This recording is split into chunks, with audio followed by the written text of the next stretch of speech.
everyone, welcome to this session on Agentic AI full course. Agentic AI is the next big leap in artificial intelligence. It goes beyond just generating content and steps into the world of intelligent action-taking agents. These agents just don't respond to prompts, they plan, reason, and complete your task autonomously, making them incredibly powerful in real-world applications. Agentic AI builds on the foundation of generative AI like ChatGPT or DALL-E, but adds the layer of decision-making, context awareness, and goal-oriented behavior. You can think of it as an AI that doesn't just talk, it thinks and acts. Some key concepts that you will encounter includes LangChain, which helps the agent link tool and memory, and RAG, which stands for Retrieval Augmented Generation, which allows the model to pull in live data. And then there's LLMOps, the practice used to deploy, monitor, and scale the LLMs in production. So these tools and concepts are building blocks of Agentic AI, and understanding how they fit together will help you to stay ahead in rapidly changing AI landscape. So here's what we will cover in this video. First, we will introduce Agentic AI and explore what it's all about. Next, we will compare Agentic AI versus Generative AI so you understand the difference. Then we will dive into real-world example like Alexa Plus powered by Generative AI. After that, we will walk through the Agentic AI roadmap from where it started and where it's headed. We will also cover the fundamentals of AI, including the deep learning, neural networks, and transformers. Then we will break down what large language models are and how they compare to small language models. You will also get introduced to LangChain, RAG, LLMOps, prompt engineering, and NLP with NLTK. Finally, we will end with how you can start your career in Agentic AI with certification and hands-on training. But before we begin, please like, share, and subscribe. Remember to hit the bell icon to stay updated with the latest tech content from Edureka. Edureka's Agentic AI certification training is carefully crafted to meet the industry demands and prepare you for the future of intelligent agents. You will gain practical skills in LangChain, RAG, LLMOps, and more through live instructor-led sessions and hands-on lab. Whether you are a beginner or tech professional, this course helps you to master the concepts and accelerate your AI career. So now, let's get started with our first topic, that is, what is Agentic AI? Agentic AI is transforming industries by allowing machines to learn, adapt, and evolve independently, similar to live organisms. Unlike traditional AI, these intelligent agents investigate, optimize, and develop solutions over time without requiring direct human participation. Recent advancements include OpenAI's deep research, which automatically analyzes massive amounts of data to provide detailed reports, and Google's Gemini 2.0, which improves AI's capacity to plan and reason across different data types. ServiceNow's AI agent orchestrator is transforming enterprise automation by coordinating many AI agents to address difficult business concerns. As these systems become more powerful, they have the potential to unlock ideas beyond the human imagination, ranging from wind turbine blade design to AI-driven company management. Let's start with our first topic, what is Agentic AI? Agentic AI denotes artificial intelligence systems capable of autonomously executing actions to attain designated objectives. Unlike reactive AI, which only responds to the inputs, Agentic AI is proactive, capable of planning, adapting, and making decisions autonomously. So let's explore deep into Agentic AI and see its capabilities. Agentic AI is a type of artificial intelligence that exhibits autonomous behavior, enabling it to take actions and operate without continuous human guidance. It is goal-driven, actively working towards achieving specific objectives rather than passively responding to inputs like reactive AI. And with advanced decision-making capabilities, it can evaluate multiple options, select the optimal course of action based on current conditions and acquired knowledge, and adapt its strategies dynamically in response to unforeseen changes in its environment. Moreover, Agentic AI demonstrates proactiveness by taking the initiative to act rather than waiting for external triggers, making it highly effective in dynamic and complex scenarios. Now, let us see its relevance in the current AI market. When AI systems can act autonomously to accomplish predefined objectives, we call that Agentic AI, making it highly relevant in the current AI market. Its autonomy allows it to operate without continuous human guidance, making decisions and adapting dynamically to achieve objectives. This capability is complemented by its advanced problem-solving skills, enabling it to evaluate complex situations, strategize, and respond effectively to challenges. However, the growing adoption of Agentic AI also raises important ethical considerations. such as ensuring responsible behavior, minimizing unintended consequences, and maintaining transparency in its decision-making processes. Now that you know about Agentic AI, so let us discuss how it differs from other AI systems. Agentic AI differs significantly from other AI systems in its autonomy, decision-making, and adaptability to achieve long-term goals. Unlike reactive AI, which performs predefined tasks only when prompted, such as spam filters or image classifiers, Agentic AI takes the initiative and operates independently. It also contrasts with the generative AI, which focuses on creating content like ChatGPT generating text, but it is not goal-driven. By combining autonomous behavior, strategic decision-making, and the ability to adapt dynamically, Agentic AI stands out as a powerful system designed to achieve specific objectives in evolving environments. Now, since we know a bit of differences, let us see the comparison between generative AI and Agentic AI. Generative AI and Agentic AI differ in several key aspects that define their functionality and applications. Generative AI is primarily focused on creation, excelling in output-focused tasks such as generating text, images, or other form of content. Its adaptability is limited as it relies heavily on prompts for guidance and lacks the ability to operate independently. In contrast, Agentic AI emphasizes autonomy, making it goal-driven and capable of dynamically adapting to changing environments. Unlike the prompt-dependent nature of generative AI, Agentic AI is self-directed, enabling it to take the initiative and execute strategic tasks effectively. These differences highlight the complementary roles of both AI types in addressing distinct challenges. Now, let us see the impact of Agentic AI on various industries. Agentic AI has had a profound impact across various industries, transforming operations and solving long-standing challenges. Autonomous logistics systems such as those in Amazon warehouses have significantly improved operational efficiency by 30 to 40%. In healthcare, AI-enabled surgical robots like the Da Vinci system have performed over 10 million less invasive procedures worldwide, enhancing precision and patient outcomes. Scientific advancements have also been transformed by systems like DeepMind's AlphaFold, which successfully solved the decades-old protein folding problem. On a global scale, the World Economic Forum predicts that by 2025, AI will displace 85 million jobs while creating 97 million new ones, reshaping the labor market. And in the energy sector, AI-powered smart grids can reduce electricity waste by up to 10%, promoting greener energy solutions. Additionally, over 90 countries are investing in AI-enabled military technology to modernize their defense systems, showcasing the strategic importance of Agentic AI in global security. Now, let us see the applications of Agentic AI. Agentic AI is transforming various industries by enabling systems to make autonomous decisions, adapt to changing environments, and achieve specific goals. Autonomous vehicle powers self-driving cars and drones to navigate roads, avoid obstacles, and make real-time decisions, as seen with Tesla Autopilot and autonomous delivery drones. In robotics, Agentic AI allows industries, healthcare, and exploration robots to perform complex tasks independently, as demonstrated by Boston Dynamics robots used in logistics and rescue operations. Personalized virtual assistants like Google Assistant and Amazon Alexa leverage Agentic AI to predict user needs, manage schedules, and execute tasks without direct commands.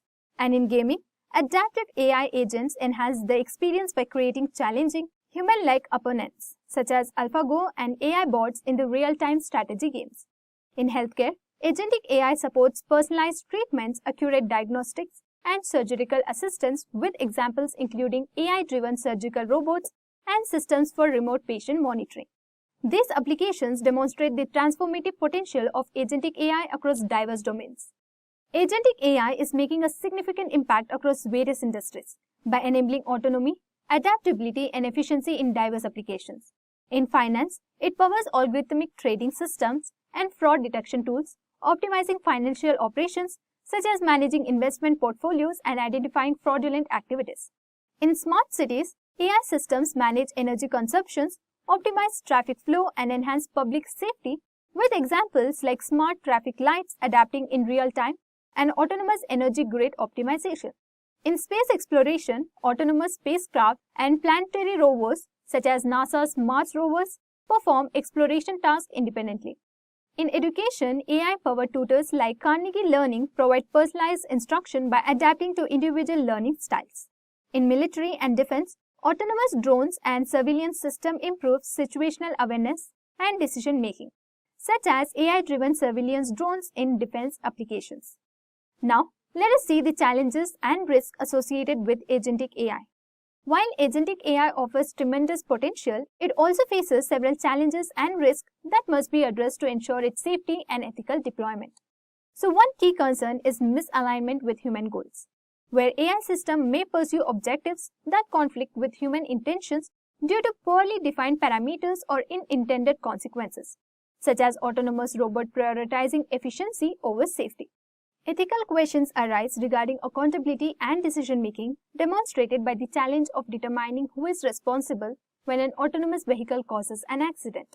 The complexity of decision-making in Agentic AI can also lead to a lack of transparency, making it difficult to understand or explain its actions, particularly in sensitive fields like healthcare or finance. Ensuring safety and reliability is another challenge, as AI systems must operate effectively in unpredictable environments, such as autonomous drones encountering extreme weather or medical failures. Additionally, Agentic AI systems often require substantial computational resources, making their deployment costly as seen in advanced robotics and self-driving cars. Security vulnerabilities pose further risk, as autonomous systems could be targeted by cyber attacks, potentially leading to harmful consequences like the manipulation of autonomous vehicles. Lastly, overdependence on AI may reduce human oversight or lead to skill degradation in critical areas, such as relying too heavily on autonomous systems for medical diagnosis without human validation. These challenges highlight the need for robust design, rigorous testing, and ethical frameworks to mitigate risk and maximize the benefits of Agentic AI. Now, let's see the future of Agentic AI. The future of Agentic AI is set to be transformative, with advancements across various domains influencing its deployment. Future systems will exhibit increased autonomy and adaptability, enabling them to make complex decisions in real time and operate effectively in dynamic environments without human intervention. The integration of Agentic AI with advanced technologies like quantum computing, IoT, the edge computing will further enhance its capabilities, allowing for faster decision-making and real-time processing at the edge. These systems will have the widespread applications in sectors such as healthcare, where they will enable autonomous medical diagnostics, personalized treatment plans, and robotic surgery. Climate action with advanced systems for environmental monitoring and response, and space exploration, where smart rovers and spacecraft will carry out missions on their own. As these technologies evolve, ethical concerns and accountability will need to be addressed, promoting the development of regulatory frameworks to ensure responsive AI usage. Additionally, Agentic AI will foster human-AI collaboration, enhancing productivity and creativity in the fields such as education, engineering, and research.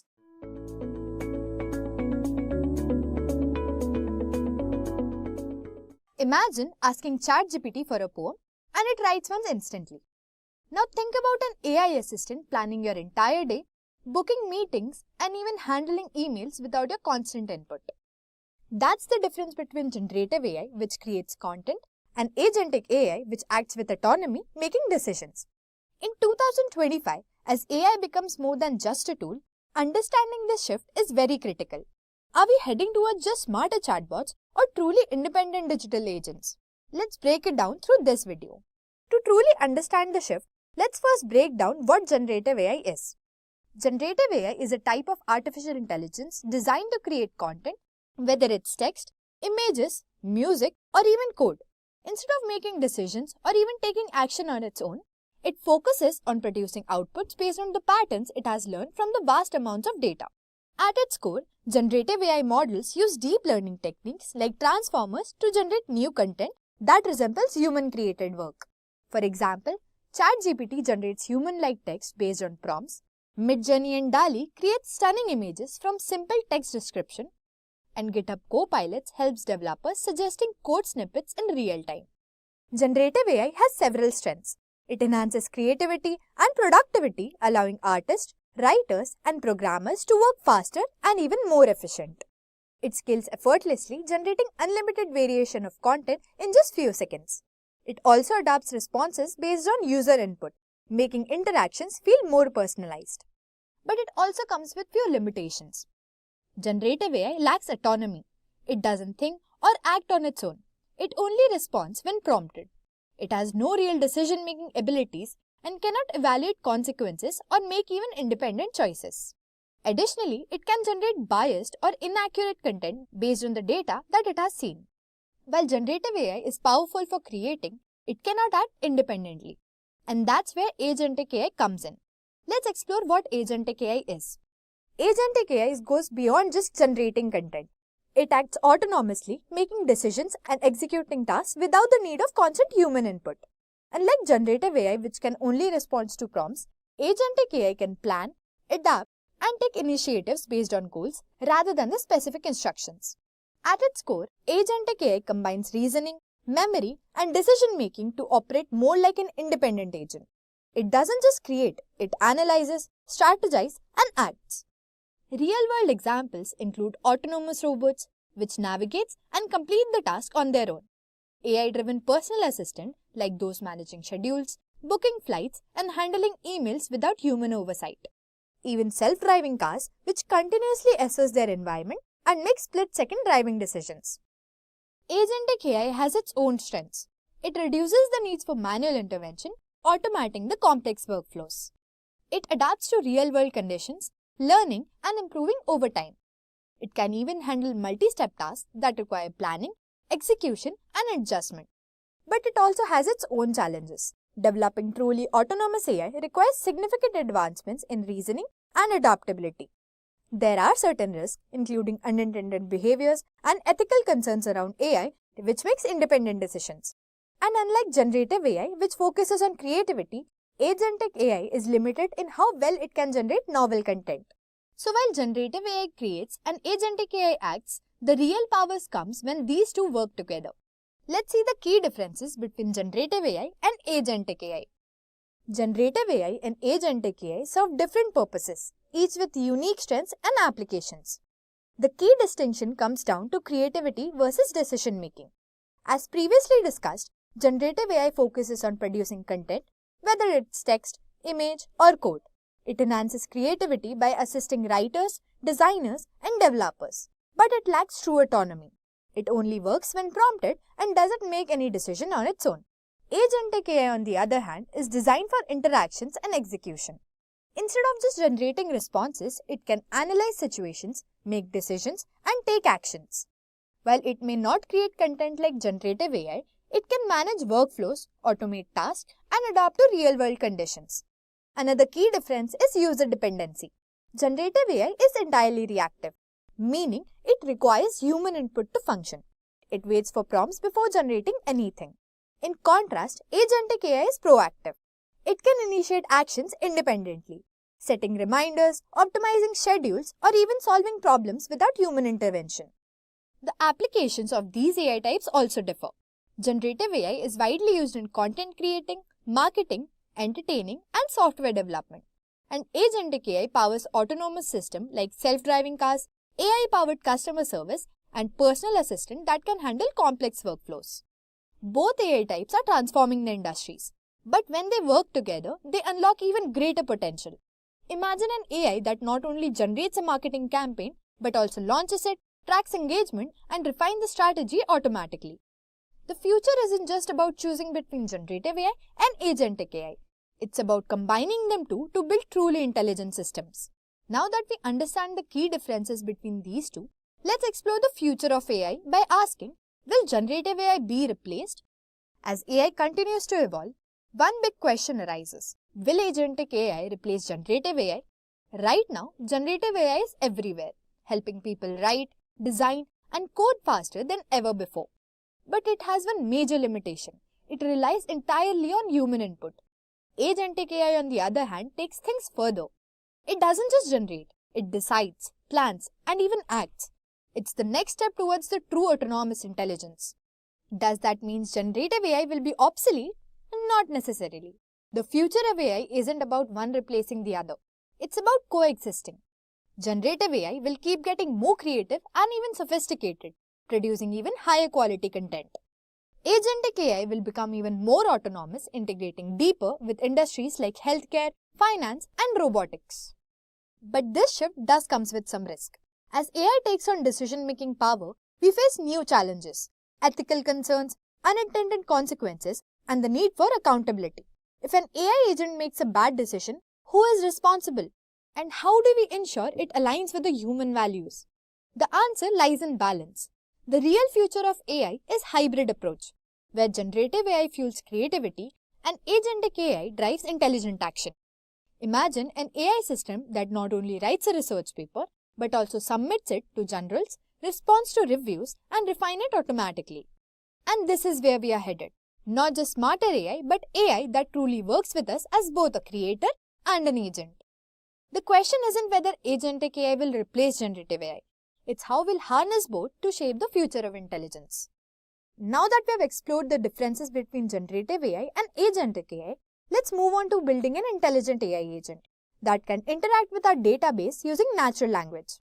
This means you can simply ask a question like show me all the students who have scored above 80 and the agent will automatically convert it into an SQL query, fetch the data and return the exact result from the database. No need to write complex SQL queries manually. Just ask and the AI responds. Let's dive in and build this powerful system. First, we need to set up a Conda environment to manage our project dependency. To do this, we open the terminal and run the following command. We'll write conda create -p vnv python equals to 3.10-y. So, Conda creates a new Conda environment and -pvnv specify the environment path as vnv. Python equals to 3.10 installs Python version 3.10 inside the environment and -y automatically confirms the installation without asking for approval. Once the process is complete, our virtual environment is ready and we can move forward with setting up our Agentic AI project.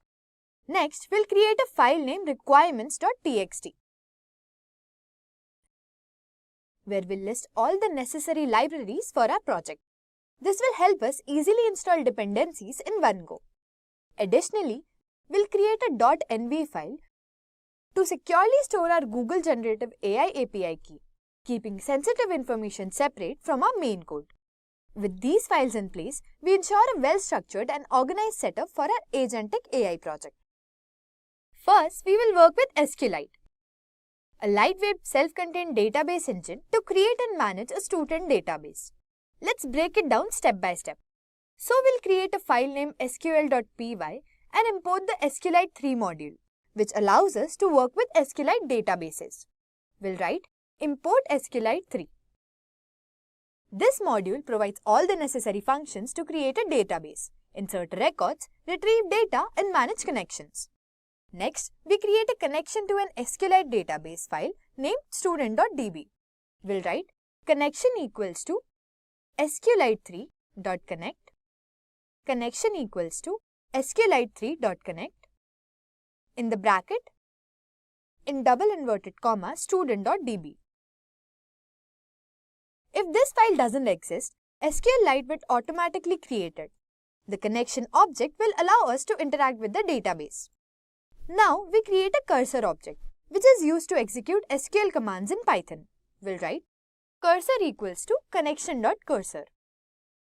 Think of the cursor as a tool that helps us send queries to the database and retrieve results. Now, we define a SQL command to create a table named student with 4 columns.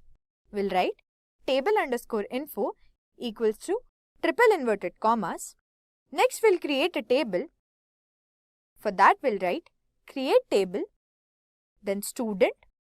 We'll write in the bracket name type varchar and we'll have 25 characters, comma class type varchar and the same 25 characters, comma section type varchar with 25 characters and marks type integer. Then we'll write cursor.execute in the bracket table_info.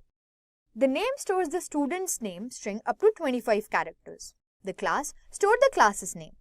And the section stores the section of the student. And lastly, the mark stores the marks obtained as integer. Executing this command creates the table in the database. Next, we insert 5 student records into the student table using SQL insert statements. I've already created and inserted 5 values in the table. You can create as much as you can. Each insert command adds a new role with the student's name, class, section, and marks. Now we retrieve and display all records from the student table. For that, we'll have to write print in the bracket, the inserted records are. In the next line, we'll write data equals to cursor.executed in the bracket 3 single inverted comma, select star from student, closing the inverted commas in the bracket. Then we'll write for row in data, colon, print in the bracket row. The select star from student query fetches all the data from the table. The for loop iterates through the records and prints them one by one. And finally, we commit our changes and close the database connection. For that, we'll write connection.commit and then connection.close. The .commit function ensures all the changes are saved in the database. The .close closes the connection, freeing up the system resources.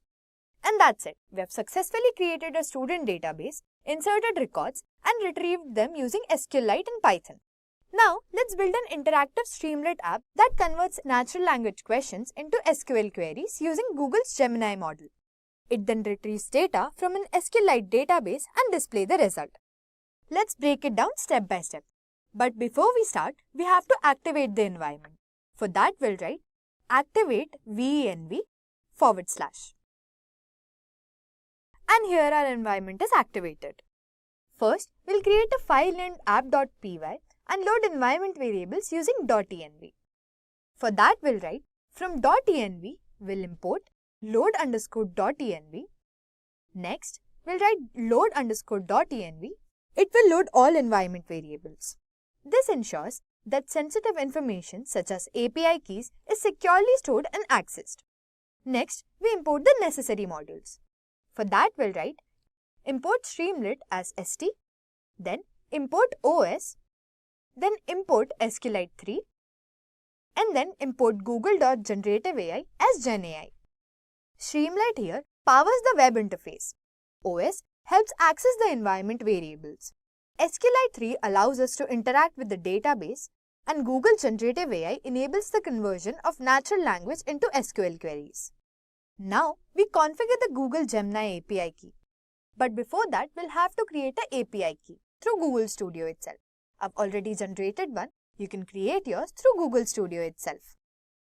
Then we'll write genai.configure in the bracket API_key equals to os.getEnv and in another bracket Google_API_key. This allows the app to use Gemini 1.5 Pro to generate SQL queries. Then, we define a function to generate SQL queries from natural language input using Gemini. For that, we'll write def get_Gemini_response in the bracket question, prompt. Next, we'll write model equals to GenAI, generative model. In the bracket, we'll write models/Gemini version 1.5 Pro. Then we'll write response equals to model.generate_content in the bracket and in square brackets prompt in the square bracket 0 and question, and then we'll write return response.text. The function initializes the Gemini model. It takes a question and predefined prompt as input, and the AI model generates an SQL query as output.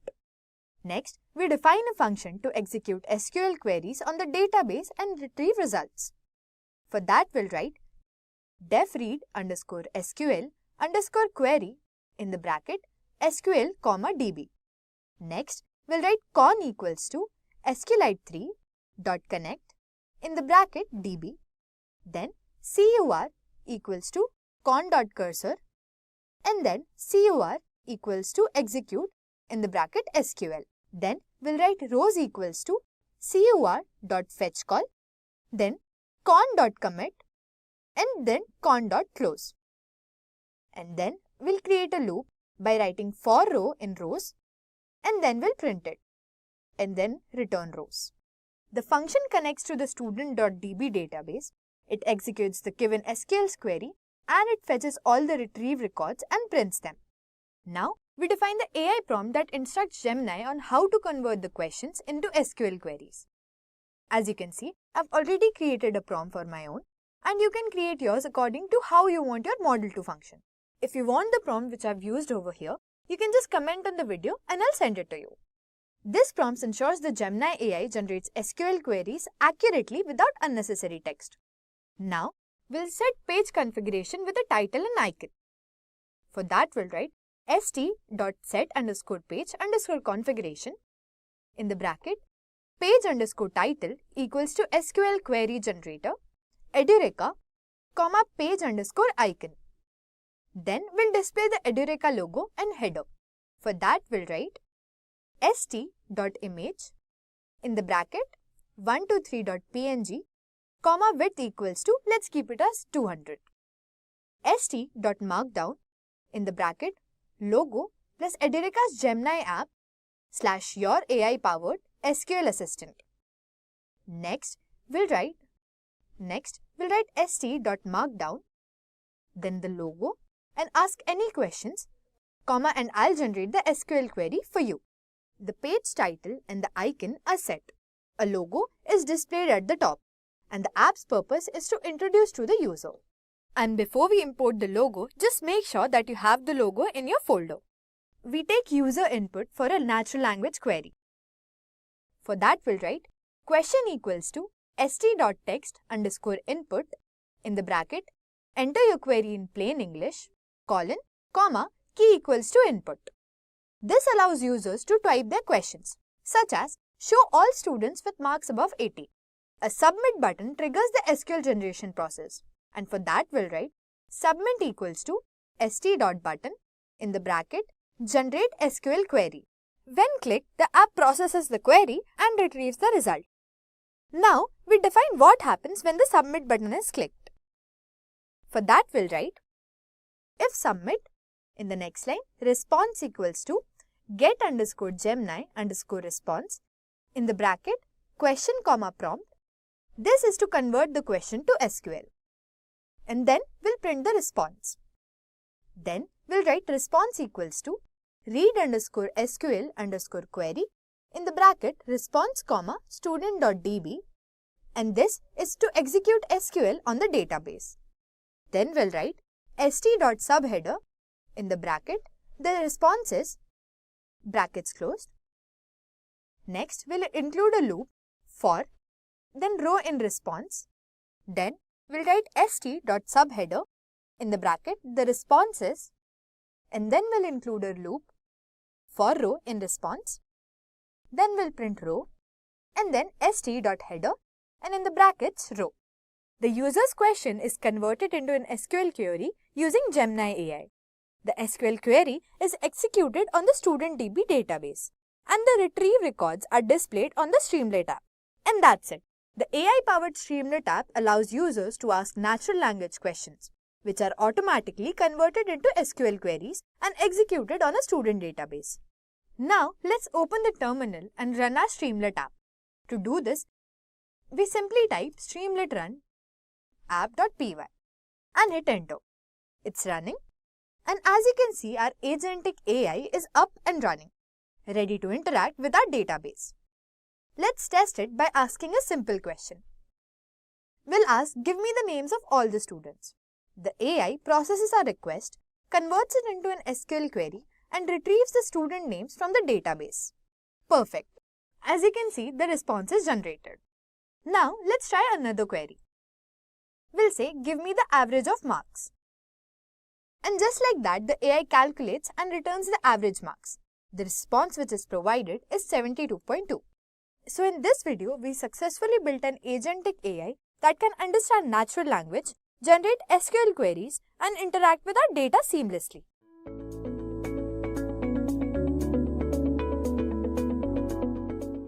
Amazon just dropped a major AI upgrade, Alexa Plus, and it's unlike anything we have seen before. It's not just an update, it's a complete transformation powered by generative AI. But what exactly makes Alexa Plus smarter, more conversational, and more capable?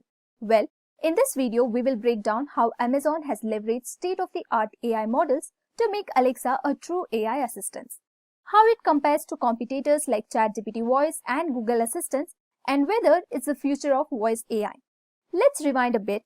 Alexa started as a simple voice assistant in 2014. It could set reminders, play music, and control smart devices. But it had one major limitation. It wasn't really thinking, just following predefined rules. As AI advanced, assistants like Apple Siri and Google Assistants improved. But Amazon saw an opportunity to turn Alexa into a true conversational AI. And that's where generative AI comes in.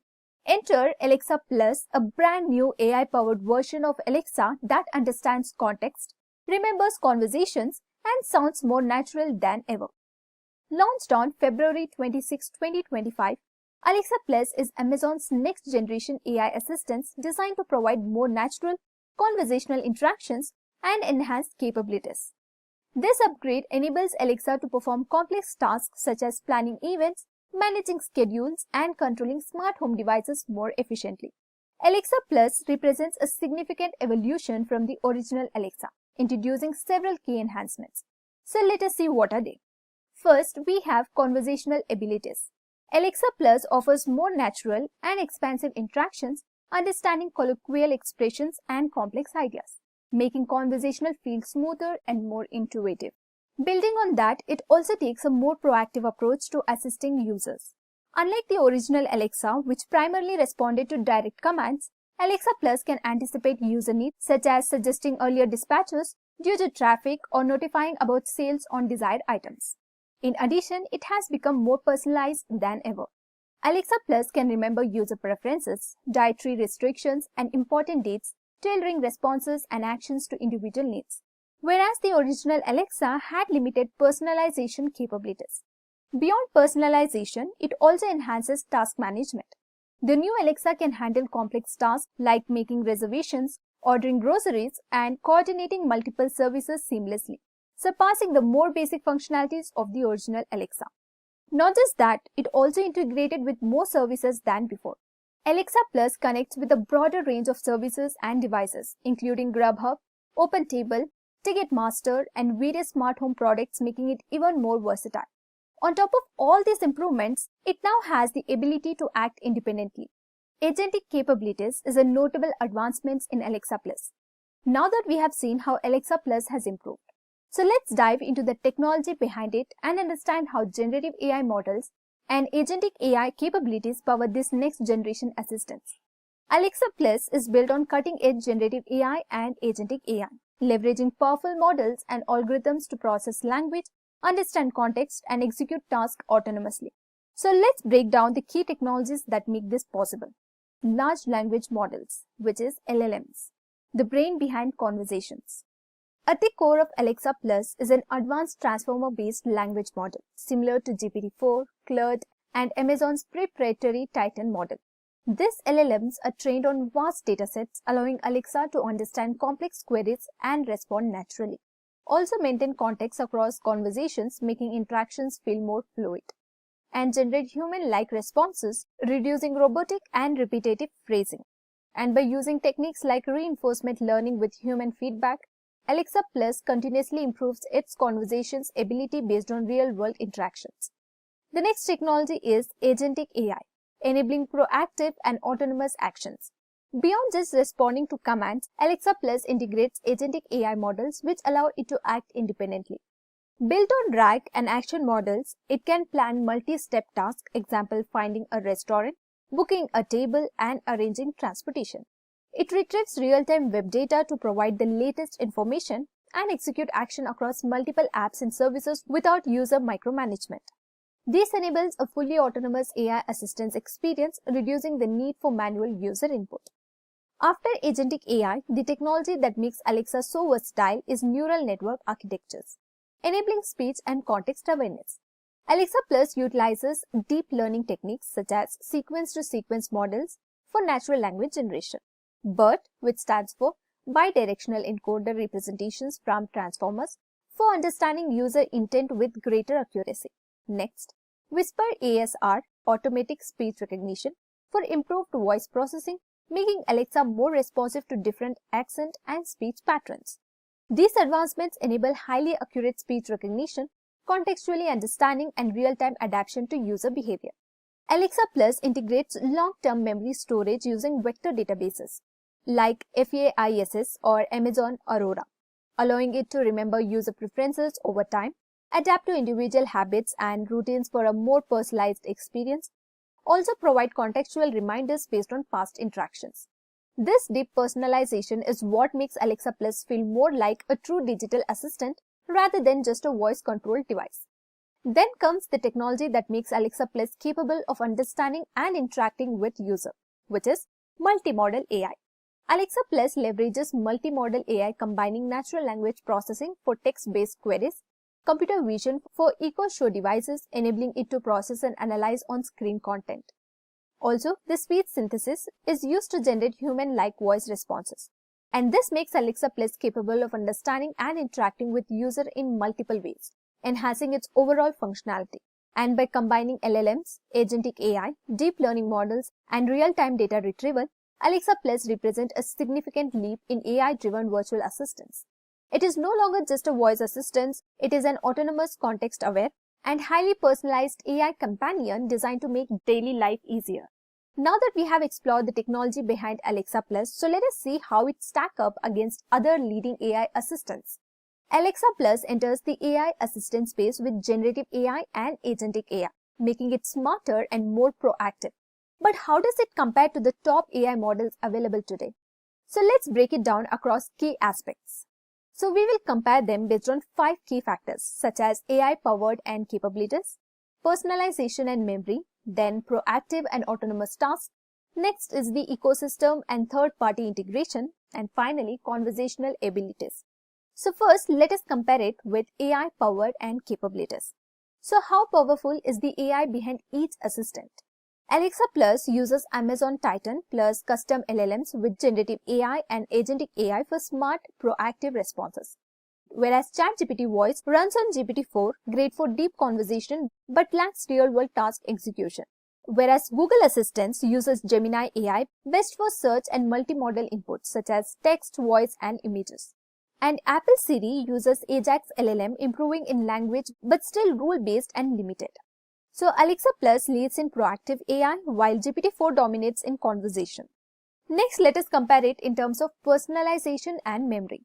So can the assistant remember your preferences and adapt? Let us see. So Alexa Plus long-term memory of routines, preferences, and contextual adaptation. ChatGPT voice limited memory, resets after sessions.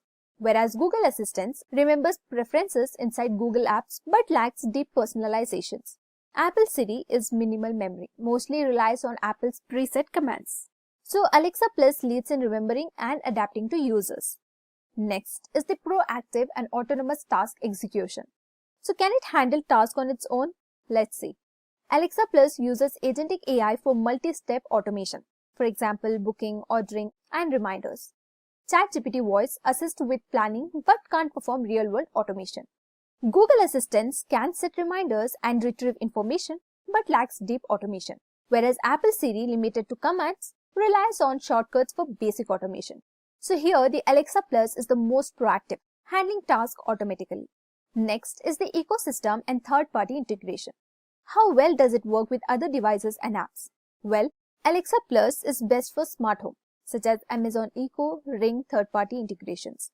ChatGPT voice can connect to some external tools but no smart home control. Google Assistant is deep integration with Google apps and services, whereas Apple Siri is limited to Apple devices with minimal third-party support. So here, again, Alexa Plus and Google Assistant lead, but Alexa has better smart home control. And finally, conversational abilities. So how natural and human-like are the conversations? Alexa Plus is natural, expressive, and context-aware. ChatGPT voice is best for deep, intelligent conversations. Google Assistant is accurate but more search-focused. Apple Siri is still command-based with limited depth. So ChatGPT voice is best for deep conversations, but Alexa Plus is most natural for voice interactions.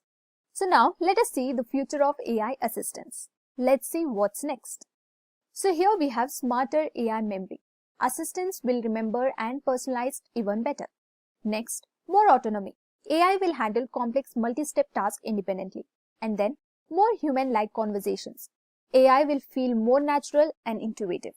Next, seamless integration. AI will connect effortlessly across devices and services. Next, real-time decision making. AI will anticipate needs and offer proactive help. So Alexa Plus is best for automation, memory, and smart home control.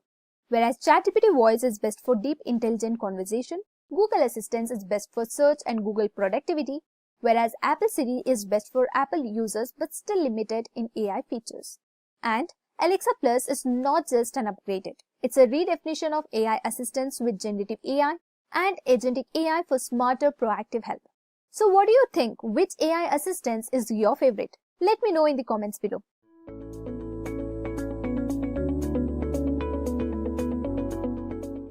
AI is no longer just responding, it's acting, planning, and automating entire workflows.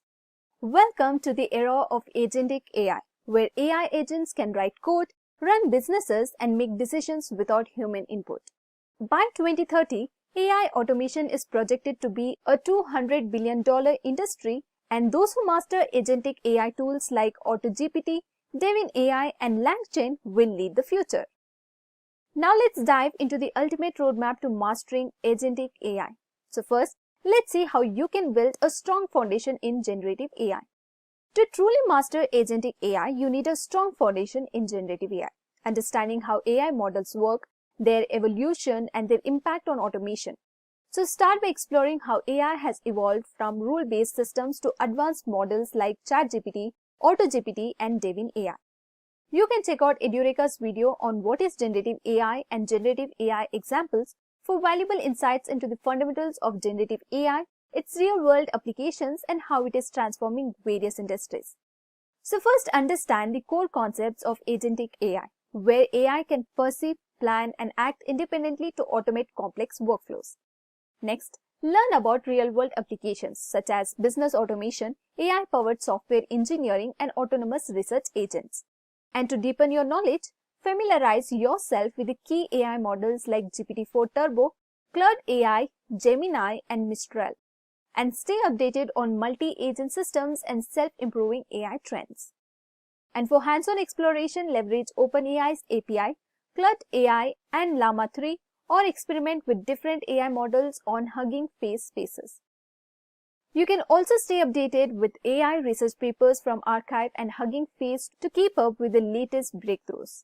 Edureka's generative AI certification and training will teach you Python programming, data science, artificial intelligence, natural language processing, and so many other updated technologies that a beginner or advanced learners is seeking.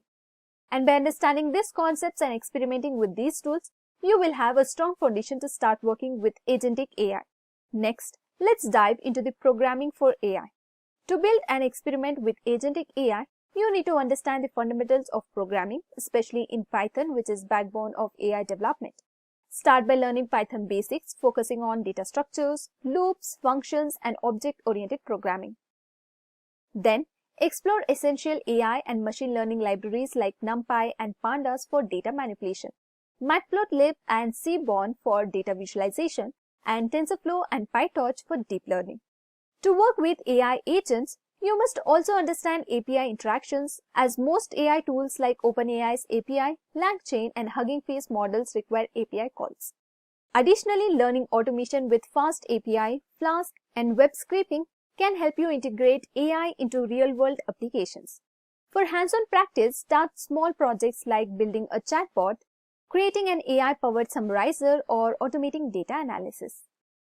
You can also explore Edureka's Python training and certification course designed by industry experts, where you will learn Python from scratch along with key libraries like NumPy, Pandas, Matplotlib, and scikit-learn through hands-on project and real-world applications. With this powerful prompting techniques and tools, you will be able to optimize AI responses and unlock the full potential of Agentic AI.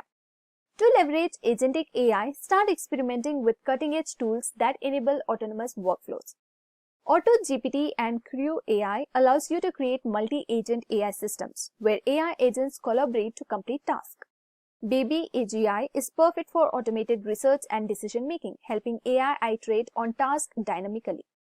Devin AI, the first AI software engineer, showcases how AI can independently write, debug, and deploy code. For hands-on learning, build real-world projects like AI-powered automation, assistants, autonomous research tools, or self-improving chatbots to see agentic AI in action. By working with these tools, you will understand how AI can move beyond just responding to acting intelligently and autonomously. Next, explore LangChain and RAG, powerful tools that give AI the ability to retrieve real-time information, process external data, and enhance decision-making. To build more powerful and context-aware AI applications, understanding LangChain and RAG is essential. LangChain is a must-learn framework that enables seamless integration of LLMs with external data sources, allowing AI agents to interact with APIs, databases, and documents. RAG enhances AI models by providing memory and real-time knowledge retrieval, making responses more accurate and up-to-date. For hands-on learning, try building your own AI chatbot with LangChain, capable of retrieving real-time information instead of relying on static training data. A great project idea to explore is an AI-powered research assistant capable of summarizing papers, fetching real-world data, and answering domain-specific questions. And to dive deeper, check out our dedicated video on LangChain and RAG where we cover everything in detail. Next, here are the extra tips for your success. To excel in agentic AI, consistent practice and community engagement are key. So start by pushing your AI projects to GitHub and using version control like Git to track your progress and collaborate. Join AI communities on Discord, Twitter, and Hugging Face spaces where you can interact with experts and stay updated on trends and get feedback on your work. Take advantages of AI internships and open source projects to gain real-world experience and build a strong portfolio. Also stay updated by regularly reading AI research papers on Archive and Google Scholar, keeping up with the latest advancements in multi-agent AI and automation. And by following these extra tips, you will accelerate your AI learning with career growth.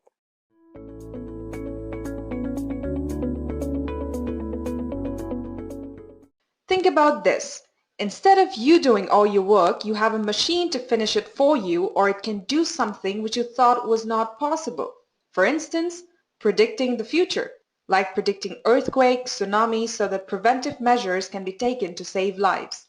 Chatbots, virtual personal assistants, like Siri in iPhones, Google Assistant, and believe me, it is getting smarter day by day with deep learning. Self-driving cars. It will be a blessing for elderly people and disabled people who find it difficult to drive on their own.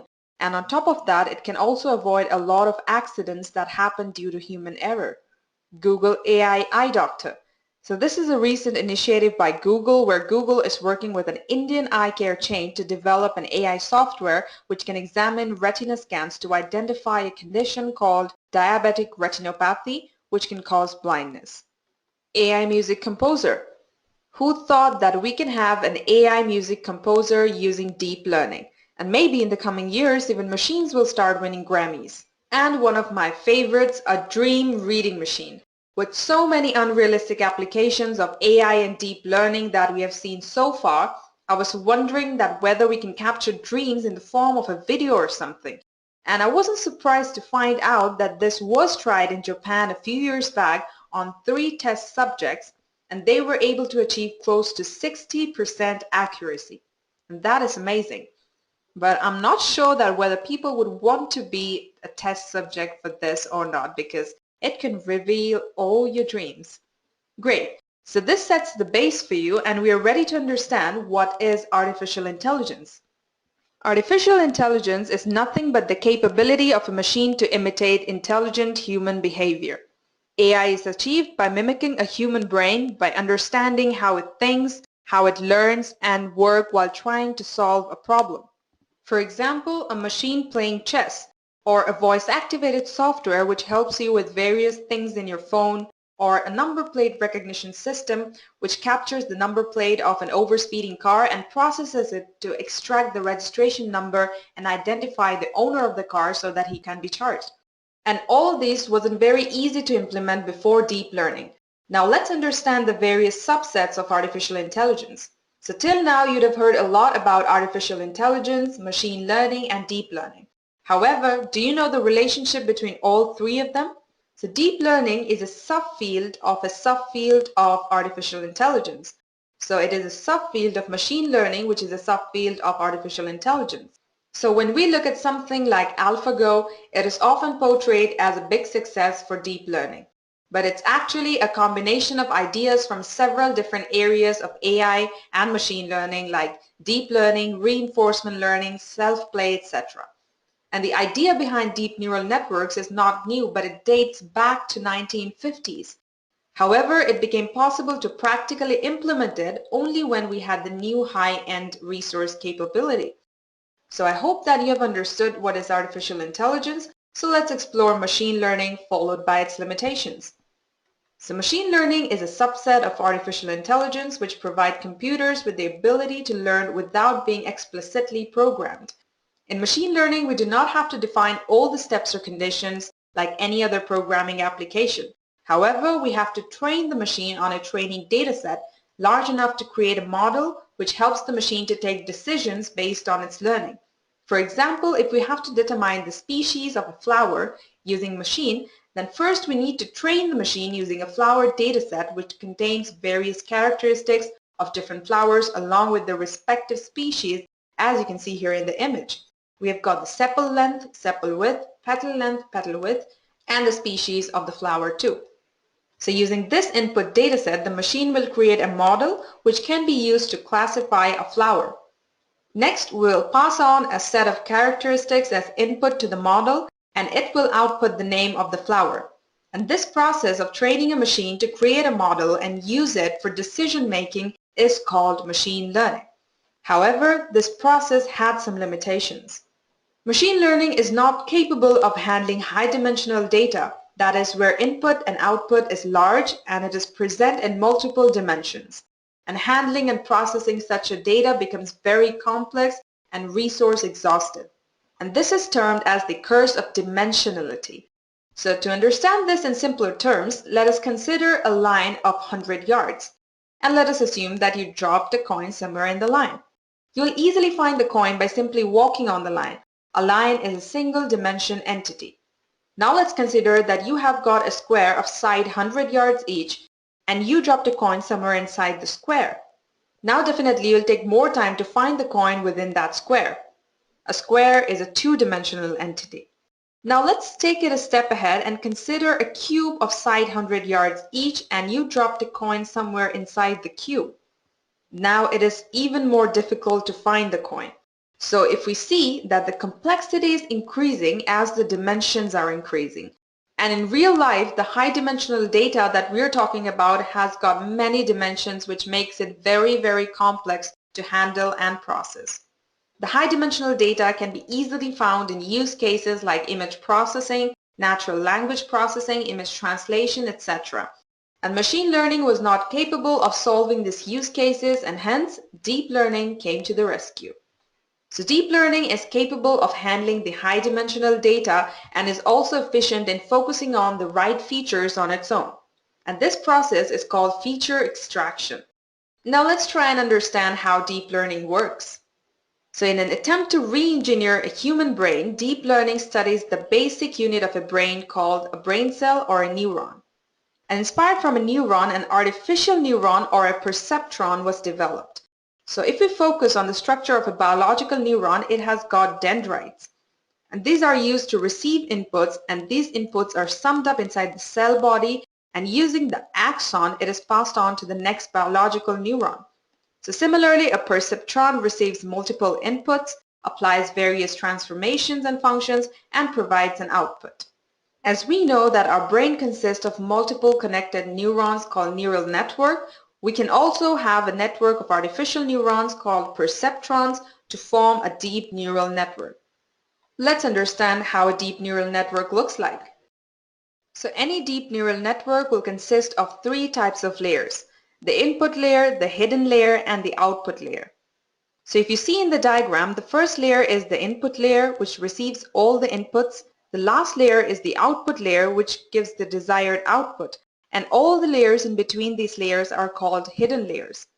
and there can be n number of hidden layers thanks to the high-end resources available these days, and the number of hidden layers and the number of perceptrons in each layer will be entirely dependent on the use case that you're trying to solve. And there is mechanics to decide the number of hidden layers, however, we'll not get into that in this session. Now, since you have a picture of deep neural network, let's try to get a high-level view of how deep neural network solves a problem. For example, we want to perform image recognition using deep networks. So we'll have to pass this high-dimensional data to the input layer. And to match the dimensionality of the input data, the input layer will contain multiple sublayers of perceptrons so that it can consume the entire input. And the output received from the input layer will contain patterns and will only be able to identify the edges and images based on the contrast levels. And this output will be fed to hidden layer 1, where it will be able to identify various face features like eyes, nose, ears, etc. Now this will be fed to hidden layer 2, where it will be able to form the entire faces and sent to the output layer to be classified and given a name. Now think, if any of these layers is missing or the neural network is not deep enough, then what will happen? Simple. We'll not be able to accurately identify the images. And this is the very reason why these use cases did not have a solution all these years prior to deep learning. So just to take this further, we'll try to apply deep network on an MNIST dataset. So the MNIST dataset consists of 60,000 training samples and 10,000 testing samples of handwritten digit images. And the task here is to train a model which can accurately identify the digit present on the image.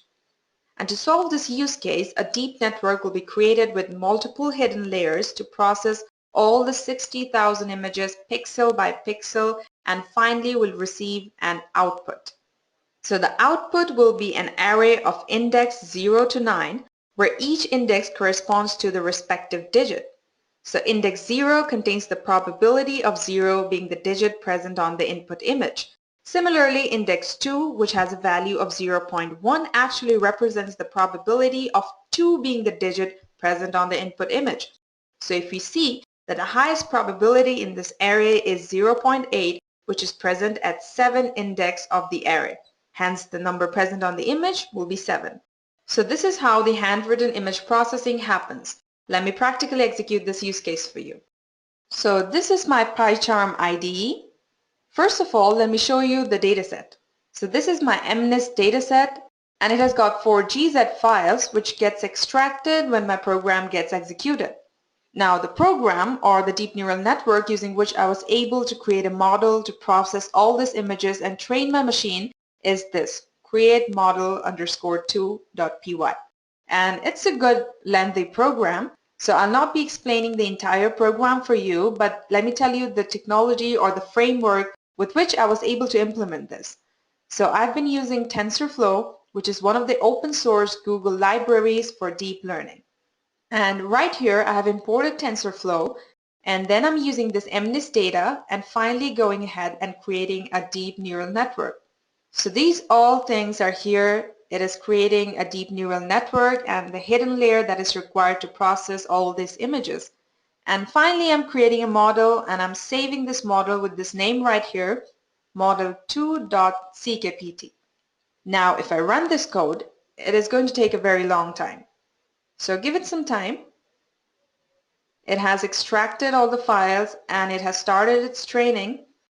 It is at step 0 now. So in order to completely train this model, it is going to take 20,000 steps. Let me show you in the program as well. So here it is. So in here I've set the steps to 20,000, but you can always configure it to a number that is 1,000, 2,000. However, you'll have to run this code for n number of times so that you can achieve a particular accuracy.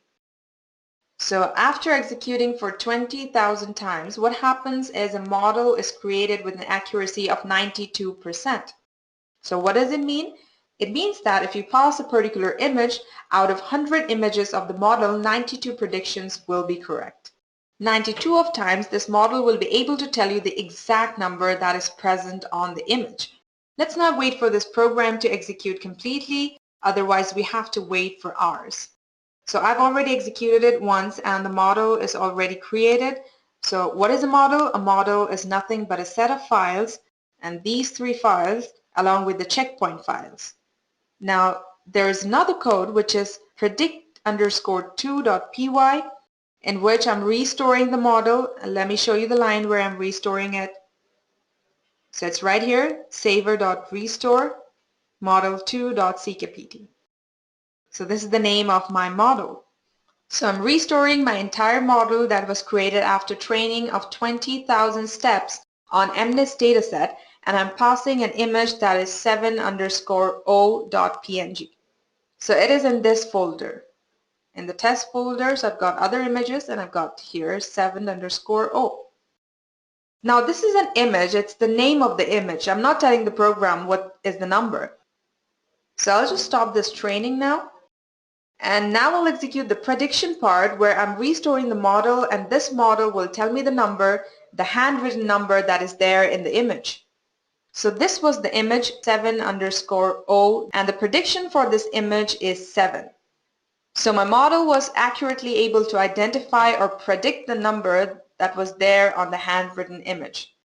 So let me change the image now, and let me execute this again just to show you the image. Alright, there's one good question that I would like to take. So Akhil asked that, how are you saving the weight for the neural net? Can you show us? Sure, Akhil. So in the previous file that I executed, I showed you that I'm using an object called saver. And using the saver object, I can save the entire model, and weights are also automatically saved along with this model in the checkpoint file. So using checkpoint, we can actually reach the final state of the training, and then we can use the prediction model. I hope that is fine. All right. So if you see this 7, this is a handwritten image. This is somebody who writes 7 like this with a strike in between. And now I'm passing a different image of 7. It's 7_1. So it's different from the first one. And I'll run this code again. Now this time the 7 is different, and my machine learning model should be able to predict that this is a 7. Because people write 7 in different ways. Somebody likes 7 like this, somebody writes 7 and makes it look like a 1. They make the top part very small. So there are different ways of writing 7. So however, a machine learning model should be capable enough to find out that as well. So let me just close this and see the prediction. Our model was able to predict this 7 as well, and predict the value is 7 as well. So let me execute it again for you. So both the 7s were different, but still the prediction is correct for both of them. So now let us go back to our presentation. So after the MNIST application, let me show you a few more applications of deep learning. The very first is face recognition. Let me give you an example. So all of you are using Facebook, and you do spend some time on it. So if you remember a few years back when you used to upload pictures with your friends, it makes a box around a human face with a box appearing at the bottom to ask you to type the name of the person to tag him. So it was able to identify that it was a human face, but now it is able to auto tag. It is not only able to detect faces but also identify who it is. And how is this possible? It is only possible using deep learning. And Facebook also has a deep learning library called Caffe2, using which they have applied all these things. The next use case that is implemented using deep learning is Google Lens. This is one of those applications that has been recently launched for smartphones by Google.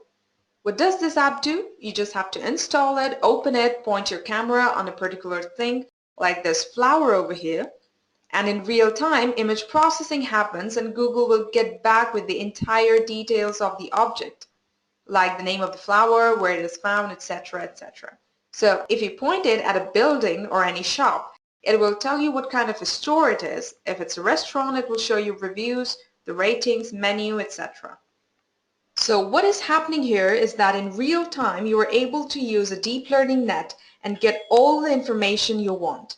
And these applications are really amazing because it directly brings deep learning to the end users or the common people. So they can easily use the benefits of deep learning without worrying about what is happening at the background. The next use case is the machine translation. This is again a very important use case. And there is also an app in Play Store, and this is called Translation app. So here is an image that says more chocolate. I don't know what it means. I don't even know which language it is. But with this app, what you can do is that you can capture the picture of the packet, and this app will first detect the text in the image, then extract the text like this, and then translate it for you. So for example, it has detected the text, extracted it like this, and here it has translated more, which means dark. And then it writes back again on the image.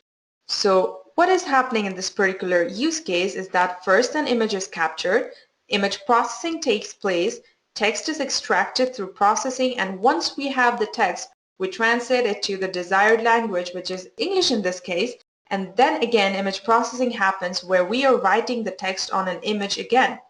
So more chocolate means dark chocolate. So this is a really great use case because this is a combination of multiple learning algorithms like CNN and RNN. So these were a few more applications of deep learning. I hope that you found them interesting.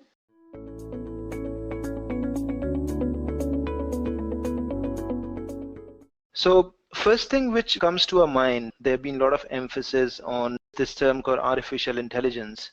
So let's first try to understand that what is artificial intelligence on a very high level and why we may need it in first place for solving a problem. So let's try to understand with an example. A person goes to a doctor and he wants to get checked at whether he got diabetes or not. And what doctor would say is, okay, there's some tests which you need to get done, and based on the test results, doctor would have a look, and from his experience, from his studies and previous examples, the patients he had seen, he would be able to evaluate the reports and say that the patient has diabetes or not. So if you just take a step back and think, I said that doctor has experience. So what do we mean by experience? The doctor has learned what are the characteristics of somebody having diabetes. Will it be possible if we can provide this experience in the form of data to a machine and let machine take this decision whether a person has diabetes or not?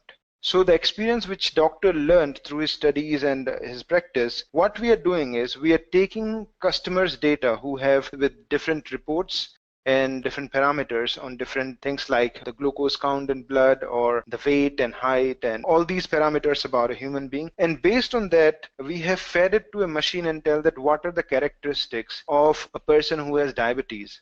And from this, let's say we have 1 million customers data we have given to a machine, and let machine do this stuff from his experience, which comes from the data or historical data to be precise, and do the same task which a doctor is doing. So what we have done is, if you see from this example what an artificial machine or artificial intelligent machine is doing, that it's learning from the historical data and trying to do the same thing which an experienced and intelligent doctor was doing.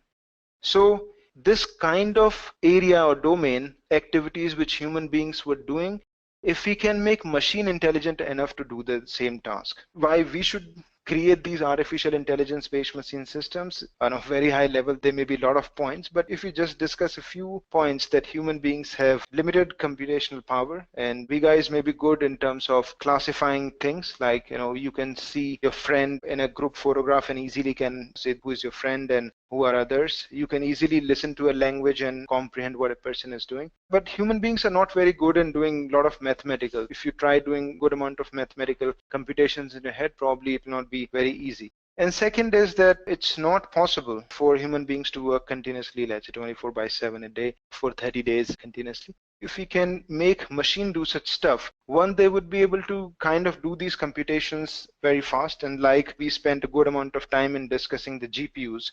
And I also mentioned that Google is talking about a TPU machine, transfer processing units, which would be hugely changing the entire paradigm of computations, and machine would become more and more competitive or even better than human beings in some of the fields.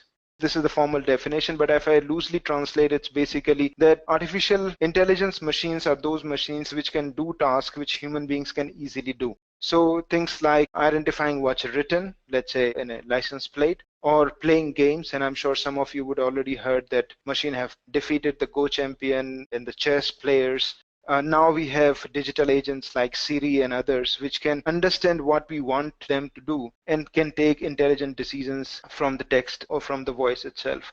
Basically, these are very high level, and some of the fields where deep learning has made a great inroads. Something like game playing, expert systems, self-driving cars, robotics, natural language processing. So there may be different and new areas where we are implementing. All of you know that every experience of human beings is getting digitalized. The kind of things you buy, kind of things you watch, and what your preferences are, who do you like on Facebook, who you don't like, what kind of movies you like, and all these things in terms of reviews being captured online.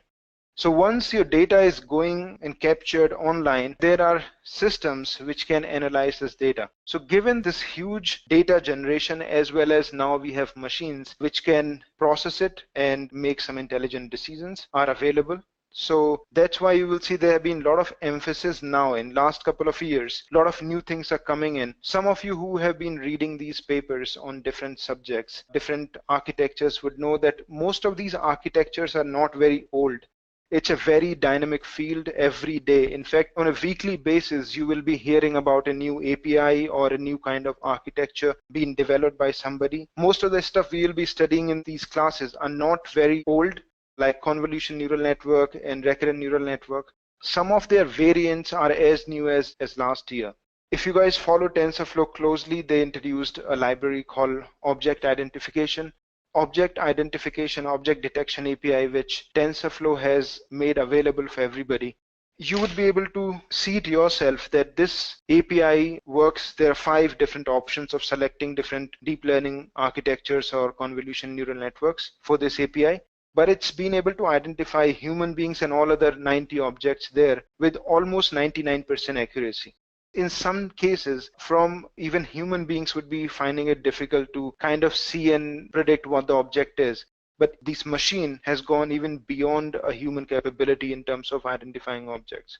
Given that we have a fair understanding or very high level understanding, we haven't gotten into details of artificial intelligence, but basically from a loose understanding that artificial intelligence of making decisions or a machine making decisions which human beings were earlier doing the task, something like game playing and natural language and drivings of car. Let's understand how this machine learning and deep learning are related to artificial intelligence. Given this learning that now your machine is able to understand and learn from the data, we can solve multiple business problems with the help of this.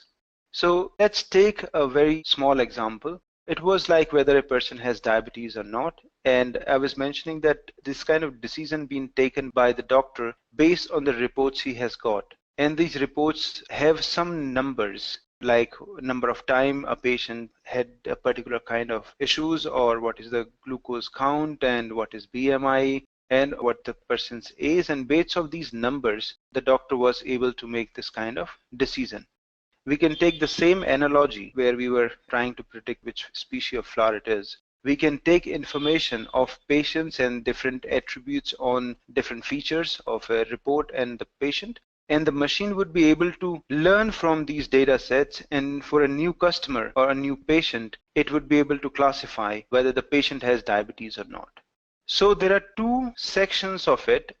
First one is the information about the patient and different characteristics of his health. So from this, which is number of time and glucose count till age, these are the information points about the patient. And the last column is the information whether the patient has diabetes or not. This kind of problem where we have some information points where they explain what the situation is, and other in the last column, or the information of output is in some kind of classes. There is a specific type of machine learning problem it is.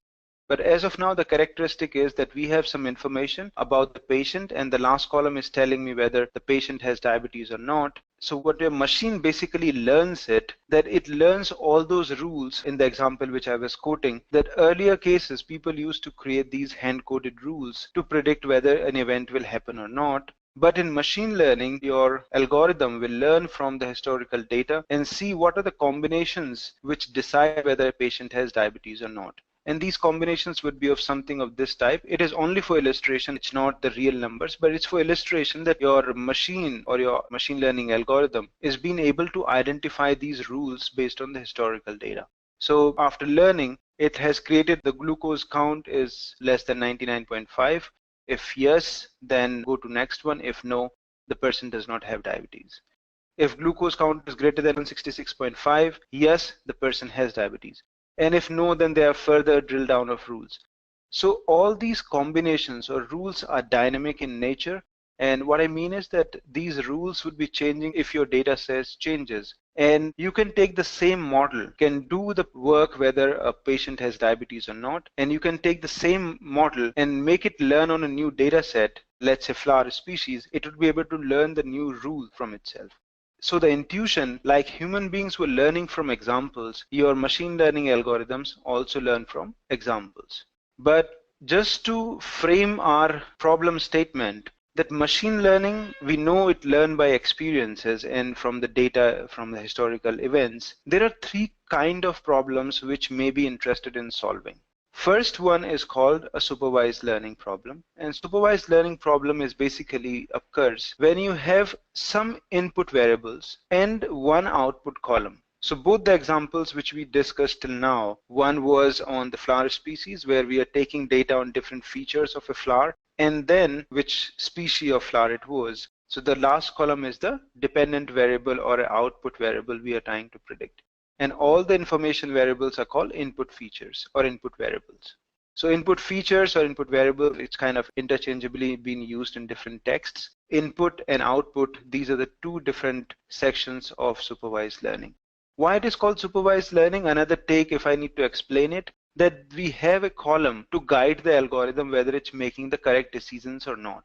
So let's say your model says the person has diabetes, but the actual data says the person does not have diabetes. So you have some kind of correction mechanism within your data itself, which can help your model tune itself to make better predictions. So this kind of output variable, some texts it's also been called a teacher variable. So it's guiding the algorithm to decide those rules which I just go through.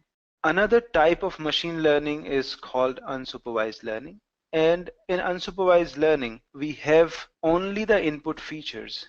And our objective is that we should be able to identify the patterns within the data itself. So some of you who are working in telecom domain or marketing campaigns, you would be very much familiar with segmentation analysis or cluster analysis, where our objective is to identify coherent groups within the larger population. We take the customers as it is the whole population, and based on different parameters and variables, we identify some of the groups of customers or products, whichever the business problem is, to identify which are similar in nature so that we can take either marketing campaign or develop new products for those specific groups.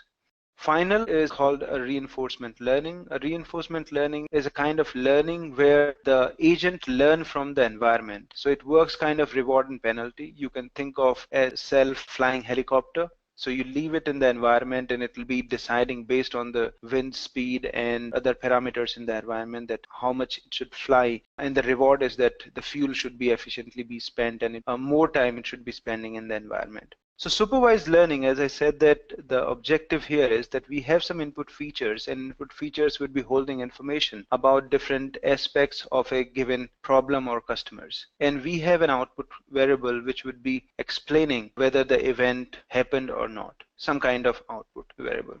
So there are two types within supervised learning. One is called as regression, second is classification. And the differentiation happens only because of the type of output column. If your output column is the type of numerical values or continuous values like numbers, so that would be a regression kind of problem, a very high intuition level. For example, you're working on a problem where you need to predict how much would be the sale of your company given the information that how much they're spending on marketing, how many employees are working, which month it is of the year. And if you have this information, you are going to predict what is the $1 million of sales your company would be doing. So these kind of problems where your output variable is of numerical values, then it's a regression problem. On the other hand, if the dependent variable is of categorical nature or of discrete values, it signifies that it's a classification problem. Given that it's a categorical values, your objective is that how you can put the different customers or products into different classes. So that's why the name suggests classification problem. So as I said, there are two kind of supervised learning problems. One is regression, another one is classification. So let's take a use case where we need to predict the housing price of a particular locality. And we have information about these houses on different parameters. And these parameters are like these. So let's say, what is the crime rate in that area? How old is the home? The distance is how far it is from the city. This is from Boston housing data. So this is, if I'm not wrong, it's percentage of black population or some variable. We have the description later on. And what is the actual price of the home? And all these features from crime to ISTAT is the information about the house. So these are my input features, and the output feature is the price of the house. This is in $1 million. And our objective is that we should be able to fit an algorithm that it should be able to learn from all the historical homes which were sold based on all the features and what was the price it was sold for. And once the model is trained, it should be able to predict that how much should be the price for a given home. Let's take an example. Let's say one of you is interested in buying a home in the Boston area, and you would like to know that what is the ballpark figure for a 2-bedroom flat, which is of some square feet and let's say 20 miles from a specific location. What should be the price? So one way would be you go and talk to people and try to understand that what has been the average price. Or if you have this kind of algorithm available which can help you understand that given these features, that was the price, and if you can create a regression model, it would be able to help you that given some features of the new home which you are interested in buying, what should be the price of it. So as I said, there are two sections. One is the independent variables, all these information about the home, and the last variable is dependent variable, which would be information about what was the price. You see this is the kind of scatter plot between the distance from the city and price for the home, keeping all other variables constant. We are not looking at the influence of other features, but we are looking if we just need to model or if we need to find a relationship between the distance from the city and what is the price. From this graph, you can make out that further the city house is, the lower the price would be if we keep all other things constant. So here it's like if we can identify this kind of relationship, it's called linear regression. But for a given distance from the city, you would be able to predict what should be the ballpark figure for a house if you just have this information, not all other information which we have talked about. In a similar fashion, how it's been done is that there would be a relationship between the price of the house and all the features which we discussed. So this is only a relationship between one of the variables, distance to the city, and the price of the home. In a similar fashion, we would be able to find relationship between the price and all other features. So all other features, if you know, like how old is the home, how big it is, what is the crime rate and all. So this kind of model is called a regression model, and it's a very basic equation of a straight line. Y here is called the dependent variable, A is intercept, and B is called slope, and X is called independent variable. If we go deeper and try to understand what it's basically doing is, this equation is trying to tell me that if I already know the relationship, if I know the value of A and B from my historical data, which is about different homes, given the value of X, I should be able to calculate the Y. Y in our particular example is price of the home. Let me try giving an example what slope means. So slope is the change in dependent variable if we change X, which is the independent variable, by 1 unit. So let's say if I change X by 1 unit, how much change will happen in Y? Help me understand what is the kind of relationship between X and Y. And A is the value which tells the value of Y when the X is 0. And you can think of it something like that: if you put the value of X equal to 0, whatever the value is Y, then that's the intercept.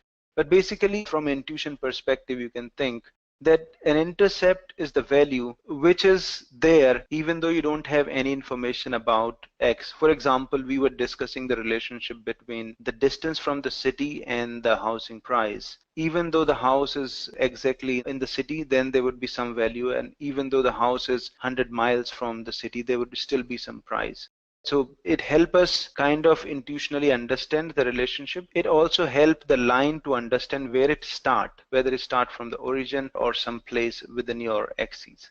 And this kind of equation is called equation of linear regression, because if you see here the power of x is 1, so that's why it's linear in nature. And it is also that we are fitting the relationship between x and only one of the variables.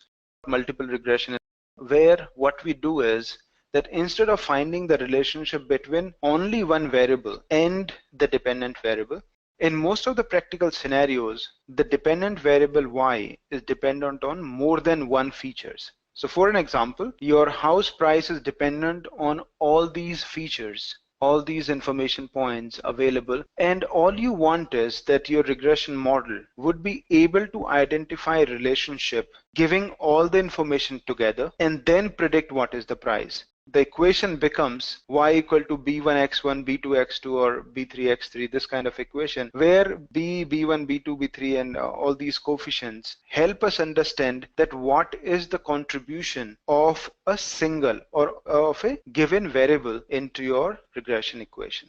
So let's have a look at how you can fit this model in Python. So if you look at the first block of the code where we are saying import panda as pd, import numpy as np, and import matplotlib as plt, this is the convention in Python to import some of the libraries which we would be using. So these are the libraries which are required for running this module or this regression model. So once we import these, all the functions available in these libraries, we can call them very easily.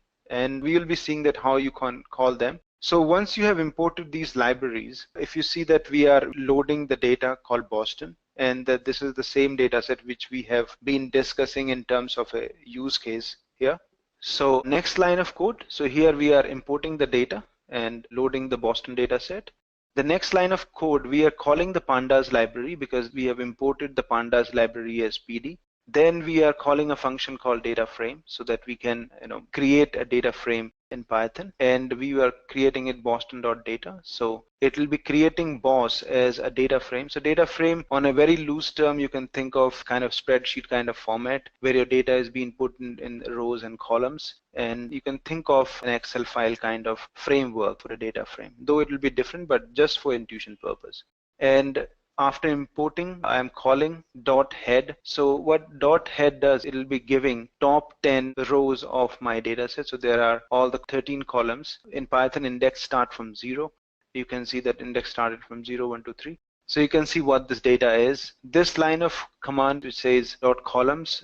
So .column gives you all the features available in your data set. So these are the different feature names. So these are the different column names for the data and the price. In the end of the code, I have written actually one line of code which can give you all the details, that what the target variable is, what was the history of data, where it was recorded and all. So you can easily look at this. We are calling this boston.target and we are calling it as a boss.price. So we are creating a column in our data frame which was boss from boston.target. So there is another data vector available in the Boston data set itself. And now specifically we are saying y is equal to this particular variable. Y we will be representing our dependent variable. All the features plus the Boston price. So boss.drop price x is equal to 1. It means that we have dropped the price variable from the overall data frame, and x is 1 specify that we are removing the column. So x is 0 represent the row level operations in Python, and x is 1 represent the column level operations. Print statement, we are just printing now the x. So this x is all the input features of our data set. So all these columns which we will be using for predicting the housing price.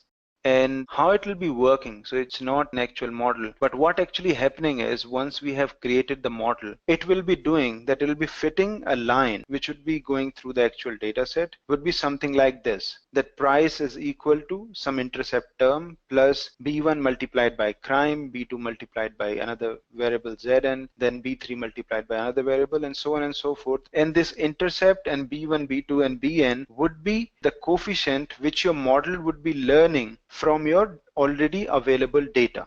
And here we are showcasing top 5 values of our housing price. So y is the dependent variable, and we are looking at what is the top 5 values.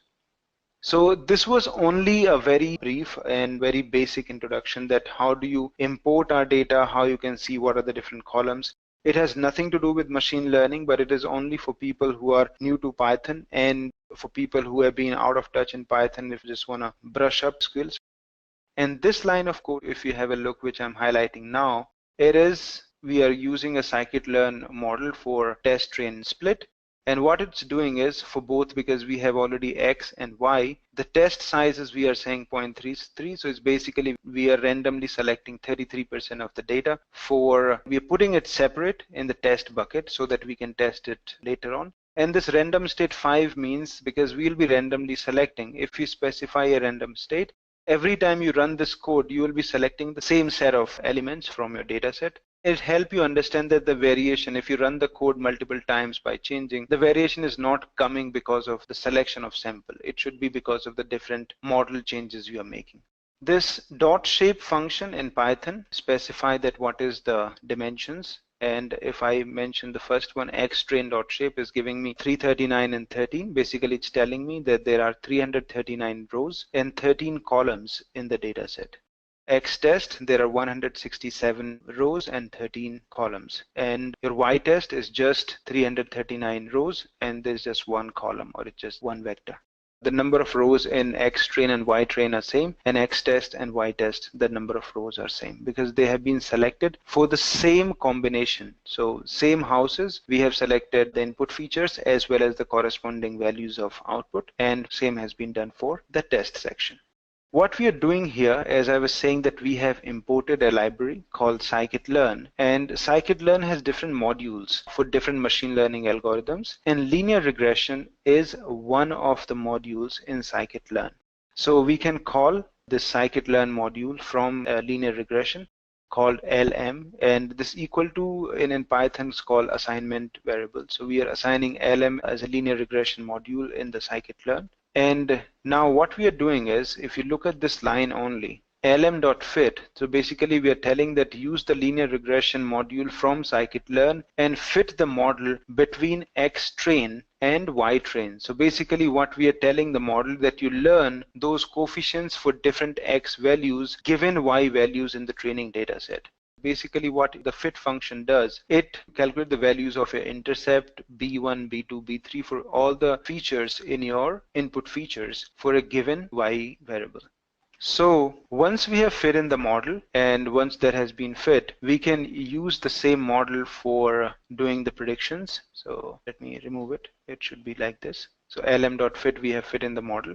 And once that has been fit, we can use the learned model, which is LM, with a function called predict xtrain. So what it will be doing is, once it has learned those coefficients, B intercept and B1, B2, B3 for all the features in input, you can use the predict function for making the predictions for your training data set. And you already have actual values as ytrain, and then you can compare that how good your model is doing. And how you can compare it, that if you look that we are put together same thing we have used for the xtest dataset, lm.predict xtest, and again the prediction has been done. So if you see here, I have put together as a data frame ytest and ytest bread, and the difference look like this. For the first value, which was 37.6, and the actual value was 37 point this value. Then the predicted value this, actual value is this. And this difference between the actual value and the predicted value signifies that how much is the error in your data set. So had it been that your model is giving the same prediction as it was the actual value, you would say there is no error, your model is 100% accurate and all the predictions being made by the model is absolutely bang on. But normally it doesn't happen. You end up having predictions which are a bit off from the actual value, and we measure the difference as one of the characteristics or one of the parameters to identify how correct your model is. In this particular statistic, there are two metrics being used for identifying, but the most basic one used is called mean squared errors. And what mean squared error is, it is basically the difference between actual value and the predicted value by the model. And what I mean by this is that let's say this is your predicted value 37.6 and this is your actual value. What you do is you take the difference of these two and then take the square of it. Why we take the square of it? Because this, in some values the difference may be negative or positive, and if you sum it up the difference may come to 0, and you may end up thinking that okay, a model is doing really good stuff. To avoid it, what we do is that we take the square of it so that the difference between actual and the predicted becomes positive, and you can sum it up to showcase that how far your predicted values are from the actual value. And then you take a mean of it to showcase that what is the mean difference between the actual value and the predicted value. It can also be used for model comparisons. Here I can show you that how it is working. That let's say you have some actual values, something like this, and let's say you fit a model, I fit a model. So there is one model prediction 1, another model is prediction 2. So what you can do is you can take the difference between the actual and the predict. So 10 minus 2 is 2, and then you take the square of it, which is 4. 23 and 21, again 2, square of 2, 4. Then third one, the difference is 5, and then square of it is 25, and so forth for all the values. You get the total value of sum of squared errors, and you divide it by the number of inputs, which is 5, and you get the mean of the squared errors. And you do the same thing for the second one, and if you see it is very less, 5, so probably it would be able to help you understand that which model is doing a better job in terms of predicting the housing prices or any other numerical variable.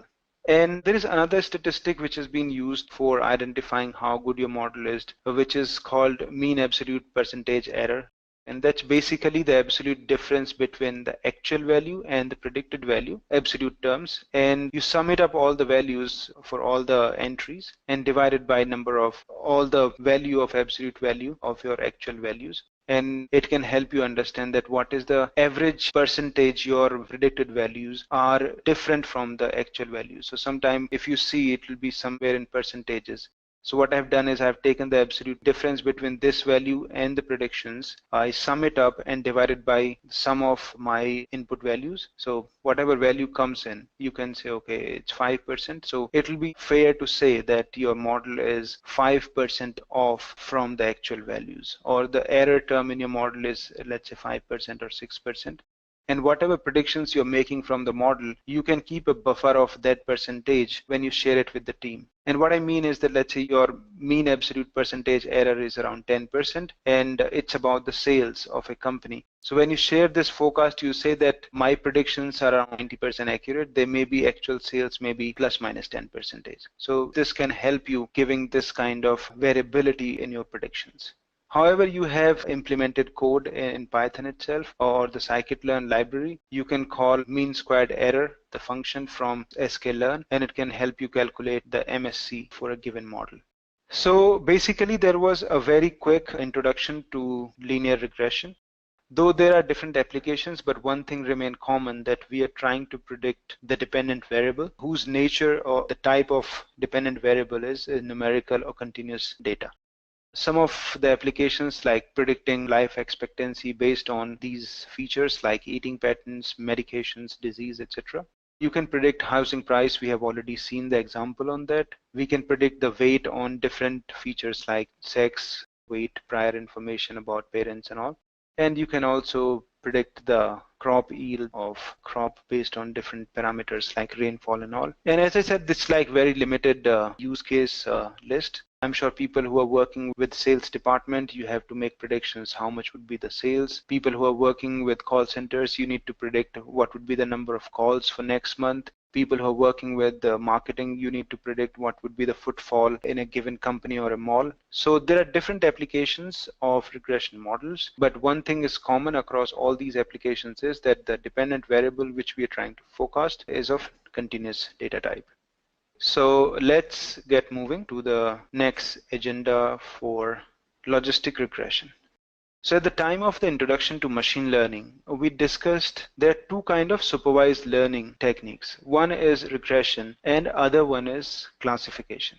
And the major differentiating factor between the two were that in regression, we held a dependent variable of continuous values, and in classification problems, we had a dependent variable of categorical types.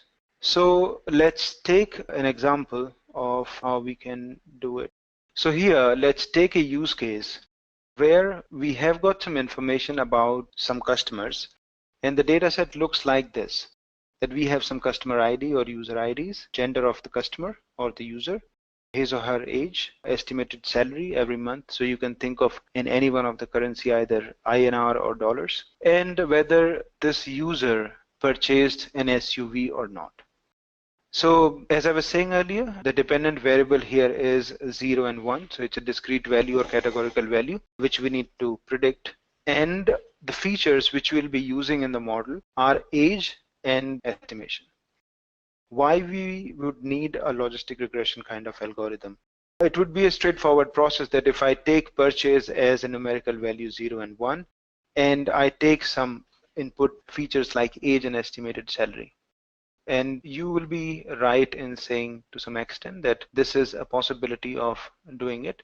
So there are two major problems coming if we follow this, and some of you can help me. What may be the problems if I try using the linear regression for solving this kind of problem?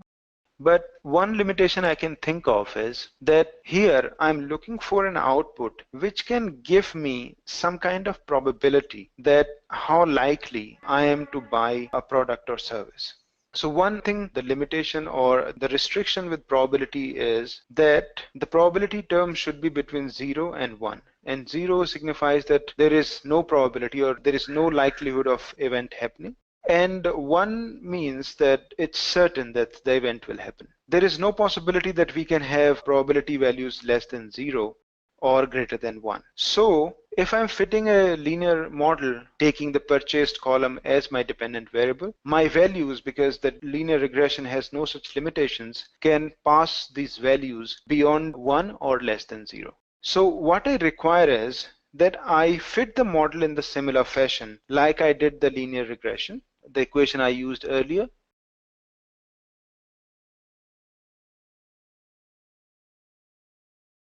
That I want that information would be coming from my features in the similar fashion. But what I want actually is that this y should be mapped to the values between 0 and 1. And given the limitation we have just talked about probability, that it should be between 0 and 1, it should not go beyond 1 and less than 0, I need to find ways if I can kind of force fit or kind of force this y value, which would be coming from this equation, and I force fit into values between 0 and 1. So to solve this problem, there was a function called sigmoid activation function, which would be extensively be used in our deep learning as well at different places. But logistic regression comes from this activation function itself, which is a function looks something like this, that output value would be 1 divided by 1 plus e to the power minus x. And x is not actually the one of the input, but any value we are giving it. And if you fit any value into this particular equation, it can convert any value between minus infinity to plus infinity. It will map it to between 0 and 1. If your value of x, which you are putting in here, I could have selected a different value, different name at least. But if you give the highly negative value, the output would be very, very close to 0. If this input is positive, then the output would be close to 1. If the value of x, the input here becomes 0, what would be the output? 1 by 2. Because any values power 0 is equal to 1, and 1 divided by 1 plus 1 would be equal to 1 by 2 or 0.5. So logistic regression is nothing but an extension of your linear regression itself, with one additional fact that you want to force fit your output between 0 and 1. And for that, you are using activation function called sigmoid activation function, or sometimes it's also been called logistic activation function, to do the same task. So this is an intuition behind your logistic regression, where you take values of your equation from intercept and different coefficients for your input, and you map these outputs between 0 and 1.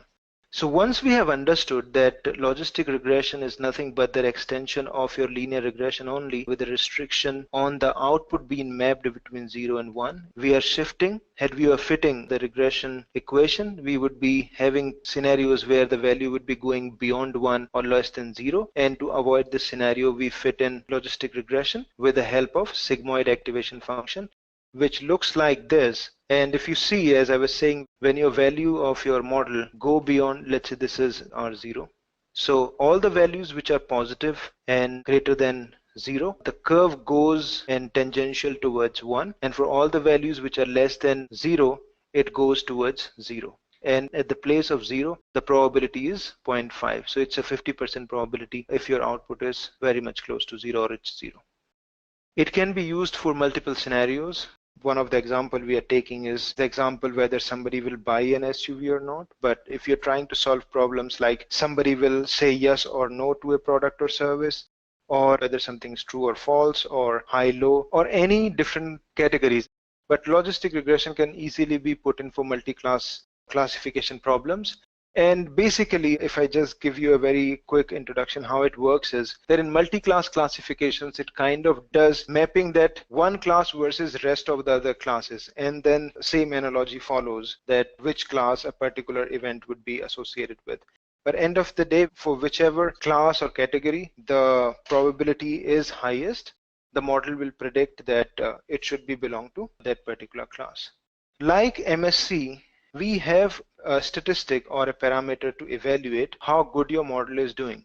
And that was a parameter to check that what is the difference between the actual value and the predicted value. And how we were doing it, we were taking the value which was actual, subtracting the predicted value, taking square of it, do it for all the examples and divide it by number of training examples we have.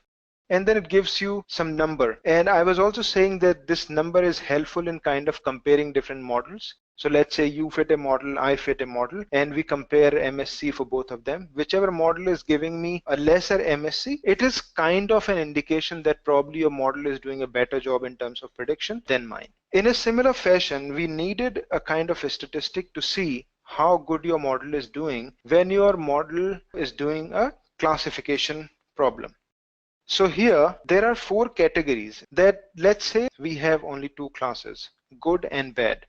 Actual values good and bad, and what your model is predicting good and bad. So 4 examples which belong to good category and your model is also predicting them good category. So this type of events or examples are called true positives because your model is doing correct prediction on positive examples. Another category, which is your actual value for those examples is bad, they belong to bad category, and your model is also predicting them bad. These are called true negatives. And these are correct predictions because whatever the actual value is, your model is also predicting the same thing. However, there are 2 categories where your actual value was bad, but your model is predicting good. These kind of examples are called false positive because your model is falsely predicting that these are good examples. And another category or last category is called false negative, where actual value were good and your model is predicting bad. So how do you learn, or how does your model say that which model is doing good job? So what we do is we calculate what is the percentage of values examples have been predicted correctly. These sections in blue, true positive and true negatives, these are the examples which your model has been able to predict correctly. And these 2 groups, false positive and false negative, are the incorrect predictions. So what we do is we just want to take what is the percentage of correct predictions, and this metric is also called confusion metric. Let's say there are some examples out of which 65 examples were there where actually they were good category examples and your model is also predicting them as good class, good category examples. 44 are those where they belong to the bad category and your model is also predicting them bad. This is 44. And 8 are actual bad and prediction is good, and 4 are actually good and predicted bad. What you do is you sum up all the correct examples, 64 and 44, and divided it by all the examples in your data set, all correct and incorrect ones. And here you get 89%. So all you can say that your model is being able to predict 89% accurately. Or if you want to explain it to your business team and say that whenever I give you a prediction that 100 customers will churn, and I give you a list of 100 customers, I can say with certainty that at least 89 will churn from them with some certainty. So because your model has given you 89% accuracy. So that's how it's been kind of communicated to business teams, that we are thinking that our model is 99% accurate, and whatever prediction we are giving, we are very, very certain. But if your model accuracy is 70 or 60%, then when you give the predictions to a business team, you say that, okay, though we are giving you the predictions, but we are not very certain whether it'll work correctly or not. So this accuracy percentages in a similar fashion like we did for linear regression as MSC to identify how good the predictions are. Your accuracy percentage is another metric to see how close or how correct the predictions has been. So now we can see the implementation of logistic regression in Python. So first few lines, if you see, we are importing the libraries or the machine learning libraries which we require to do the data manipulations. We are importing the data, which is a CSV format, and this data is already available on your LMS. If you want to import, you can easily import from the LMS itself. Unlike the Boston dataset, which we were importing from the library itself, here we have got a flat file as social network ads.csv, and you can call a read_csv function of pandas library to import the data. So you are importing the data as dataset, and as I said, head showcase the top 5 rows of your data. So here we have only 5 columns. One is user ID, gender, age, and salary, and the last column is our dependent variable, which signifies whether a customer or a user bought the SUV or not. So it's 0 and 1, and 1 means the person bought. In the previous code, we used one convention of selecting X and Y. Here we are showcasing another way of selecting, that's called iLoc. So we are looking for the location, and this convention, if I go through what we are doing here, that this is the dataset. Within the dataset, we are specifying the locations. This colon means that we want all the rows. And as I was saying earlier, that in Python, the index start from 0. So what we are saying, we want column 2 and 3. So what we mean that this is 0, this is 1, this is 2 and 3. So we want as our input features 2 and 3 and the values. So it will be creating an array of these 2 columns. We could have used gender, but I will leave it to you that first we need to create the gender as a vector of 0 and 1. So you can create a function which will say, okay, if gender is equal to male, then 1, else 0. Or you can create dummy variables. There are functions available in scikit-learn. So it's an exercise for you that this is the code already available, but I would encourage that if you can also include gender information into your model. The next line of code, why we are saying the dependent variable, is all the rows and column number 4. So column number 4 is your purchase information, whether a customer bought the SUV or not, and again the values to convert into a kind of list format. So we have specified 2 things. The 2 columns is the information about the input features or the information about the user in terms of how much money they make and what their age is, and information of Y, whether a customer bought the SUV or not. And the next line, we are doing the train and test split for the same stuff to evaluate whether the predictions being made by the model on the training dataset on which the model was learned is still doing the correct classification on the dataset or the test dataset which was not involved at the time of training. And this 0.25 means that we are selecting 25% of the data for test and remaining 75% for our train. What is the correct split of train and test? Normally it is correct to choose between something like 60-40 or 70-30 or 80-20. If your data set is big enough, then I think having 80-20 kind of split is good, or whatever. You can try these different combinations, but as a rule of thumb, most of the time I have seen people taking something like 60-40 or 70-30 kind of distribution between actual value and the predicted value. Now there is one important thing for data pre-processing, and this selection which I have made for doing the data pre-processing, and some of you who come from the machine learning background will already know that how important it is to kind of scale your data. And what do I mean by scaling? That if you look at the data set which we are using for input, one is the age column and second one is the income column. Age can be somewhere between, let's say, 1 to 100 or 120 at max, and your income is in like some thousand and some 100,000 numbers. Both these values are on different scale. Scaling your data on, let's say, all the values between 0 and 1 will help me understand that what is the importance of each variable. For example, if you look at a regression equation, and you see those coefficient B1, B2 for all the input features. These coefficients can give you kind of indication that how important a particular variable is. But this intuition will only be correct if all my features were on the same scale. If these features like age and salary, when they are on different scales, you will not be able to compare what these coefficients really mean, because they are two different scale your values come from. So it is always a good idea to have all your features on the same scale. There are multiple ways of doing it, and there are multiple type of scaling parameters. The simplest one is called min-max standardization, and what does it mean is that for a given column, let's say we are talking about age column, which is 1935-26, if I need to do min-max standardization, what do I mean is that I take the value it is, let's say 19, and minimum value here is, let's say 19, I have only these 5 values. So how it works is that this is the formula, this is the value, or how it's been presented, xi minus the minimum value of the column, so let's say age, divided by max of age minus minimum of range as well. But basically what this formula will do, if I do it for all the values in the age column, it will be converting all the values between 0 and 1. And there are other ways. I also said that there are normalization process, which is like you take the value minus the average value, divide by the standard deviation, if I call it correctly.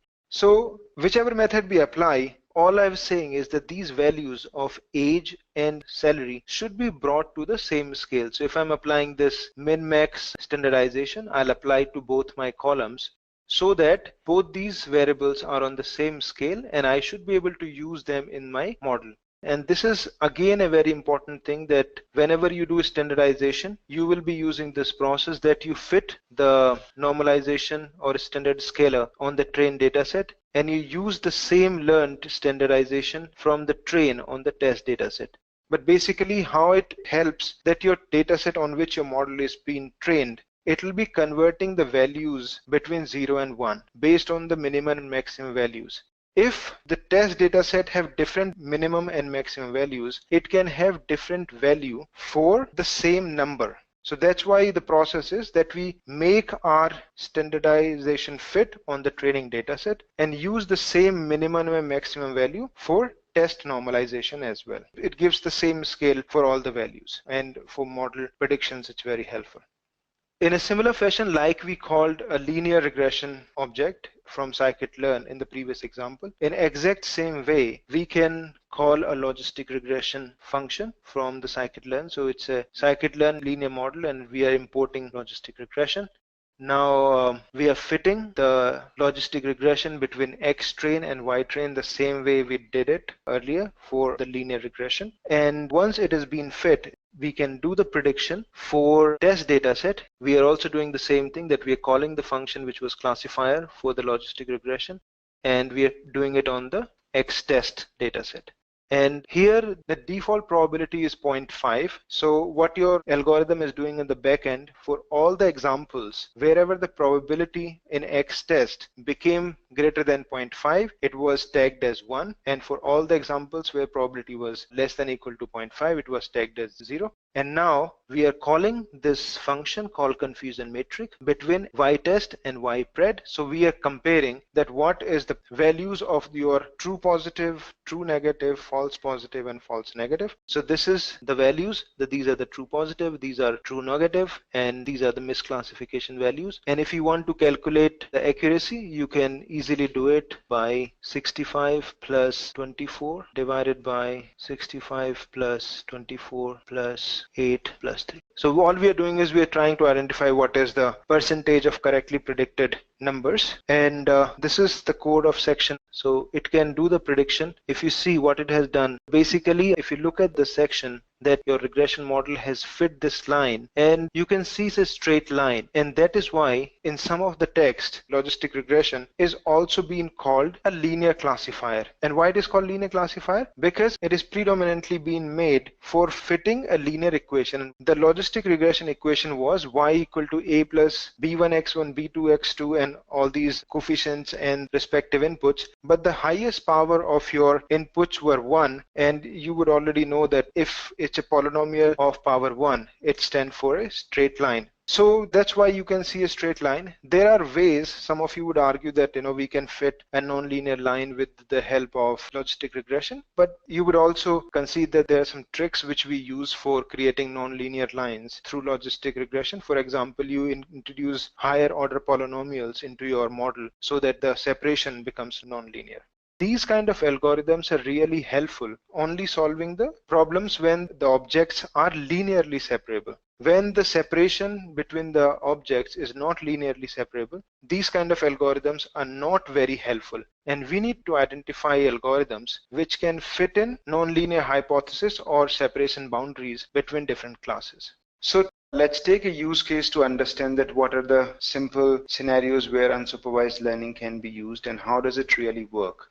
So let's take an example that we have some housing data in terms that what their locations are, and these white dots on the screen in the blue background showcase that where these homes are located. And the objective of education officer is that he needs to find a few locations where the schools can be set up. And the constraint is that students don't have to travel much. So given this constraint in mind, the officer needs to decide the location. They may be easily we can identify if we are not using any algorithm. So let's say if I know that I'm an officer, I need to open 3 schools in the locality and I know the information where the homes are located, I can easily see, okay, probably this is one location. I'm just highlighting it. And the constraint I also mentioned that students don't have to travel much. What I mean is that if you open the school here, then everybody of you would say that it's not a great location for a school given that it's far away from the population. So this is not the correct location. And from the perspective of identifying the home, probably these 3 from a human intervention or like some of you has been given the task without any algorithm, you can decide that if you set up the school, most of the students would be traveling less to go to school.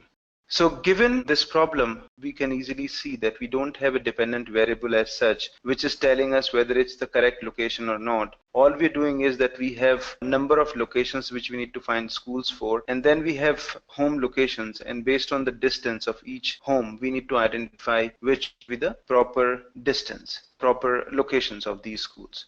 And another thing which is coming from the same logic that there are no predefined classes of these locations. And one more point if you would like to add, and some of you who have done the clustering or the segmentation job in your respective works, that these numbers, we say 3 or 4 or 5, it's not predefined. It is most of the time given by the business that how many clusters or segments they would be looking for.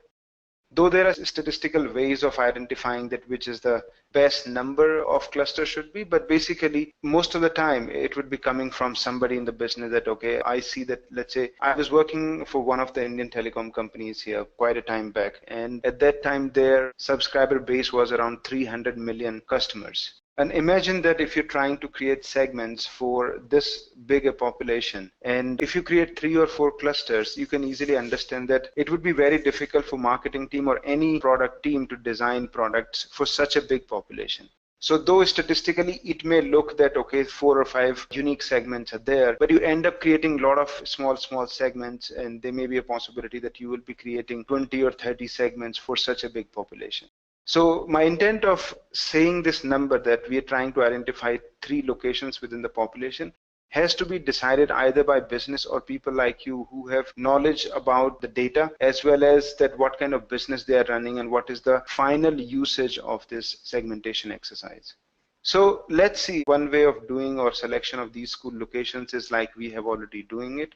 If you identify that somebody looked at the homes and see the densities where the density is high and selected the home automatically. But there are algorithms also available to do the task. And I can give the name here itself. It's K means algorithm. And so first we would like to understand that how does an algorithm work if it needs to identify which is the best location. So if you are looking at my screen, let's say our objective is that we need to identify 2 locations first, and we have some data and its scatter plot available, and we need to identify where the school should be so that the distance from home should be minimum. if that's our objective. So how we can do it, that let's say we randomly assign 2 points from the existing data set. And actually easiest way is that you randomly pick 2 numbers from your data set itself. And then what you do is you assign these 2 selected points as these are your cluster centroids. So this is the center of your selected population.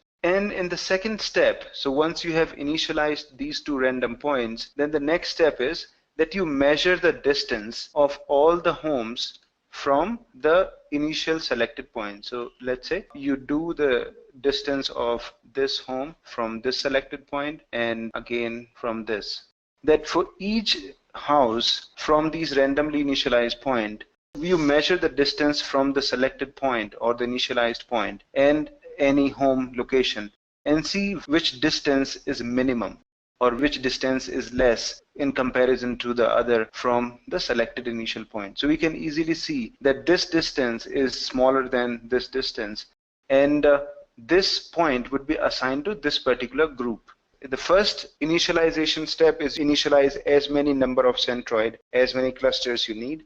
And in the second step, you do the cluster assignment. And in cluster assignment, how it's been done is that you measure the distance from these initialized points and see wherever the distance is minimum, and then assign this home to that particular segment or cluster. So this exercise has been done for each home. I'm just trying to show for a couple of them.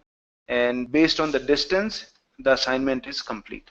So this color also signifies what we have done is after measuring the distance for each home from the initial points, we have assigned these points to this cluster and these blue points to second cluster. And then once this assignment is complete, it moves the centroid. So what we'll be doing is it'll be taking the center of all the selected points and then it will move the centroid from the previous point to the next point based on the new assignment which has already been completed. And then what's been done is the same exercise which was done earlier in terms of cluster assignment, that we measure the distance of each home from the centroid. So distance from this centroid and wherever it's minimum, assign it to that particular cluster. And this process has been repeated again for both the centroid. And once the distance has been measured on the improved or changed centroid, again the assignment process has been started. So once you have moved and then measure the distance, and then assignment also changes like it was done in the previous step. And we continue this process till the time we have reached a location or a point where this change in assignment have stopped completely. So once we have reached this kind of place or this kind of scenario where as many times you measure the distance from the centroid to the different points, your centroid does not change. This exercise or this point is called that your model has converged, and at that point you can say, okay, these all group, there is one group of these points or these homes, so this is one cluster and second one is this cluster. So this is how k-means work. It has wide variety of applications. There is a function available in scikit-learn library. You can try implement it. The intent of showcasing you this example of unsupervised learning was that we will be having 2 algorithms which come from unsupervised learning section of machine learning. And these would be your restricted Boltzmann machines and autoencoders, which work on a similar methodology of unsupervised learning. So in a similar fashion, like we started discussing in the beginning, that where should be the location of these schools, we can use a k-means algorithm and initialize 3 points randomly and do this distance measure to each home and assign the homes to a cluster wherever the distance is minimum. And we continue this process of measuring the distance and assigning it to the cluster till the time these values have been converged. The most important task for any data scientist is not to remember which library is required or what are the codes.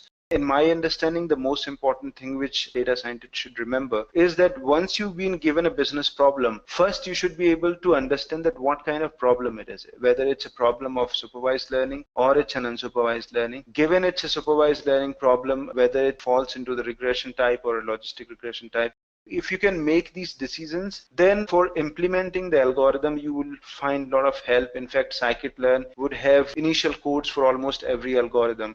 So you don't have to remember line of code and algorithms. All you should be able to do is once a problem is being given to you, you should be able to identify what kind of problem it is. Most of the time in unsupervised learning and specifically in k-means kind of models, we use this elbow method as an indicator or help you understand that what is probably a number we should start with for starting the final implementation of your model. So let me give you an intuition. How does it work? SSD stands for sum of squared errors. And what it means is actually, if I go back a little, that suppose you have identified these two clusters. So sum of squared error would be that you take the centroid and measure the distance for the points which are associated with this cluster. So you measure the distance for each point in the orange group and sum square all the distances, and the same exercise being done for the blue points. And whatever the total number comes in after doing this exercise, you will be getting what is the total number of squared errors. And if you have two clusters, you would have some number. And just for intuition, I'm saying that this total sum of a square is coming as 100. And that's only for intuition and example. I'm taking this number to help you. Let's say there was one more cluster somebody identified here. And all these 3 points, though it's blue in color, but I'm saying all these 3 points belong to this particular segment. And rest of these points remained same as it was previously. And as we saw with two clusters, our sum of a square was coming as 100. When we have 3, you can see that these points are a bit far off from this particular cluster. So if I'll be doing it with 3 clusters, this distance would be a bit less, given that now I have a point which is closer to these points, and whatever error or distance these 3 points were adding, it would be a bit less given the cluster was here. And let's say this distance goes down to 95. I'm just making up some numbers. So probably what it's telling me that sum of squared is going down, and probably I'm finding clusters which are closer or more closer to the actual data points. And as you would know that if I'll be increasing the number of clusters in the population, this distance would be going down hopefully. And this distance can go up to 0 when every point become a cluster itself. So if let's say I have 20 data points there, and I assign that every point is a cluster in itself, then just measuring the distance from the point, which would be 0, and overall SSD will become 0. So it may start from a very high number, but it will be reducing with each cluster point or cluster you will be adding to your data. So this line, which is sometimes being called the elbow method, what it's actually showing you, so if you had one cluster only anywhere in the population and you do some of the squared distances, this was the distance. When you had 2 clusters, this was the distance. When you had 3, these were the distance. When you had 4, this was the distance. But when you had 5, the sum of squared error did not reduce much. So if you see, it's like very less. And after that, even though you keep on adding different clusters, the sum of squared errors is not going down. So as I was saying, this process or this method is kind of indicative method, and it gives you an intuition that if I have done it, my cluster analysis with different number of clusters, and I'm measuring the sum of squared errors for given number of clusters, and I see that after 4, the sum of squared error is not going down, it gives me an intuition that probably I have found clusters which are more or less coherent and the population is not very much away from the centroid.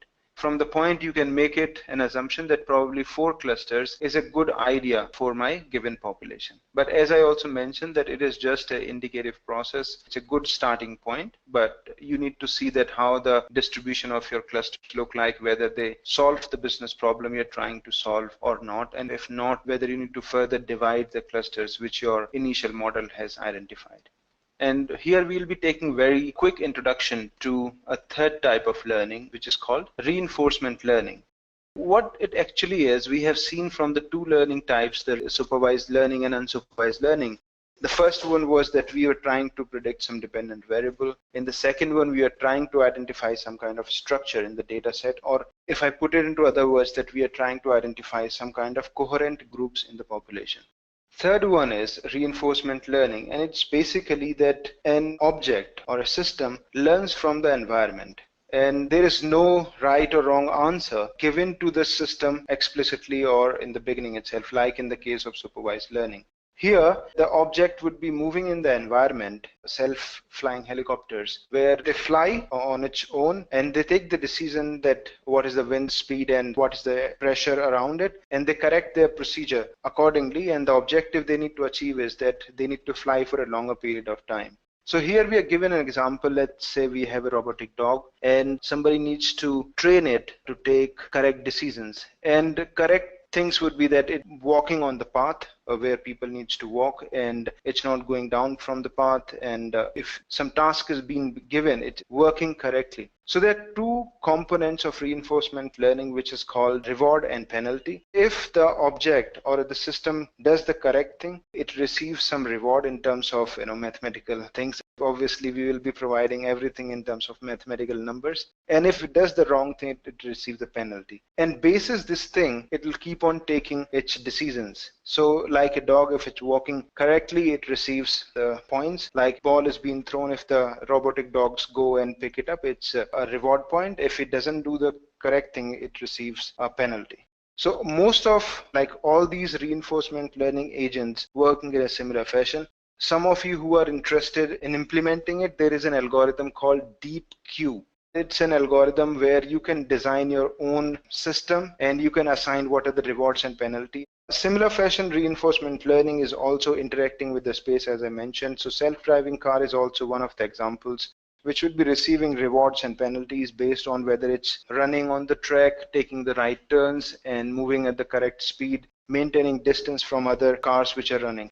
So reinforcement learning has a huge implementation or requirement for self-driving cars, or some of the components of it, not all. Some of the components also in self-driving car are supervised learning, for the point that car needs to understand what the objects are in front of it and all other objects identification. So what are the real limitations of machine learning, given that we already have all three types of algorithms, supervised, unsupervised, and reinforcement learning algorithm already available? Then why we want a new architecture or new type of algorithms for our artificial intelligence systems? First and foremost is the dimensions. And when I say dimension, it's like the type of data we get from a lot of sources. Let's say we receive images, which is grid-like image. So where the pixels and what is the strength of pixels in the image. Natural language processing, so language data comes in a different length, and the work is also different in the sense that suppose you need to design a machine learning algorithm which can do language translation. And if you conceptualize this idea of language translation from a machine learning algorithm perspective, your inputs become a sequence of words and your output is also sequence of words. And some of you who are working in machine learning algorithm, try thinking that whether we have any algorithm currently available, like logistic regression or decision tree, which can help me even fit the algorithm or fit the problem. Leave aside how good the accuracy would be and all, but these problems which come from a different type of data source and we trying to solve a different kind of problem, like language translation or chatbot kind of problem where you give a sequence and it returns you a sequence. So these kind of architecture is already not available in machine learning. So that is one of the reasons that we need to identify some algorithms which can deal with such data sets like images and languages. And second, it can also fit different kind of models which are not only for predicting or classifying, but also give you some kind of values like sequence I take an example of. So that is one of the reasons. First, we are looking for a different type of architecture for solving such problems. Then second problem, which machine learning algorithms are not very good in dealing, is the dimensionality. So we would have seen with a size of, let's say, 1,000 variables and let's say 100,000 rows and 1,000 columns, probably you can still fit some of the machine learning algorithms on top of it. But given the kind of problems we are dealing with, like images, every image, let's say it's 200 by 200, means 200 pixel by 200 pixel, and it's a colored image, it means there are 3 channels. If you do the maths, 200 multiplied by 200, let's say this is your image and it's 200 by 200 because every image is kind of a matrix only. And if it's a colored image, actually colored image are being represented in system through 3 channels, red, green and blue. So there will be 3 such grids, but one top of the other. So number of pixels you need to have to represent your image in the system or in your algorithm would be 200 by 200 by 3. And then you calculate how many features it would be. If my math is correct, it should be like 120,000 features. So even a simple image of such small dimensions, you end up getting 120,000 features, And plus, if you're really working on a complex problem solving in terms of, let's say, an object identification in the images, there may be 5 or 6 objects which you need to identify, and you're dealing with, let's say, 100,000 images, then your scale of data becomes so huge for any machine learning algorithm to easily handle it. And your machine learning algorithms fail in terms of getting any interesting results out of it. So coming to solution part, that we need an architecture which can not only read such data in terms of images, but it is capable enough of dealing with such huge dimensions of data. So this is the second benefit which comes from the deep learning algorithms. And we'll be discussing how do they manage such high dimensional data when we go and talk about different architectures. And third, and the most important reason that we will be looking for a different kind of model structure or different kind of algorithm is for identifying the features. So in machine learning algorithms, we as data scientists spend a lot of time in kind of curating the important features. Either first you'll be scaling the features, and after scaling you'll be creating the interaction variables, then you'll be creating, if the separator is not very clear, then you need to introduce high dimensional data. Let's say it's your data point. And if you see that line you're fitting is not separating clearly, then some of you would be trying the higher order polynomials of your input features. So all such things which not only difficult to come up, there is a lot of trial and error that which kind of transformation and which kind of variable creation. So what kind of variable will really work for classification problem? That's first thing. And second is, if you're working on higher order polynomials, what is the correct order of polynomial I need to create it? And just to give you the scale of it, let's say you are dealing with only 100 features, and you need to create second order polynomial with interaction of all these 100 features, then you will end up getting around 5,000 features from the second order polynomial only. If you want to get third order polynomial like cube variables or the interaction of 3 variables together, then these 100 variables will come around 170,000 features. So this creation of features is very, very difficult. If we go and start creating these features on our own, and our objective, let's say, to identify a television in the image, and we have some pictures where we need to identify, even though you have created those features manually, and some of you who are working in the field of computer science for quite some time would know that earlier we used to use features like SIFT, SIFT, HAR features, and HOG features. But these are like kind of static features for a given object. But we may argue that this television is there in this picture here, but in other picture it can be somewhere else. So the feature which I'm identifying, it has to be spatial indifference, that it can be anywhere in the image. And same goes for language, that if you're dealing with language data, it should be not only able to understand the meaning of word or how does the word fit into the sentence, but it should also be able to understand that what is the context of each word. But these word embeddings, neural network, help you understand it. What are the related word to a given word? And from that you make predictions. So these broad problems of machine learning algorithms, one is they are not being able to play with or deal with different type of data like images and natural language. Second is the dimensional problem, if the dimensionality goes in like 100,000 features and all. And third is this feature creation on its own. So these are the 3 basic reasons that one of you or all of you would be interested in going to one of the deep learning architecture for solving such problems.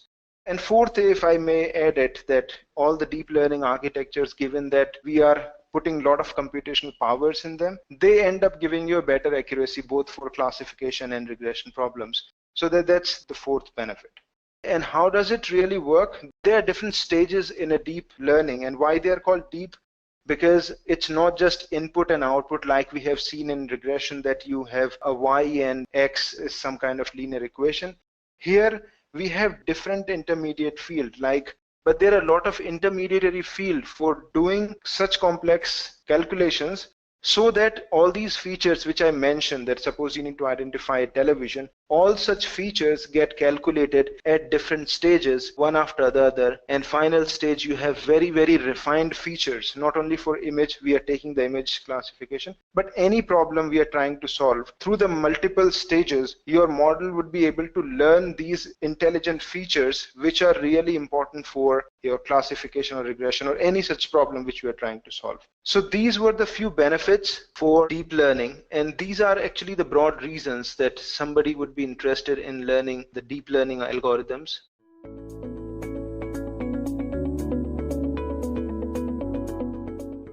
So this is the problem statement, guys. We need to figure out if the banknotes are real or fake. And for that, we'll be using artificial neural networks. And obviously, we need some sort of data in order to train our network. So let us see how the data set looks like. So over here, I've taken a screenshot of the data set with few of the rows. In it, data were extracted from images that were taken from genuine and forged banknote-like specimens. After that, wavelet transform tools were used to extract features from those images.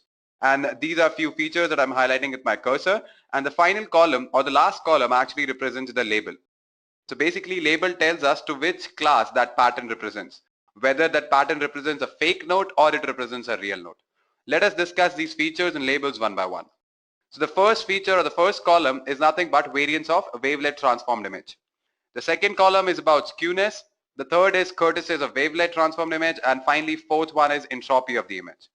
After that, when I talk about label, which is nothing but my last column, over here, if the value is 1, that means the pattern represents a real note. Whereas when value is 0, that means it represents a fake note. So guys, let's move forward and we'll see what are the various steps involved in order to implement this use case. So over here, we'll first begin by reading the data set that we have. We'll define features and labels. After that, we are going to encode the dependent variable. And what is a dependent variable? It is nothing but your label. Then we are going to divide the data set into two parts, one for training, another for testing. After that, we'll use TensorFlow data structures for holding features, labels, etc. And TensorFlow is nothing but a Python library that is used in order to implement deep learning models, or you can say neural networks. Then we'll write the code in order to implement the model. And once this is done, we will train our model on the training data. We'll calculate the error. Error is nothing but your difference between the model output and the actual output. And we'll try to reduce this error. And once this error becomes minimum, we'll make prediction on the test data and we'll calculate the final accuracy. So guys, let me quickly open my PyCharm and I'll show you how the output looks like. So this is my PyCharm, guys. Over here, I've already written the code in order to execute the use case. I'll go ahead and run this and I'll show you the output. So over here, as you can see, with every iteration, the accuracy is increasing. So let me just stop it right here. All right, till now, any questions, any doubts with respect to what is our use case, what is the data set about? So we'll move forward and we'll understand why we need neural networks. So in order to understand why we need neural networks, we are going to compare the approach before and after neural networks. And we'll see what were the various problems that were there before neural networks. So earlier, conventional computers use an algorithmic approach. That is, the computer follows a set of instructions in order to solve a problem. And unless the specific steps that the computer needs to follow are known, the computer cannot solve the problem. So obviously we need a person who actually knows how to solve that problem, and he or she can provide the instructions to the computer as to how to solve that particular problem, right? So we first should know the answer to that problem, or we should know how to overcome that challenge or problem which is there in front of us. Then only we can provide instructions to the computer. So this restricts the problem solving capability of conventional computers to problems that we already understand and know how to solve. But what about those problems whose answer we have no clue of? So that's where our traditional approach was a failure. So that's why neural networks were introduced. Now let us see what was the scenario after neural networks. So neural networks basically process information in a similar way the human brain does. And these networks, they actually learn from examples. You cannot program them to perform a specific task. They will learn from their examples, from their experience. So you don't need to provide all the instructions to perform a specific task. And your network will learn on its own with its own experience. All right, so this is what basically neural network does. So even if you don't know how to solve a problem, you can train your network in such a way that with experience, it can actually learn how to solve the problem. So that was a major reason why neural networks came into existence. So these neural networks are basically inspired by neurons, which are nothing but your brain cells. And the exact working of the human brain is still a mystery though. So as I've told you earlier as well, that neural networks work like human brain, and so the name. And similar to a newborn human baby, as he or she learns from his or her experience, we want a network to do that as well. But we want it to do very quickly. So here's a diagram of a neuron. Basically, a biological neuron receives input from other sources, combines them in some way, perform a generally non-linear operation on the result, and then outputs the final result. So here, if you notice these dendrites will receive signals from the other neurons. Then what will happen, it will transfer it to the cell body. The cell body will perform some function. It can be summation, it can be multiplication. So after performing that summation on the set of inputs, via axon, it is transferred to the next neuron. Now let's understand what exactly are artificial neural networks. It is basically a computing system that is designed to simulate the way the human brain analyzes and processes the information. Artificial neural networks has self-learning capabilities that enable it to produce better results as more data becomes available. So if you train your network on more data, it will be more accurate. So these neural networks, they actually learn by example. And you can configure your neural network for specific applications. It can be pattern recognition, or it can be data classification, anything like that, all right? So because of neural networks, we see a lot of new technology has evolved. From translating web pages to other languages, to having a virtual assistant to order groceries online, to conversing with chatbots. All of these things are possible because of neural networks. So in a nutshell, if I need to tell you, artificial neural network is nothing but a network of various artificial neurons. All right. So let me show you the importance of neural network with two scenarios, before and after neural network. So over here we have a machine, and we have trained this machine on 4 types of dogs, as you can see where I'm highlighting with my cursor. And once the training is done, we provide a random image to this particular machine which has a dog. But this dog is not like the other dogs on which we have trained our system on. So without neural networks, our machine cannot identify that dog in the picture, as you can see it over here.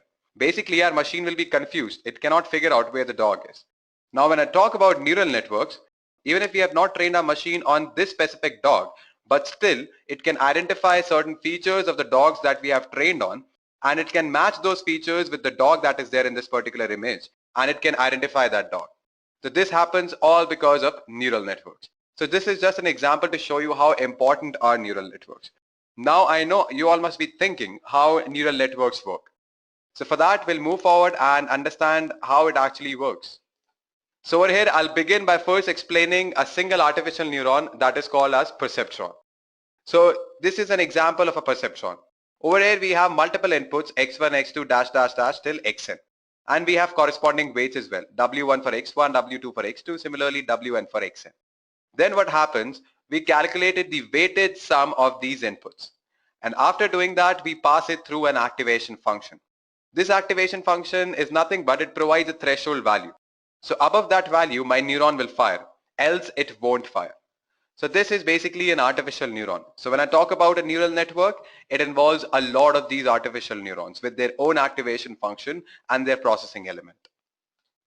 Now we'll move forward and we'll actually understand various modes of this perceptron or single artificial neuron.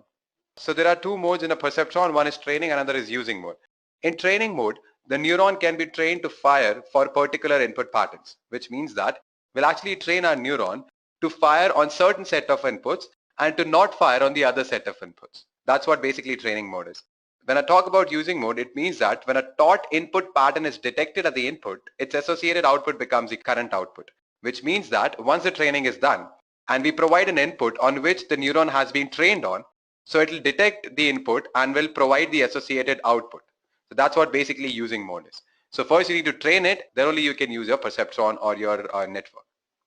So these were the 2 modes, guys. Next up, we'll understand what are the various activation functions available. So these are the 3 activation functions, although there are many more, but I've listed down 3. Step function. So over here, the moment your input is greater than this particular value, your neuron will fire, else it won't. Similarly for sigmoid and sine function as well. So these are 3 activation functions. There are many more that I've told you earlier as well. So yeah, these are the 3 majorly used activation functions. Next up, what we are going to do, we are going to understand how a neuron learns from its experience. So I'll give you a very good analogy in order to understand that. And later on, when we talk about neural networks, or you can say multiple neurons in a network, I'll explain you the math behind it. I'll explain you the math behind learning, how it actually happens. So right now, I'll explain you with an analogy. And guys, trust me, that analogy is pretty interesting. So I know all of you must have guessed it. So these are two beer mugs, and all of you who love beer can actually relate to this analogy a lot. And I know most of you actually love beer, so that's why I've chosen this particular analogy, so that all of you can relate to it. All right, jokes apart. So fine guys, so there's a beer festival happening near your house and you want to badly go there. But your decision actually depends on three factors. First is how is the weather, whether it is good or bad. Second is your wife or husband is going with you or not. And the third one is any public transport is available. So on these three factors, your decision will depend whether you will go or not. So we'll consider these three factors as inputs to our perceptron, and we'll consider our decision of going or not going to the beer festival as our output. So let us move forward with that. So we'll move forward and we'll see what are the various inputs that I'm talking about. So the first input is how is the weather. We'll consider it as x1. So when weather is good, it'll be 1, and when it is bad, it'll be 0. Similarly, your wife is going with you or not, so that'll be your x2. If she is going, then it's 1. If she's not going, then it's 0. Similarly, for public transport, if it is available, then it is 1, else it is 0. So these are the three inputs that I'm talking about. Let's see the output. So output will be 1 when you're going to the beer festival, and output will be 0 when you want to relax at home. You want to have beer at home only. You don't want to go outside. So these are the two outputs, whether you're going or you're not going. Now what a human brain does. Over here, okay, fine. I need to go to the beer festival. But there are three things that I need to consider. But will I give importance to all these factors equally? Definitely not. There'll be certain factors which will be of higher priority for me. I'll focus on those factors more, whereas few factors won't affect that much to me. All right, so let's prioritize our inputs or factors. So here our most important factor is weather. So if weather is good, I love beer so much that I don't care even if my wife is going with me or not, or if there is a public transport available. So I love beer that much that if weather is good, then definitely I'm going there. That means when x1 is high, output will be definitely high. So how we do that, how we actually prioritize our factors, or how we actually give importance more to a particular input and less to another input in a perceptron or in a neuron. So we do that by using weights. So we assign high weights to the more important factors or more important inputs, and we assign low weights to those particular inputs which are not that important for us. So let's assign weights, guys. So weight W1 is associated with input X1, W2 with X2, and similarly W3 with X3. Now, as I've told you earlier as well, that weather is a very important factor, so I'll assign a pretty high weight to weather and I'll keep it as 6. Similarly, W2 and W3 are not that important, so I'll keep it as 2, 2. After that, I've defined a threshold value as 5, which means that when the weighted sum of my input is greater than 5, then only my neuron will fire, or you can say then only I'll be going to the beer festival. All right, so I'll use my pen and we'll see what happens when weather is good. So when weather is good, our X1 is 1, our weight is 6, we'll multiply it with 6.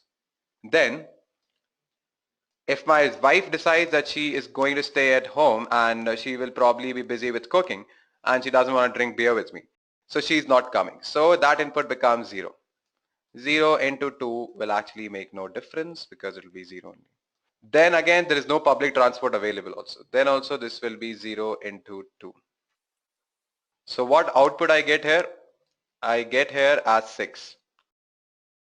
And notice the threshold value, it is 5. So definitely 6 is greater than 5.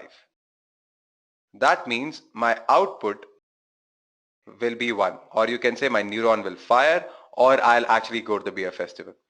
So even if these two inputs are 0 for me, that means my wife is not willing to go with me and there is no public transport available, but weather is good, which has very high weight value and it actually matters a lot to me. So if that is high, it doesn't really matter whether the two inputs are high or not. I will definitely go to the beer festival. All right. Now I'll explain you a different scenario. So over here our threshold was 5. But what if I change this threshold to 3? So in that scenario, even if my weather is not good, I'll give it a 0. So 0 into 6. But my wife and public transport both are available. All right. So 1 into 2 plus 1 into 2, which is equal to 4. And it is definitely greater than 3. Then also my output will be 1. That means I will definitely go to the beer festival even if weather is bad. And my neuron will fire. So these are the two scenarios that I have discussed with you. All right. So there can be many other ways in which you can actually assign weight to your problem or to your learning algorithm. So these are the two ways in which you can assign weights and prioritize your inputs or factors on which your output will depend. So obviously in real life, all the inputs or all the factors are not as important for you. So you actually prioritize them. And how you do that in perceptron, you provide high weight to it. This is just an analogy so that you can relate to a perceptron to a real life. We'll actually discuss the math behind it later in the session as to how a network or a neuron learns. All right. So how the weights are actually updated and how the output is changing, that all those things we'll be discussing later in the session. But my aim is to make you understand that you can actually relate to a real life problem with that of a perceptron. All right.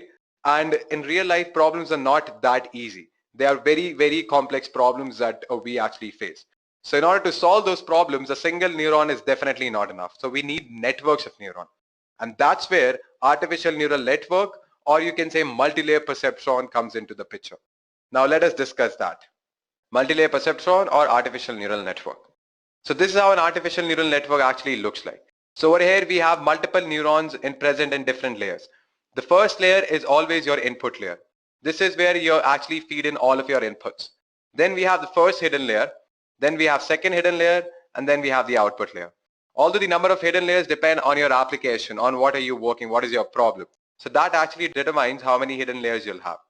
So let me explain you what is actually happening here. So you provide in some input to the first layer, which is nothing but your input layer. You provide inputs to these neurons. All right. And after some function, the output of these neurons will become the input to the next layer, which is nothing but your hidden layer 1. Then these hidden layers also have various neurons. These neurons will have different activation functions. So they'll perform their own function on the inputs that it receives from the previous layer. And then the output of this layer will be the input to the next hidden layer, which is hidden layer 2. Similarly, the output of this hidden layer will be the input to the output layer. And finally, we get the output. So this is how basically an artificial neural network looks like. Now let me explain you this with an example. So over here, I'll take an example of image recognition using neural networks. So over here, what happens, we feed in a lot of images to our input layer. Now this input layer will actually detect the patterns of local contrast and then will feed that to the next layer, which is hidden layer 1. So in this hidden layer 1, the face features will be recognized. We'll recognize eyes, nose, ears, things like that. And then that will be again fed as input to the next hidden layer. And in this hidden layer, we'll assemble those features and we'll try to make a face. And then we'll get the output, that is the face will be recognized properly. So if you notice here, with every layer, we are trying to get a more abstract version or the generalized version of the input. So this is how basically an artificial neural network, how it works. All right. And there's a lot of training and learning which is involved that I'll show you now. Training a neural network. So how we actually train our neural network. So basically the most common algorithm for training a network is called backpropagation. So what happens in backpropagation, after the weighted sum of inputs and passing through an activation function and getting the output, we compare that output to the actual output that we already know. We figure out how much is the difference. We calculate the error. And based on that error, what we do, we propagate backwards. And we'll see what happens when we change the weight. Will the error decrease or will it increase? And if it increases, when it increases by increasing the value of the variables or by decreasing the value of variables. So we kind of calculate all those things and we update our variables in such a way that our error becomes minimum. And it takes a lot of iterations. Trust me guys, it takes a lot of iterations. We get output a lot of times and then we compare it with the model, with the actual output. Then again we propagate backwards, we change the variables, then again we calculate the output, we compare it again with the desired output of the actual output. Then again we propagate backwards. So this process keeps on repeating until we get the minimum value. All right. So there's an example that is there in front of your screen. Don't be scared of the terms that I used. I'll actually explain you with an example. So this is the example over here. We have 0, 1 and 2 as inputs and our desired output or the output that we already know is 0, 1 and 4. All right. So over here we can actually figure out that desired output is nothing but twice of your input. But I'm training a computer to do that, right? The computer is not a human. So what happens, I actually initialize my weight, I keep the value as 3. So the model output will be 3 into 0 is 0, 3 into 1 is 3, 3 into 2 is 6. Now obviously it is not equal to your desired output, so we check the error. Now the error that we have got here is 0, 1 and 2, which is nothing but your difference. So 0 minus 0 is 0, 3 minus 2 is 1, 6 minus 4 is 2. Now this is called an absolute error. After squaring this error, we get square error which is nothing but 0, 1 and 4. All right. So now what we need to do, we need to update the variables. We have seen that the output that we got is actually different from the desired output. So we need to update the value of the weight. So instead of 3, our computer makes it as 4. After making the value as 4, we get the model output as 0, 4 and 8. And then we saw that the error has actually increased. Instead of decreasing, the error has increased. So after updating the variable, the error has increased. So you can see that square error is now 0, 4 and 16, and earlier it was 0, 1 and 4. That means we cannot increase the weight value right now. But if we decrease that, make it as 2, we get the output which is actually equal to desired output. But is it always the case that we need to only decrease the weight? Definitely not. So in this particular scenario, whenever I'm increasing the weight, error is increasing, and when I'm decreasing the weight, error is decreasing. But as I've told you earlier as well, this is not the case every time. Sometimes you need to increase the weight as well. So how we determine that? Alright, fine guys, this is how basically a computer decides whether it has to increase the weight or decrease the weight. So what happens here, this is a graph of square error versus weight. So over here what happens, suppose your square error is somewhere here, and your computer, it starts increasing the weight in order to reduce the square error. And it notices that whenever it increases the weight, square error is actually decreasing. So it'll keep on increasing until the square error reaches a minimum value. And after that, when it tries to still increase the weight, the square error will increase. So at that time, our network will recognize that whenever it is increasing the weight after this point, error is increasing. So therefore, it will stop right there, and that will be our weight value. Similarly, there can be one more scenario. Suppose if we increase the weight, but then also the square error is increasing.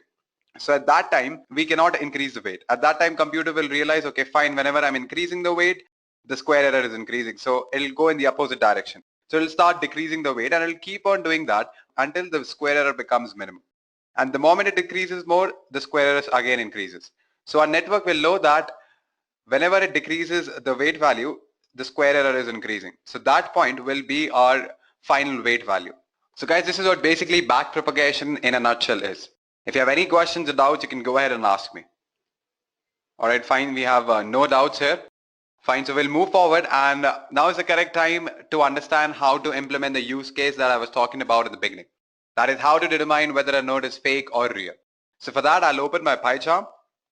This is my PyCharm again, guys. Let me just close this. All right. So this is the code that I've written in order to implement the use case. So over here, what we do, we import the first important libraries which are required. Matplotlib is used for visualization. TensorFlow we know in order to implement the neural networks. NumPy for arrays, pandas for reading the data set. Similarly, sklearn for label encoding as well as for shuffling, and also to split the data set into training and testing parts. All right, fine guys. So we'll begin by first reading the data set, as I've told you earlier as well when I was explaining the steps. So what I'll do, I'll use pandas in order to read the CSV file which has the data set. After that, I'll define features and labels. So X will be my feature and Y will contain my label. So basically X includes all the columns apart from the last column, which is the fifth one. And because the indexing starts from 0, that's why we have written 0 till 4th. So it won't include the 4th column. All right. And so our last column will actually be our label. Then what we need to do, we need to encode the dependent variable. So the dependent variable, as I've told you earlier as well, is nothing but your label. So I've discussed encoding in TensorFlow tutorial. You can go through it and you can actually get to know why and how we do that. Then what we have done, we have read the data set. Then what we need to do is to split our data set into training and testing. And these are all optional steps. You can print the shape of your training and test data. If you don't want to do it, it's still fine. Then we have defined learning rate. So learning rate is actually the steps in which the weights will be updated. All right. So that is what basically learning rate is. Then when we talk about epochs, means iterations. Then we have defined course history. That will be an empty NumPy array, and its shape will be 1, and it will include the float type objects. Then we have defined ndim, which is nothing but your X shape of axis 1, which means your column. Then we'll print that. After that, we have defined the number of classes. So there can be only 2 classes, whether the node can be fake or it can be real. And this model path I've given in order to save my model. So I've just given a path where I need to save it. So I'll just save it here only in the current working directory. Now is the time to actually define our neural network. So we'll first make sure that we have defined the important parameters like hidden layers, number of neurons in hidden layers. So I'll take 10 neurons in every hidden layer, and I'm taking 4 layers like that. Then X will be my placeholder, and the shape of this particular placeholder is none, comma n underscore dim. N underscore dim value, I'll get it from here, and none can be any value. I'll define one variable w and I'll initialize it with zeros, and this will be the shape of my weight. Similarly for bias as well, this will be the particular shape, and there will be one more placeholder y dash, which will actually be used in order to provide us with the actual output of the model. There'll be one model output and there'll be one actual output, which we use in order to calculate the difference, right? So we'll feed in the actual values of the labels in this particular placeholder y dash. And now we'll define the model. So over here we have named the function as multi-layer perceptron, and in it we'll first define the first layer. So the first hidden layer, and we are going to name it as layer underscore 1, which will be nothing but the matrix multiplication of x and weights of h1, that is the hidden layer 1, and that will be added to your biases b1. After that, we'll pass it through a sigmoid activation function. Similarly, in layer 2 as well, matrix multiplication of layer 1 and weights of h2. So if you can notice, layer 1 was the network layer just before the layer 2, right? So the output of this layer 1 will become input to the layer 2. And that's why we have written layer underscore 1. It will be multiplied by weights h2, and then we'll add it with the bias. Similarly for this particular hidden layer as well, and this particular layer as well. But over here we are going to use the ReLU activation function instead of sigmoid. Then we are going to define the weights and biases. So this is how we basically define weights. So weights h1 will be a variable which will be a truncated normal with the shape of n underscore dim and n underscore hidden underscore 1. So these are nothing but your shapes. All right. And after that, what we have done, we have defined biases as well. Then we need to initialize all the variables. So all these things actually I've discussed in brief when I was talking about TensorFlow. So you can go through TensorFlow tutorial at any point of time if you have any question. We have discussed everything there. Since in TensorFlow we need to initialize the variables before we use it. So that's how we do it. We first initialize it and then we need to run it. That's when your variables will be initialized. After that, we are going to create a saver object. And then finally, I'm going to call my model. And then comes the part where the training happens. Cost function. Cost function is nothing but, you can say, an error that will be calculated between the actual output and the model output. All right, so y is nothing but our model output, and y dash is nothing but the actual output or the output that we already know. All right, and then we are going to use the gradient descent optimizer to reduce the error. Then we are going to create a session object as well. And finally, what we are going to do, we are going to run the session. So this is how we basically do that. For every epoch, we will be calculating the change in the error as well as the accuracy that comes after every epoch on the training data.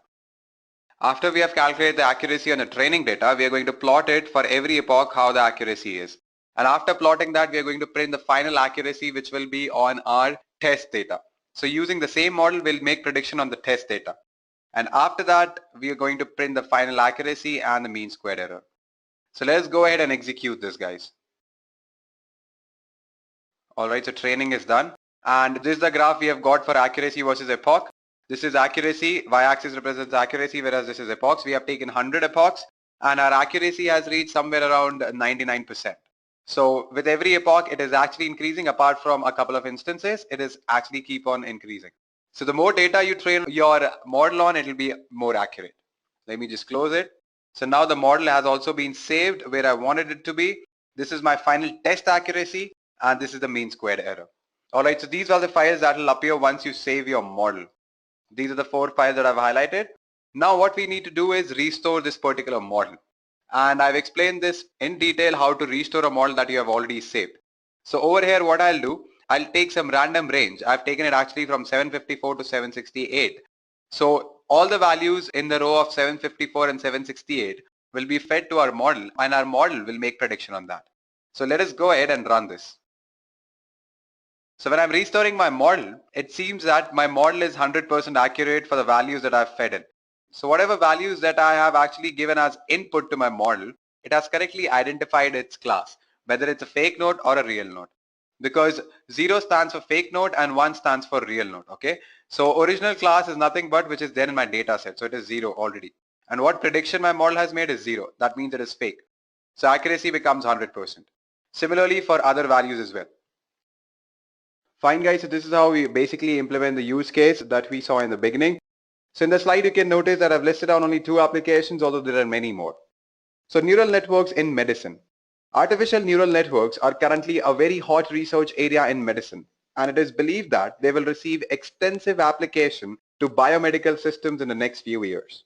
And currently, the research is mostly on modeling parts of human body and recognizing diseases from various scans. For example, it can be cardiograms, CAT scans, ultrasonic scans, etc.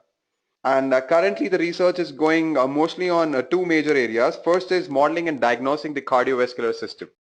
So neural networks are used experimentally to model the human cardiovascular system. Diagnosis can be achieved by building a model of the cardiovascular system of an individual and comparing it with the real-time physiological measurements taken from the patient. And trust me guys, if this routine is carried out regularly, potential harmful medical conditions can be detected at an early stage and thus make the process of combating disease much easier. Apart from that, it is currently being used in electronic noses as well. Electronic noses have several potential applications in telemedicine. Now let me just give you an introduction to telemedicine. Telemedicine is a practice of medicine over long distance via a communication link. So what the electronic noses will do, they would identify odors in the remote surgical environment. These identified odors would then be electronically transmitted to another site where an odor generation system would recreate them.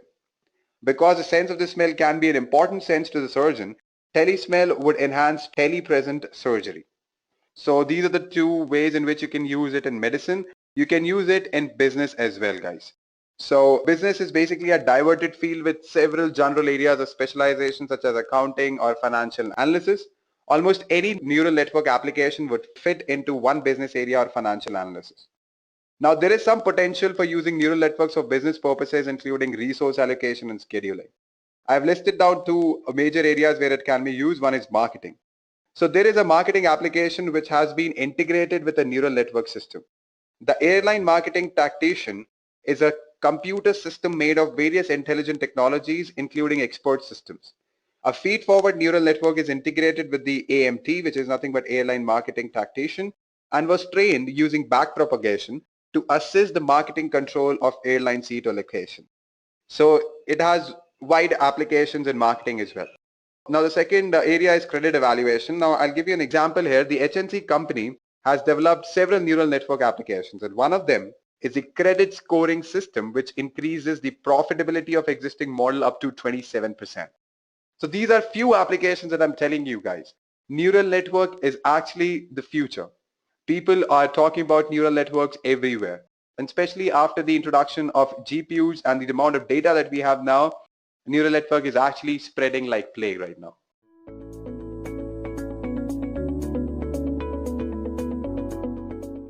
So what is a transformer? Transformers operate on a concept called sequence-to-sequence learning. Essentially, they take a sequence of tokens as an input and predict the next token in the output. A great example of this is language translation. Imagine inputting "good morning" in English, and the transformer processes this and outputs the translation in languages like Japanese, Korean, or German. The key is how it efficiently processes the relationship between words. Since we know what a transformer is, let's dig a bit deep about them. A transformer has two primary components, encoder and decoder. Encoder identifies relationship between parts of the input sequence, whereas the decoder uses these relationships to generate the output sequence. This division is what allows transformers to handle tasks like text translation or summarizations with remarkable accuracy. Now that we have the idea of transformers, let's discuss how they evolved. Before transformers, there were other neural networks like RNN, recurrent neural networks, invented by David Rumelhart in 1986.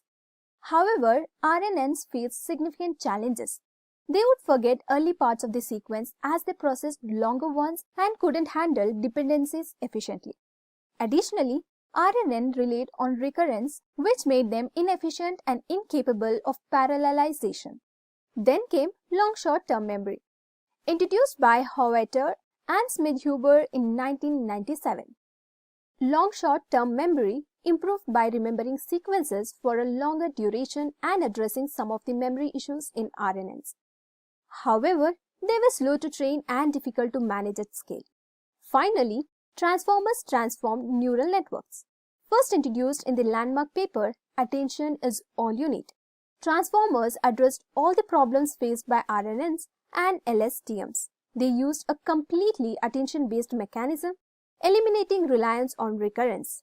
This made transformers capable of remembering context efficiently, training faster, and being parallelized, enabling multitasking and significantly speeding up processes. Now let's discuss on the attention mechanism. Think about this sentence. This cat wants to jump on the box. The attention mechanism identifies the most relevant parts of this sentence, like cat, jump, and box, and focuses on these elements while processing the data. Now that we know how transformers have evolved, now let's discuss their architecture. A transformer consists of two main components, an encoder and a decoder, each typically consisting 6 layers. Inside the encoder, there is one attention layer and one feed-forward layer, while the decoder contains 2 attention layers and one feed-forward layer. The magic of parallelism comes from how data is fed into the network. In the attention layer, all the words are processed simultaneously, with each word forming combinations with other in the sentence. This allows the model to capture relationships and context efficiently. After processing in the attention layer, the data is sent to the feed-forward layer, where it is learned layer by layer. The input to the encoder and decoder are the raw input embeddings, which are numerical representation of words. On top of these embeddings, positional encodings are added to help the model understand the position and the order of each word in the sequence. If we simplify embeddings, there are essentially vector representation of words in an n-dimensional space. At the top of the architecture, there are 2 layers of the output probabilities, converting the final output into the form of human can understand. These inputs are represented as vectors with their length corresponding to the size of vocabulary. Now, what truly makes transformer unique is the inclusion of normalization layers, which normalize the output from sub-layers. Additionally, skip connections, the dark arrows in the architecture, forward critical information that bypasses self-attention or fed-forward layers directly to the normalization layers. This ensures the model does not forget important details and effectively passes vital information further into the network. Now, moving forward, let's discuss why transformers are important. Transformers are vital because they utilize semi-supervised learning. They are trained on massive unlabeled datasets, enabling them to generalize across a wide range of tasks. Unlike older models, transformers don't need to process data sequentially. Their attention mechanism allows them to focus on the most relevant context, which significantly speeds up training. Transformers revolutionize data processing by eliminating the need to handle data sequentially, allowing for parallel processing and significantly enhancing efficiency. The attention mechanism lies at the core of transformers, enabling the model to focus on the most relevant parts of the input sequence and improving accuracy and understanding of context. Furthermore, transformers excel at providing context, ensuring that the meaning of each word or token is accurately interpreted within its surroundings. Lastly, these models dramatically speeds up the training process, making them faster and more efficient compared to traditional neural networks, thus redefining AI's capabilities across diverse applications. Now that we know why transformers are important, let's discuss some applications. We have OpenAI's GPT, a groundbreaking model that leverages the power of transformers for natural language processing tasks. Additionally, Google has developed several transformer-based models including Vision Transformer for image recognition, BERT, bidirectional encoder representations from transformers for understanding the context of words in a sentence, and T5, which stands for Text-to-Text Transfer Transformer for a wide range of text generation tasks. Microsoft has also contributed with DBERT, decoding enhanced BERT with disentangled attention, a model designed to improve contextually understanding and enhance NLP applications. These models demonstrate the versatility and impact of transformer architecture across various domains. Now that we know the application of transformers, how about checking their real-time products? Transformers have become an integral part of many real-world products that we use daily. Examples include Grammarly, which leverages transformers for advanced grammar and writing assistance. Google Search and its translation tools powered by models like BERT and T5, and ChatGPT, OpenAI's conversational AI that relies on the generative pre-trained transformer architecture. Additionally, Meta's deepfake detector uses transformer-based models for facial recognition tasks. These applications highlight how transformers have revolutionized technology, seamlessly integrating it into tools that enhance our everyday lives. In conclusion, transformers are changing the tech world by enabling smarter, faster, and more efficient AI systems. Whether it's generating text, translating languages, or enhancing search engines, these models are the cornerstone of modern AI.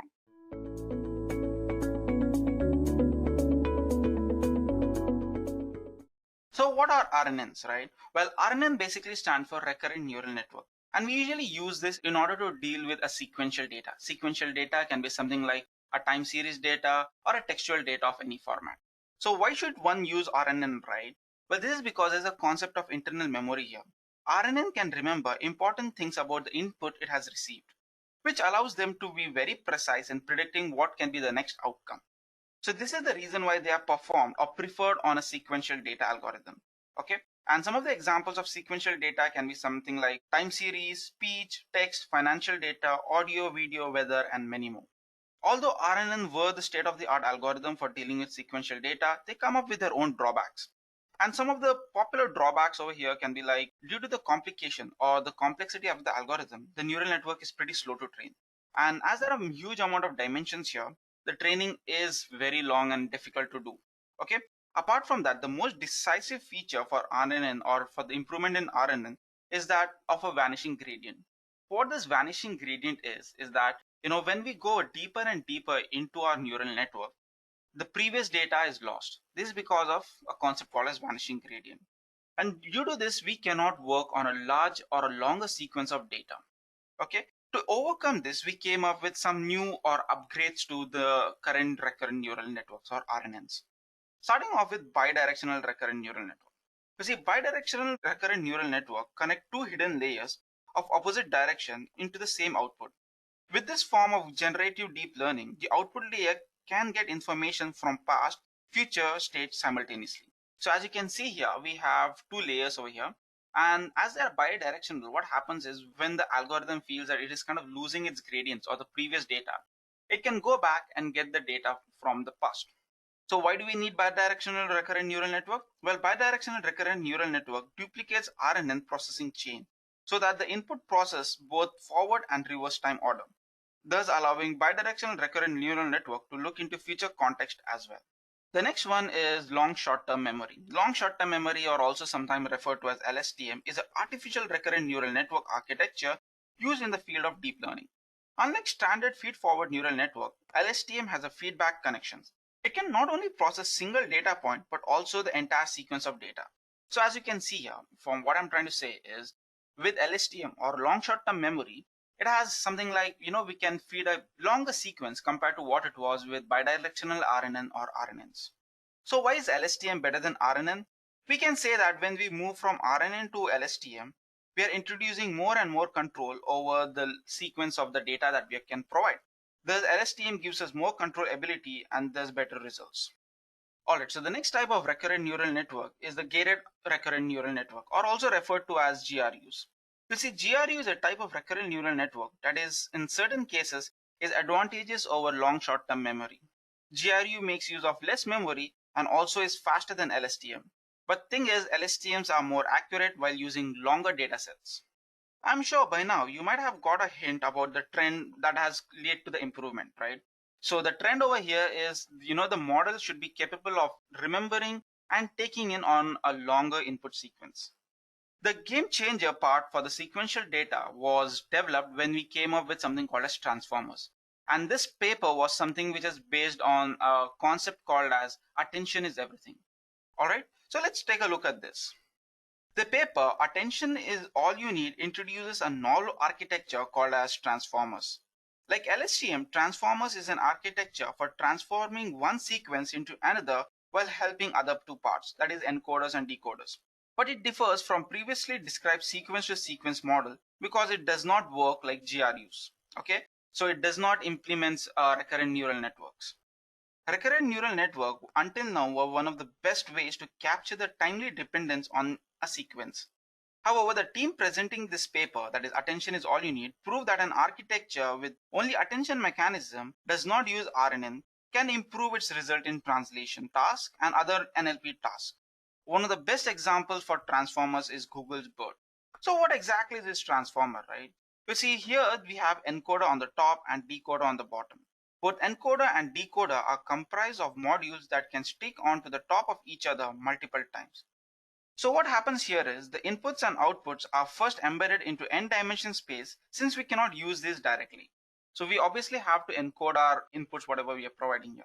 One slight but important part of this model is the positional encoding of different words. Since we have no recurrent neural network that can remember how sequences are fed into the model, we need to somehow give every word or part of our sequence a relative position since the sequence depends on the order of the elements. Okay? These positions are added to the embedded representation of each words. Alright, so this was the brief about transformers. So let us now move ahead and see some of the popular language models that are available in the market. Alright, so let us now start off by understanding OpenAI's GPT-3. The successor to GPT and GPT-2 is the GPT-3 and is one of the most controversial pre-trained models by OpenAI. The large-scale transformer-based language model has been trained on 175 billion parameters, which is 10 times more than any previous non-sparse language model. The model has been trained to achieve strong performance on many NLP datasets, including tasks like translation, answering questions, as well as several other tasks. Then we have Google's BERT. BERT stands for Bidirectional Encoder Representations from Transformers. It is a pre-trained NLP model which is developed by Google in 2018. With this, anyone in the world can train either their own question answering module with up to 30 minutes on a single cloud TPU, or a few hours using single GPU. The company then released this showcasing the performance of 11 NLP tasks, including very competitive Stanford dataset questions. Unlike other language models, BERT has only been pre-trained on 250 million words of Wikipedia and 800 million words of book corpus, and has been successfully used as a pre-trained model in deep neural network. According to researchers, BERT has achieved 93% accuracy, which has surpassed any previous language models. Next we have ELMO. ELMO, also known as Embedding for Language Model, is a deep contextualized word representation that models syntax and semantic words as well as their logistic context. The model developed by Allen NLP has been pre-trained on a huge text corpus and learned functions from bidirectional models, that is BiLM. ELMO can easily be added to their existing models, which drastically improves the features of functions across vast NLP problems, including answering questions, textual intent, and sentiment analysis.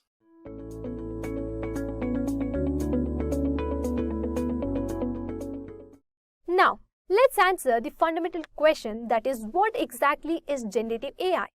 Generative AI refers to algorithm capable of creating new content, whether text, images, audio, or even videos. It's like having a creative AI assistant that can take a simple input and produce engaging outputs. For example, GPT and Llama can write essays or code, while image generation models like DALL-E and Stable Diffusion can visualize unique scenes from descriptions. But let's look at some of the popular tools driving this innovation. Well, some of the standard tools in generative AI includes GitHub Copilot, which assists developers with code suggestions, and ChatGPT for text-based interactions. Image generation tools like Stable Diffusion and Midjourney helps creators bring visual concepts to life. Google's Gemini merges text and image capabilities, while Adobe Firefly extends AI's reach to creative suites. So, if you want to know how to use these tools, then check out our Generative AI Examples video link in the description. So, you might wonder, where are these tools being applied? Now, let's explore them. Generative AI is transforming multiple creative fields.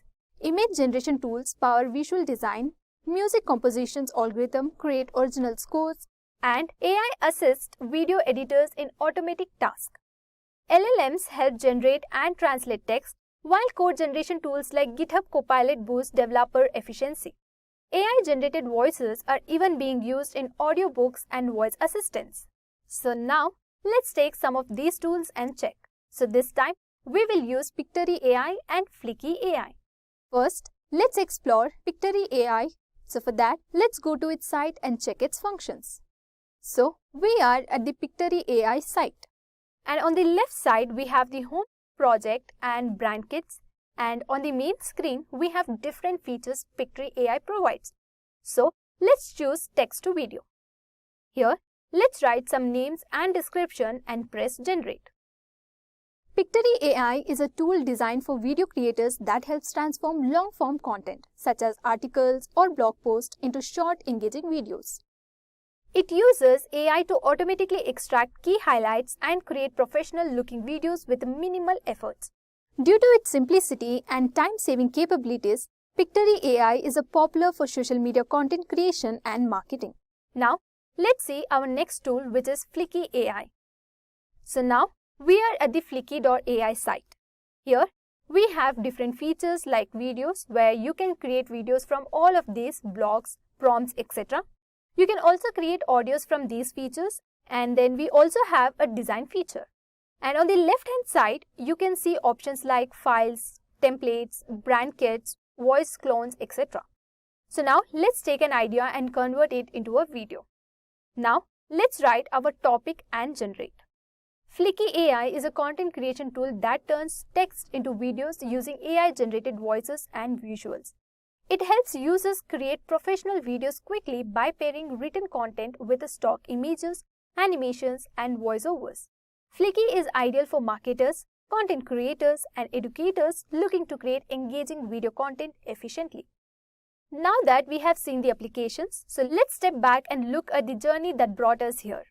So basically, our journey starts in 1947 with Alan Turing's concept of intelligent machines. By 1961, Joseph Weissenbaum introduced ELIZA, the first chatbot. The 1980s saw the birth of recurrent neural networks, while 1997 brought long short-term memory networks to tackle sequential data. And then GANs emerged in 2014, transforming creative tasks. Fast forward to 2017 when transformers like GPT entered the scene. By 2023, GPT 3.5 and Google's Palm marked significant milestones. And by 2025, we are on the brink of AI breakthroughs in chemistry and genome editing. So, what exactly are these LLMs and why are they so powerful? An LLM, or large language models, analyzes and understands natural language using machine learning. Examples include OpenAI's GPT, Google's Palm, and Meta's Llama. These models drive applications such as chatbots, language translation, and more by learning from extensive data to predict and generate text sequences. But before this, there was a very famous term called language model. A language model is a machine learning model that uses probability statistics and mathematics to predict the next sequence of words. Suppose you have a sentence like, I have a boy who is my dash. Here, if we ask a language model to predict the next word, it considers the context provided by the words before the blank. Based on common usage patterns from its training data, it may predict words like boyfriend, brother, or friend, which fit naturally. However, it's less likely to predict colleague or sibling, as those words may not commonly follow this type of phrases. So this process shows how language models predict text by calculating probabilities for each possible word based on their likelihood in context.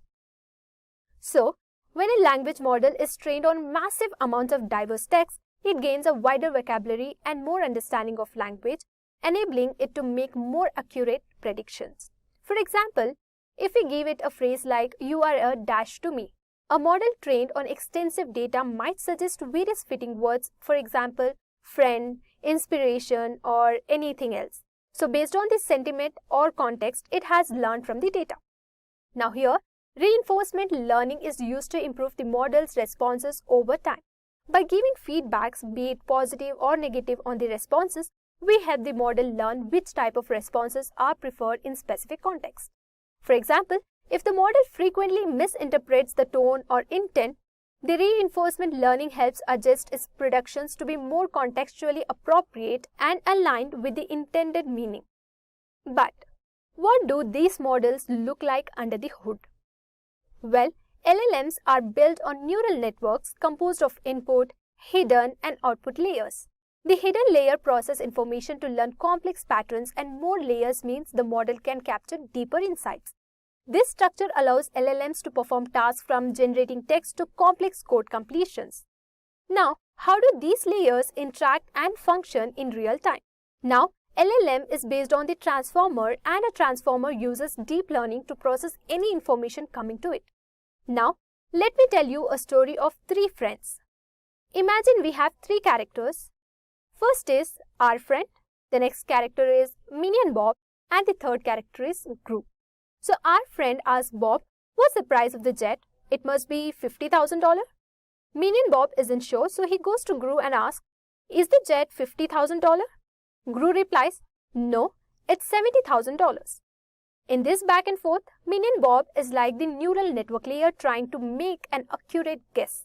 So each time he goes back to Gru, like receiving more data or feedback, he gets corrected if his guess is wrong, leading him to refine his response.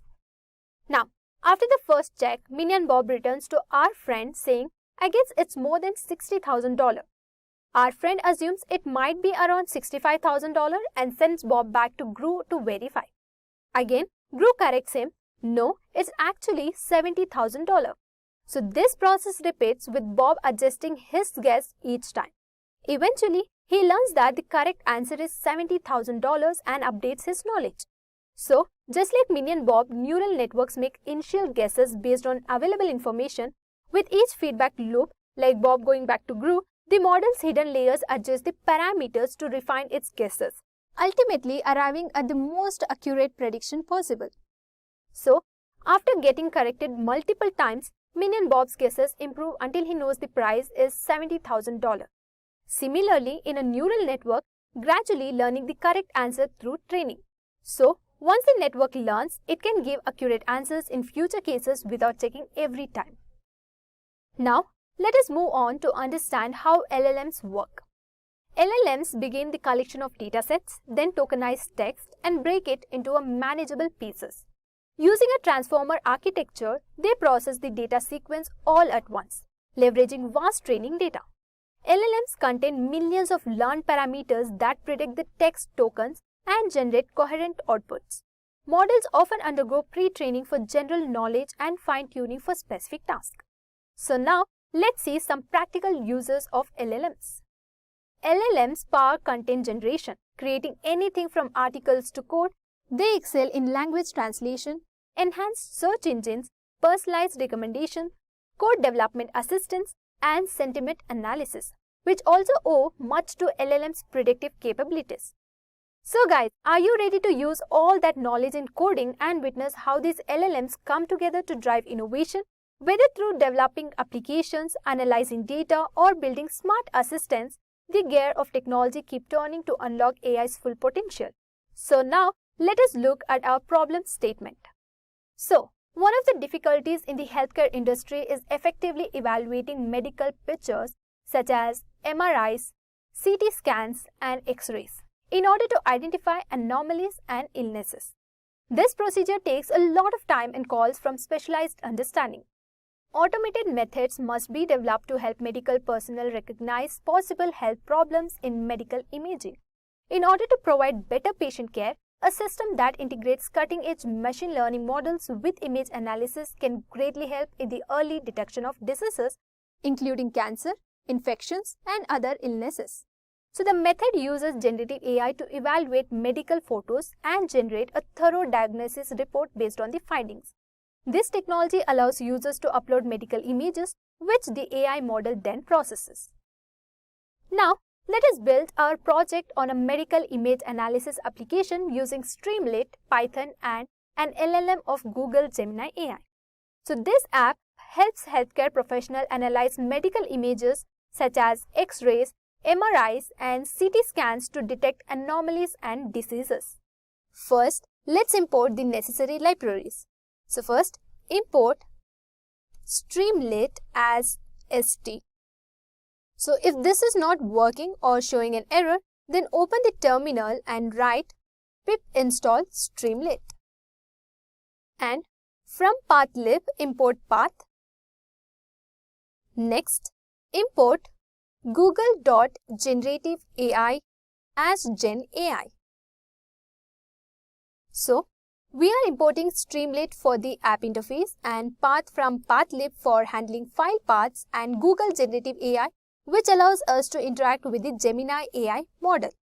Next, we will configure Google's Gemini API by setting up our API key. So this will allow us to connect to the AI model and generate insights from medical images. So before proceeding, let's get our API key and we will go to the Google to generate an API key. So on your left, there is an API key option, and after clicking, you will get the Create API option. So just select your model and create your API key. So as you can see the screen, just copy this API key and go back to terminal. So now let's configure our model. So just type genai.configure and inside the bracket, give API underscore key equal to, and over here paste the key. Now we set up the system prompt, which defines the role of the AI model.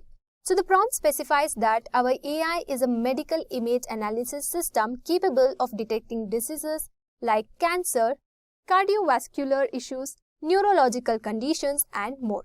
So guys, I have already researched the prompts and written here. So basically, the system prompt should be inside the triple quotes. So this prompt guides the model to analyze medical images for conditions such as cancer, fractures, infections and more, making it a valuable tool for healthcare professionals. Now, let's configure the model settings for generating responses. We define parameters like temperature and top K to control the creativity of the model's output. So first type generation underscore config equal to, and inside the double quote we will give temperature, which is 1, then top underscore P, which is 0.95, next top underscore K 40, then max underscore output underscore tokens, which is 8192. Next, response underscore MINE underscore type, which is of text or plain. So over here, the temperature 1 that controls randomness, a value of 1 given balanced output diversity. Next, top P 0.95 uses nucleus sampling, selecting tokens from the top 25% cumulative probability distribution for diverse responses. Next, the top K 40, which limits token selection to the top 40 tokens based on the probability, narrowing possible outputs to high probability tokens. Next, max output token. This setting allows for longer responses by limiting the maximum length of the generated text to 8192 tokens. And then we have response MINE type, which specifies the format of the output as plain text. So for more information, read the Google Gemini documentation. Next, we will also configure safety settings to ensure that the model doesn't generate harmful content. So for example, we block categories like harassment, hate speech, and sexual explicit content. Here, we are using two things. First, categories, and then the threshold. Then, copy this 4 times like harassment, hate speech, and sexual explicit content. Now, let's set up the layout for our Streamlit application. So for that, we will configure the title and the layout of the page and even add a logo to make the interface more user-friendly. So first, type st.set underscore page underscore config, and inside the bracket, let's give page underscore title equal to, and inside the double quotes, we will give diagnostic analytics, comma, page underscore icon equal to robot. Now let us type column 1, comma, column 2, comma, column 3 is equal to st.columns, and inside the bracket give 1, 2, 1. 1, 2, 1. Next, with column 2, so I'll be using Edureka and medical images. So this will show you how to set up images using Streamlit. Now type st.image and give a bracket, and inside the double quotes, let's type edureka.png and give a comma and give width is equal to 200. Now let us copy and paste it for medical. So let's type medical.png. Here we are using Streamlit's column to center the logo and title, and this makes the app look professional and visually appealing. Next, let's allow the user to upload medical images for analysis. So we use Streamlit's file uploader widget to accept image file in PNG, JPG or JPEG formats. For that, let's type upload_file equal to st.file_uploader, and inside the bracket, inside the double quotes, let's type please upload the medical images for analysis, comma, type is equal to, so basically the image type is equal to, and inside the bracket, inside the double quotes, let's give PNG, comma, JPG and JPEG. Next, let us type submit_button equal to st.button, and inside the bracket, let's give generate image analysis. So here, when the user uploads a file and click the generate image analysis button, the model processes the image and prepare it for analysis. So once the user submits the image, we send it to the AI model for analysis, and then the model generates a response based on the prompt and image, which we then display in the app. So here, as you can see the screen, we have another function. So the if submit button, which runs the code when the submit button is pressed. Next, the image_data is equal to upload file.getValue. This actually gets the raw image data from the uploaded file. And next we have the image parts, where it creates a list with the image data in a structured format. Then we have the prompt parts. So this combines the image data and a text prompt for the model. So this part of the code actually sends the image and text prompt to the model to generate a response. And then we have the st.write, which displays the model's responses in the app. So here we use the image data and system prompts to generate content with the Gemini AI model. The result is displayed as a detailed report with insights about the medical image. Now it's time to test the code. So open the terminal and type streamlit run main.py. So once you enter, it will redirect you to our model interface. And there you go. So the model is ready. So here's a live demo of the app. We will upload a sample image and the app will analyze it and provide a detailed diagnosis based on the AI model's insight. So this is how we use Streamlit and Google's Gemini AI model to create a medical image analysis app. So this app can help medical practitioners by offering precise and thorough analysis of medical photos. Now it is the time for testing. So let's take one image of any disease and test it. So upload the image from your computer. Then we will select an image and press the generate button. So as you can see, it's running. So it generates fabulous response and can help doctors in assisting their patients, saving time and money. So this is how we built a real-time medical diagnostic helper using Streamlit, Python and Google Gemini AI.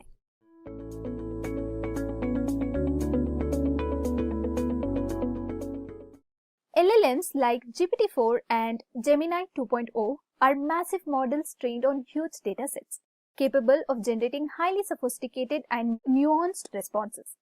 On the other hand, SLMs like DistilBERT or TinyGPT are smaller, more efficient models designed for faster and more lightweight tasks. So understanding the differences between them is crucial for selecting the right model for your needs. Now, let's dive right in with our first question. What exactly are LLMs and SLMs? LLMs, which are large language models, are powerful AI systems trained on vast datasets, offering deep contextual understanding and sophisticated responses. So models like GPT-4 and Gemini 2.0 are the examples. Whereas SLMs like DistilBERT or TinyGPT are streamlined for speed and efficiency, excelling in lightweight tasks. So both serve distinct purposes, balancing quality, cost, and performance. Alright, now that we have got a good idea of what LLMs and SLMs are, let's talk about why this comparison is so important. As AI adoption grows across industries, the choice between LLMs and SLMs becomes more important. LLMs offer deep contextual understanding and complex outputs, while SLMs provide efficiency and speed. So choosing the wrong model can lead to excessive cost, slow performance, or subpar results. And by understanding their strengths and trade-offs, you can make more informed decisions and optimize your AI-driven solution. So now, let's dive into the core differences between LLMs and SLMs and see what sets them apart. So first, let us compare in terms of model size and complexity. So when it comes to model size and complexity, LLMs often have billions of parameters and require vast computational resources to train and run. Their large size enables them to generate high-quality, context-rich responses. And on the other hand, SLMs are designed with fewer parameters, often in millions, making them lighter and faster. They prioritize efficiency over complexity, which makes them ideal for simpler tasks. Next, let us compare in terms of performance and output quality. So when it comes to performance and output quality, LLMs are known for their exceptional ability to handle complex conversations, creative writing, and deep analysis. Their vast training data ensures diverse and sophisticated responses. On the other hand, while SLMs are efficient, they may sometimes struggle with nuanced or open-ended queries. However, they excel in straightforward, well-defined tasks. Next, let's compare them with speed and latency. When it comes to speed and latency, LLMs can experience longer response time and higher latency due to their large size, especially when processing extensive input data. Whereas SLMs are designed for speed, offering quicker responses and making them well suited for real-time applications where low latency is crucial. Next, in terms of cost and resource efficiency. So when it comes to cost and resource efficiency, LLMs require significant hardware investments such as powerful GPUs and extensive cloud resources, which lead to higher operational costs. Whereas SLMs with a smaller footprints are more affordable to deploy and maintain, making them accessible even with limited computational resources. Now, let us explore the real-world use cases of LLM and SLM. LLMs are ideal for creative content generation, customer service chatbots with advanced capabilities, deep data analysis, and long-form conversations. On the other hand, SLMs are perfect for lightweight virtual assistants, real-time customer support, simple automation, and tasks that require quick turnaround times. Now, let us see its advantages and disadvantages of using LLMs and SLMs. The key advantages of LLMs include their superior understanding of complex language, the ability to generate high-quality, nuanced responses, and better generation across a wide range of diverse tasks. The main drawbacks of LLMs are their high computational and cost demands, along with slower response times due to their large size and complexity. Now, let us have a look at the advantages of SLMs. SLMs offer several advantages including their speed and efficiency, lower operational cost, and easier deployment even on limited resources. The primary disadvantages of SLMs are their limited contextual understanding and their tendency to struggle with complex open-ended queries. Now that we have explored the strengths and limitations, so let's take a look at what the future holds for LLMs and SLMs in AI development. So both LLMs and SLMs will play a vital role in the future of AI. We can expect ongoing improvements in efficiency, quality, and adaptability. Hybrid approaches that combine the strengths of both models could become more common, offering balanced performance and scalability. So the conclusion we get is that the choice between LLMs and SLMs depends on your specific needs. So if you prioritize depth, nuance, and high quality output, LLMs are the best. So if speed, efficiency, and cost are more important, SLMs are the way to go. So by understanding their strengths and limitations, you can select the right model and unlock AI's full potential for your projects.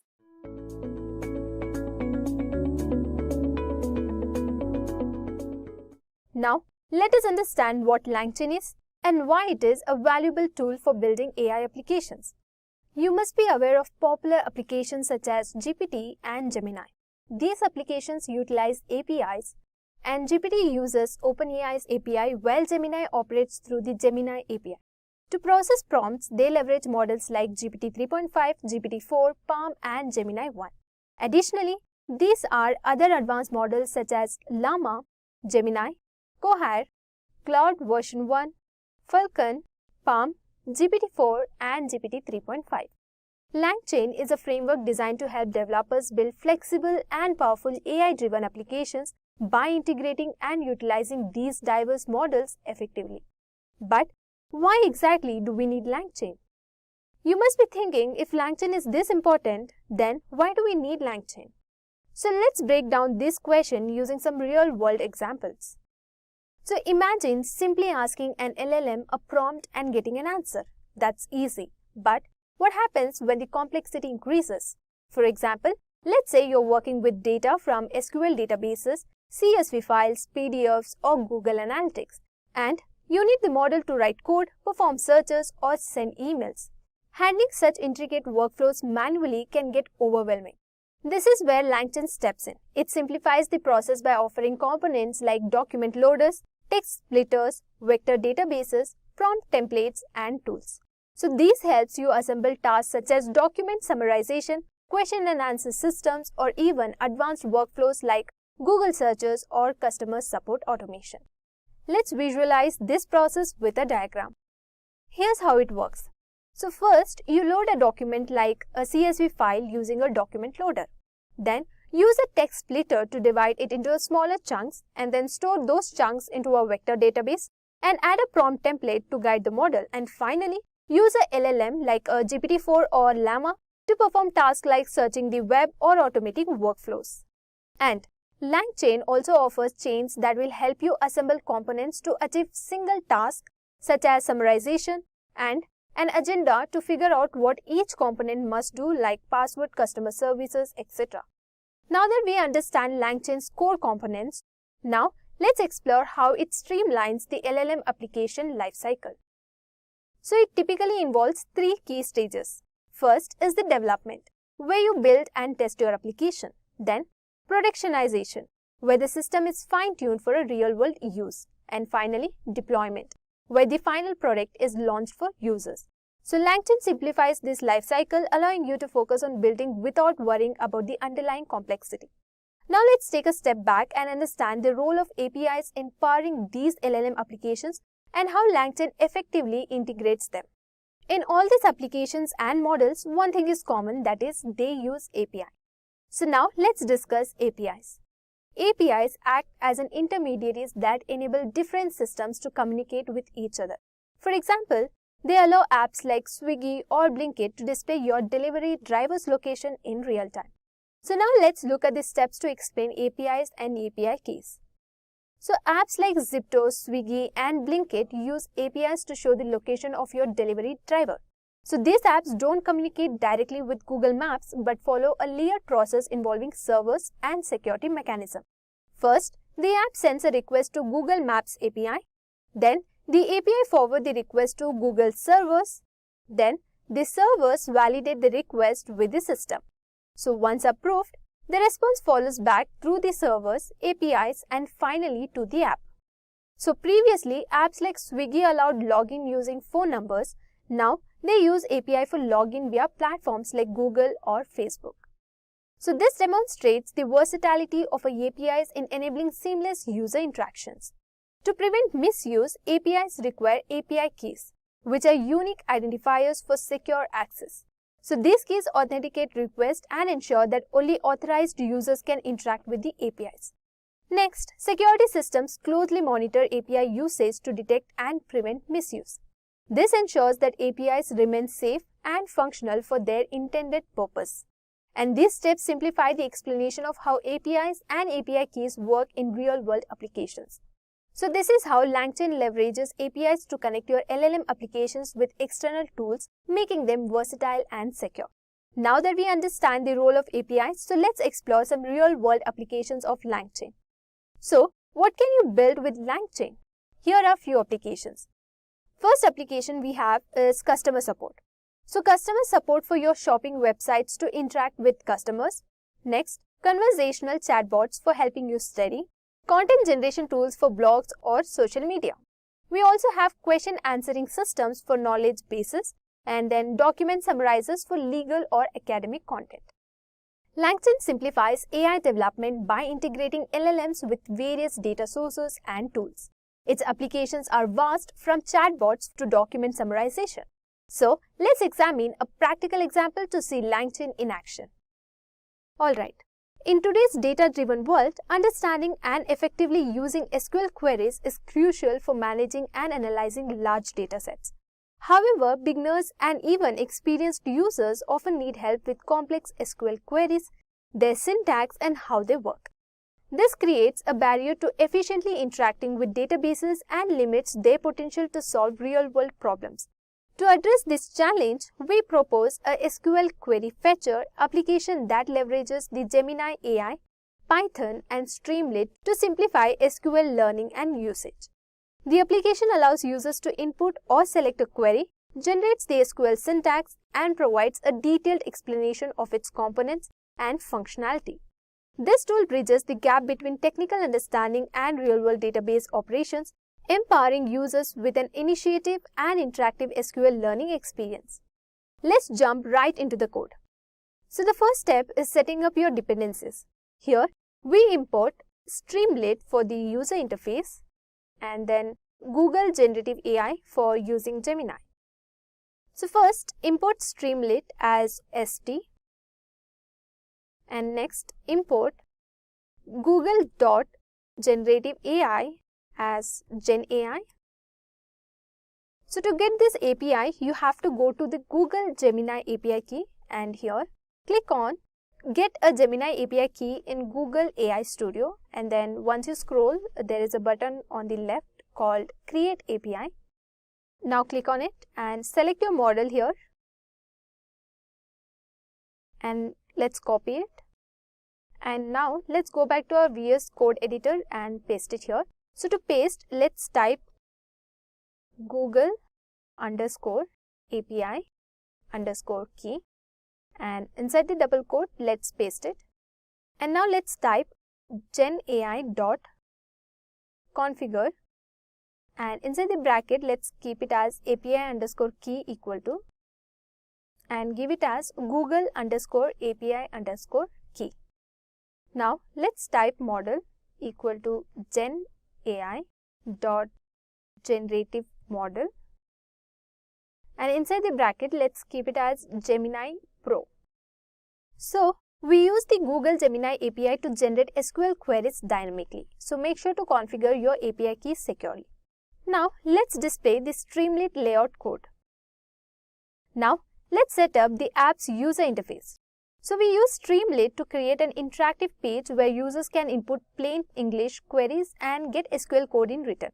So, we write st.set_page_config and inside the bracket, let's give it as page_title and inside the double quotes, let's give a title as Edureka SQL Query Generator and give a comma and let's type it as page_icon equal to and inside the double quote, let's keep it as robot.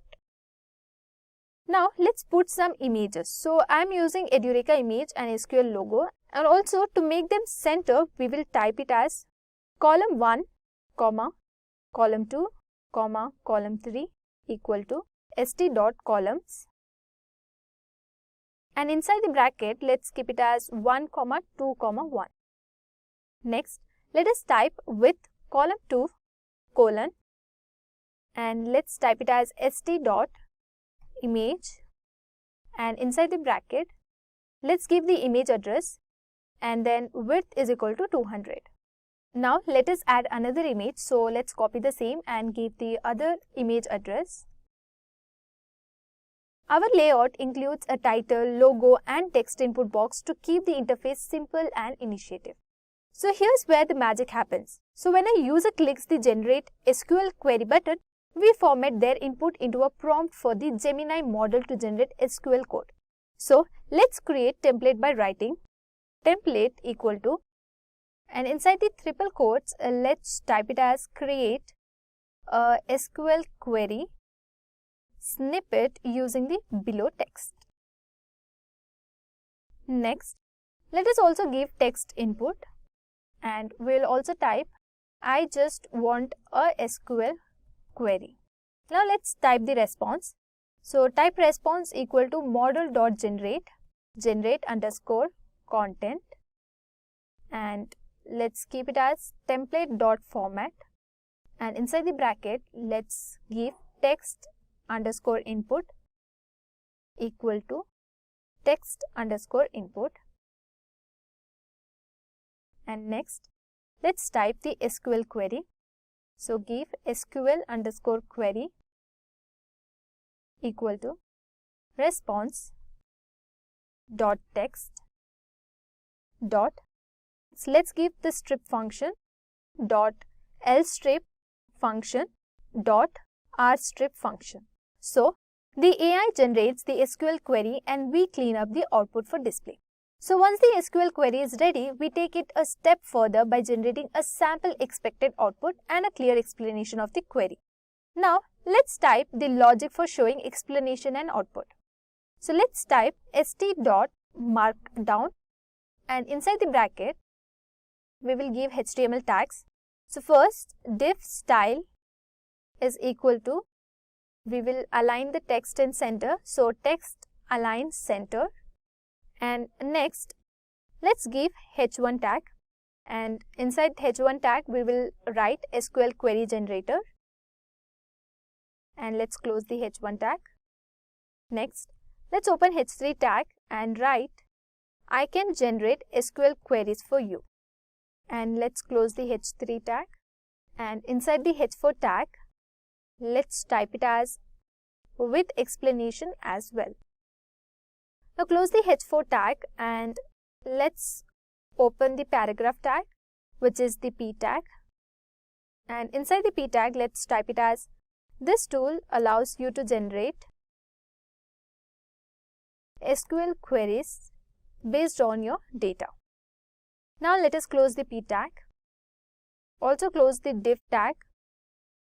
Now to make the markdown visible, let us type unsafe underscore allow underscore HTML equal to true. Now let's write text input equal to st.text underscore area, and inside the bracket let's give it as, enter your query here in plain English. Now let us give a submit button. So for that, let us type submit underscore button equal to st.button, and inside the bracket let us give generate SQL query. Now if submit button colon, write it with st.spinner, and inside the bracket let's give generating SQL query, and then let's create a template, and inside the triple quotes let's type it as create a SQL query snippet using the below text. Now using the above template, we will write 3 more templates for SQL query, which are text input and then SQL query, which will include expected output and also explanation output. Now to merge all the templates together, we will make a container. So we will write with st.container. So it's a function, and let us also write it as st.success, and inside the bracket let us give it as SQL query generated successfully. Also we will give, here is your query below. Next, st.code, and inside the bracket let us give SQL underscore query and comma language equal to SQL. Now let us give once again st.success, and inside this let us keep it as expected output of this query will be,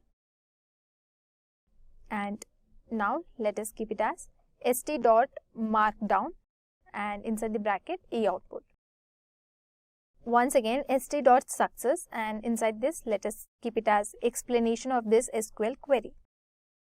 Next, let us give st.markdown, and inside this function let us keep it as explanation. So over here, this shows a green success message indicating the SQL query was generated successfully. And next, the show SQL query. This displays the SQL query as a formatted code block, highlighting it as a SQL. Next is the display expected output. So this provides a success message for the query's expected output, followed by ST Markdown E output, which displays the expected output in Markdown format, and followed by st.markdown E output, which displays the expected output in the Markdown format. So now this line of code introduces an explanation, and st.markdown explanation displays that it is in Markdown format for clarity. So this makes the tool valuable for both learning and debugging SQL. So now let's see it in action. So open the terminal and let us type streamlit run and give your file name. Now, as you can see the screen, your SQL query generator is ready to go.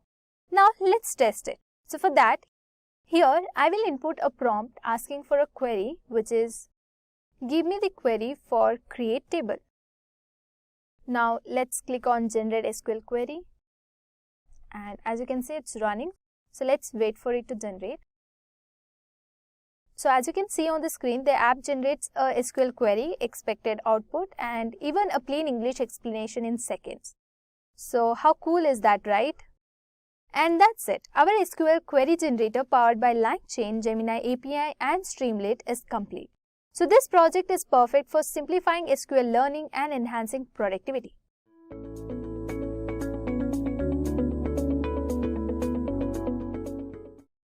RAG is a hybrid approach in artificial intelligence that combines retrieval systems with generative models to produce highly accurate, contextually relevant responses. It brings the gap between factual accuracy and natural language generation.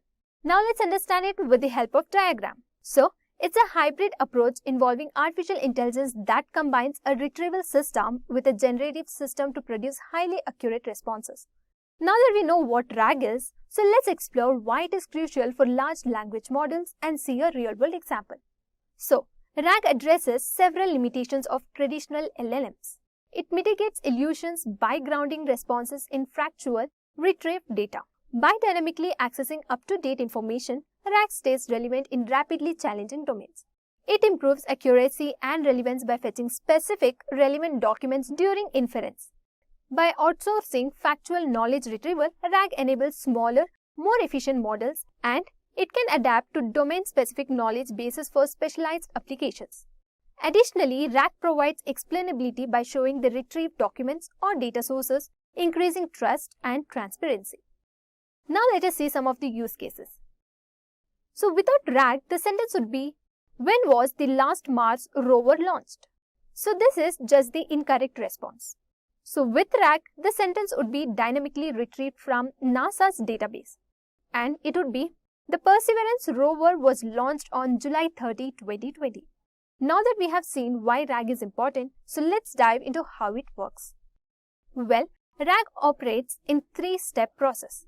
A user submits a query, which triggers the retrieval stage. Here, a retriever searches a database or knowledge base using tools like BM25 to fetch the most relevant information. The retrieved data is then fed into a generative model like GPT or T5, which processes it and generates a coherent, contextually grounded natural language response. Now, let's take an example. Here, the query is, who wrote 1984? Retrieve would be fetching a document containing George Orwell wrote 1984. Now, generative response would be, the author of 1984 is George Orwell. This hybrid approach makes RAG ideal for real-world applications like chatbots and knowledge systems. Now that we understand how RAG works, let's explore some of its real-world applications. RAG's versatile applications span various domains. In knowledge management, it can summarize large databases or documentation, aiding corporate teams. Legal and compliance tasks benefits from RAG's ability to answer queries based on case law and regulations, while in healthcare, it can support medical professionals by summarizing research papers and guidelines. Education and e-learning can leverage RAG for virtual tutoring, providing detailed explanations based on the textbooks and research papers. Interactive virtual assistants like Alexa and Siri can utilize RAG to generate accurate and informative responses to user queries such as news headlines or product recommendations. RAG's unique ability to combine retrieval and generation makes it essential for tasks demanding both factual accuracy and fluent natural language responses. Now, let's compare retrieval augmented generation with traditional AI model across 3 features. First, we have factual accuracy. RAG provides highly accurate responses by using real-time data, whereas traditional models may give less accurate answers and may give errors. Next is the context adaptability. So here, RAG adapts quickly to new queries using live data, whereas traditional models offer fixed answers based only on pre-trained knowledge. Next, we have knowledge updates. RAG is easy to update, just change its data source, whereas traditional models need retraining, which takes time. Then we have scalability, whereas traditional models are limited by their size and training data. And then we have use cases. RAG is great for tasks like legal advice or customer support, whereas traditional models work well for creative writing or casual queries.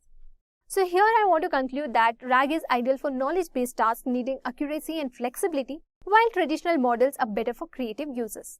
While RAG offers significant advantages, it's essential to acknowledge its limitations. So let's discuss the challenges and future of RAG. So the first challenge is the latency. RAG systems can suffer from latency issues, especially when dealing with large datasets or complex queries. Next is the data quality dependency. The quality of the generated responses heavily depends on the quality of the underlying data. The next challenge is complex integration. Integrating RAG systems with existing applications and infrastructure can be challenging due to the need for data synchronization, query optimization, and model management. And finally, scalability issues.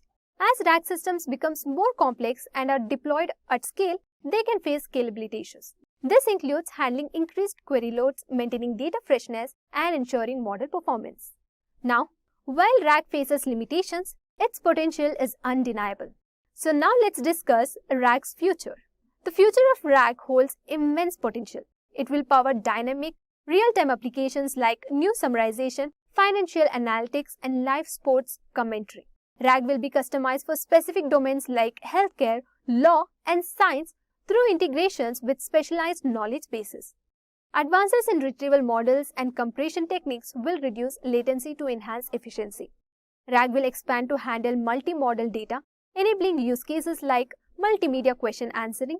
Additionally, RAG will facilitate personalized AI assistance and improve transparency and explainability by attributing sources and providing clear explanations. Now, let us move on to generative AI project using RAG. So imagine you're working with a massive library of documents. You need a way to quickly search and answer questions based on the content. So manually, flipping through pages takes time and effort. Wouldn't it be great to have a system that retrieves relevant information and answers your questions directly within those documents? So that's where our Streamlit app comes in. This app utilizes the power of natural language processing and advanced retrieval techniques to turn your complex document collections into a powerful question and answer system.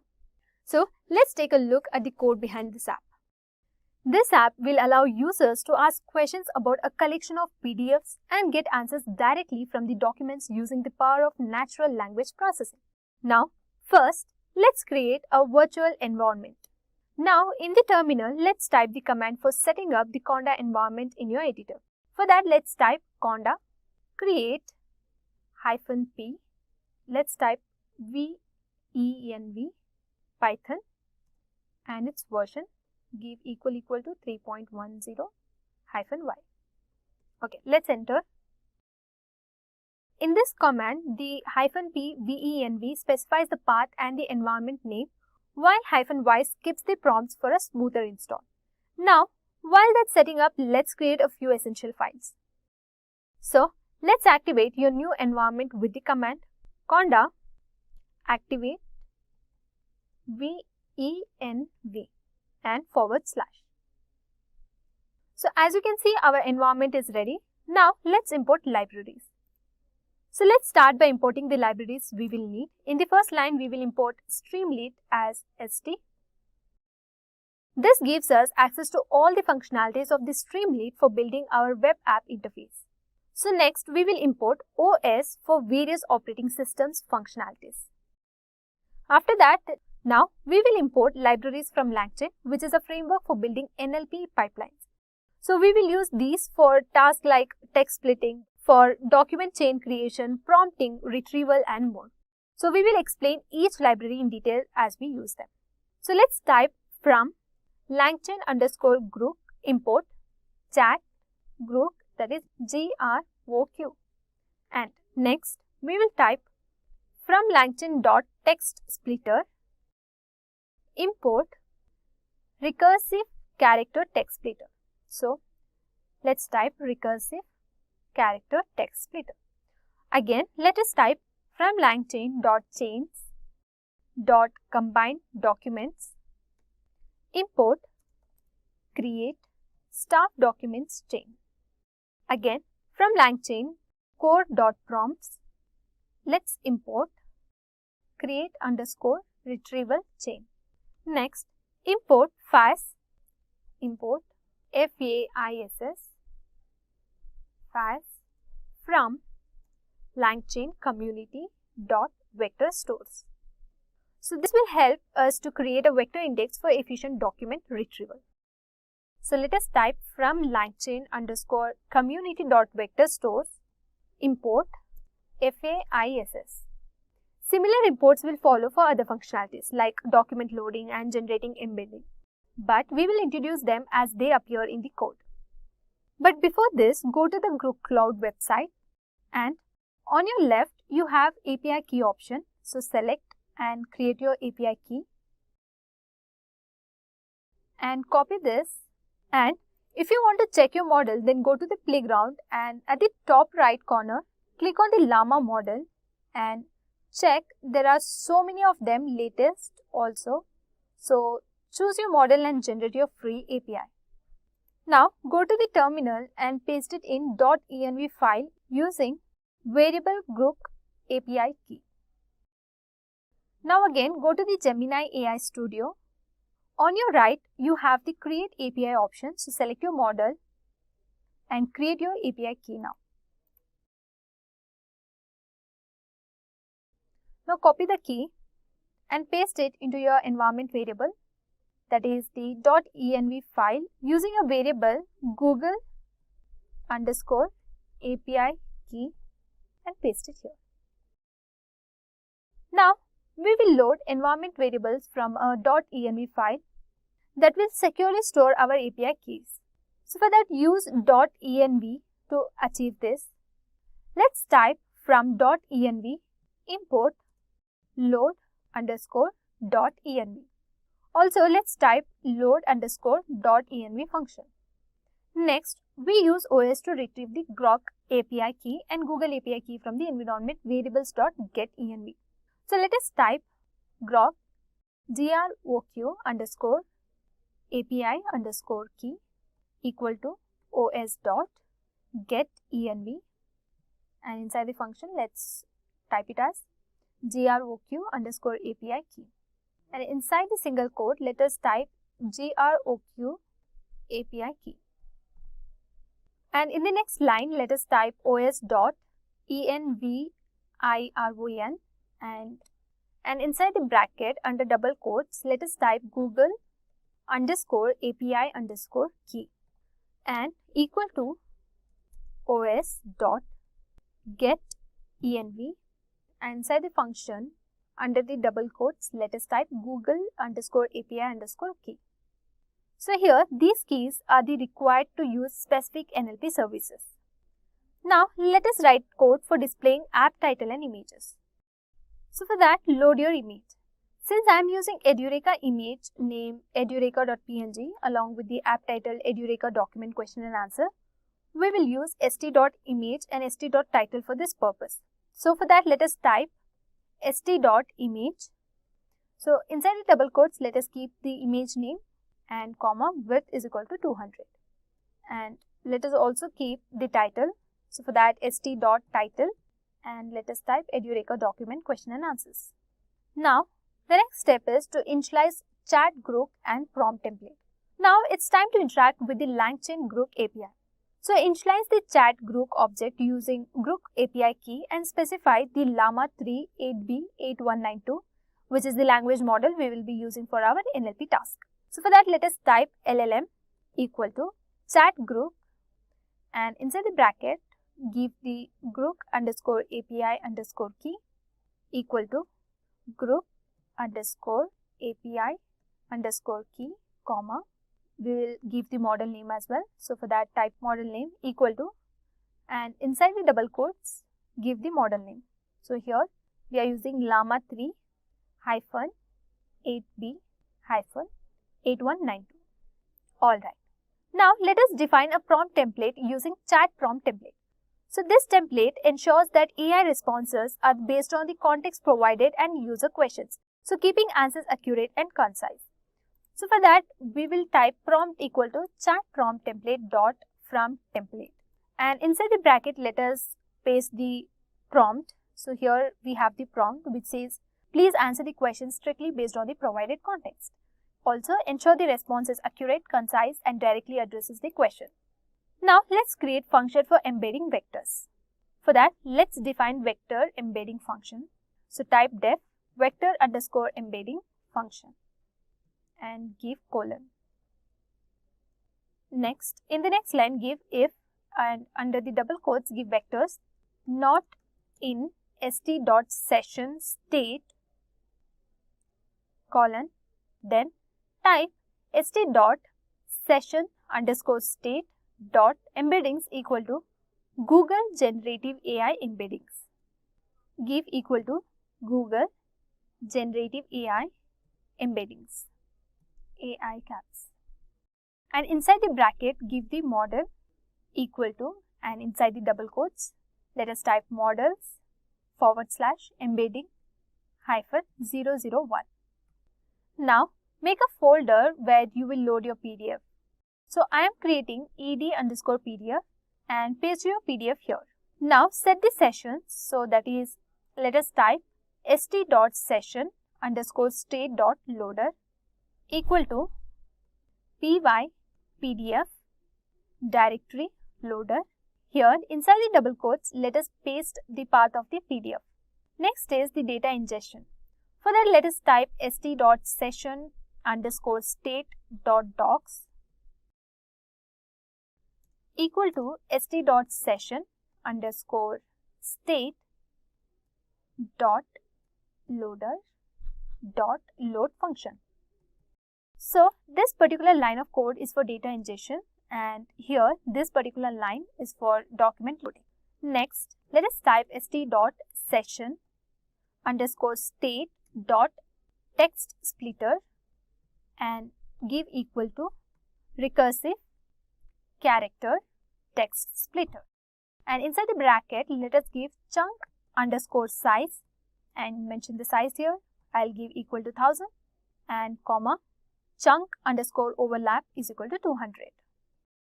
Now here these are for the chunk creation. Now let us type st.session underscore state dot final underscore documents equal to st.session underscore state dot text splitter dot split underscore documents. Now inside the bracket let us give st.session underscore state dot docs. Let us give bracket colon 20. So this line of code is for splitting.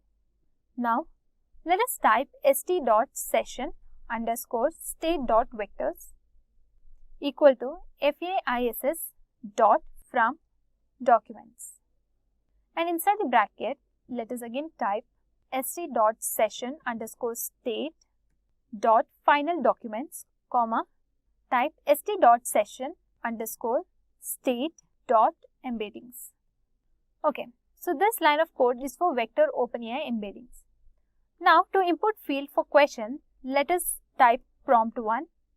So give prompt 1 equal to st.text underscore input, and let us type here enter your questions from any document. Now to create a button to load embeddings, let us type if st.button, and inside the function let us give under the double quotes load Edureka DB give colon, and in the next line let us type vector underscore embedding function. Next, type st.success, and the message would be Edureka DB is ready for queries.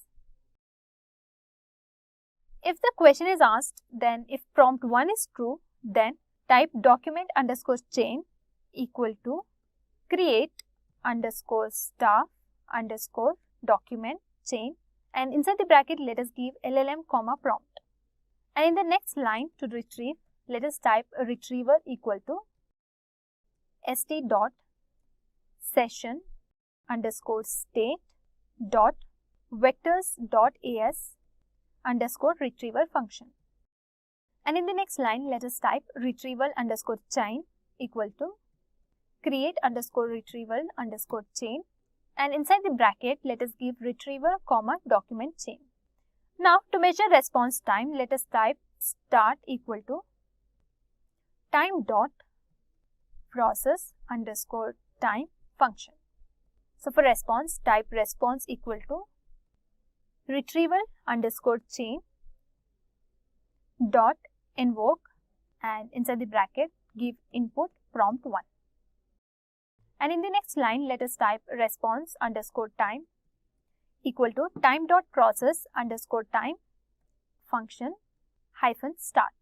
Next, let us write code to display the response. So for that let us type st dot markdown, and inside the bracket let us keep it as AI response.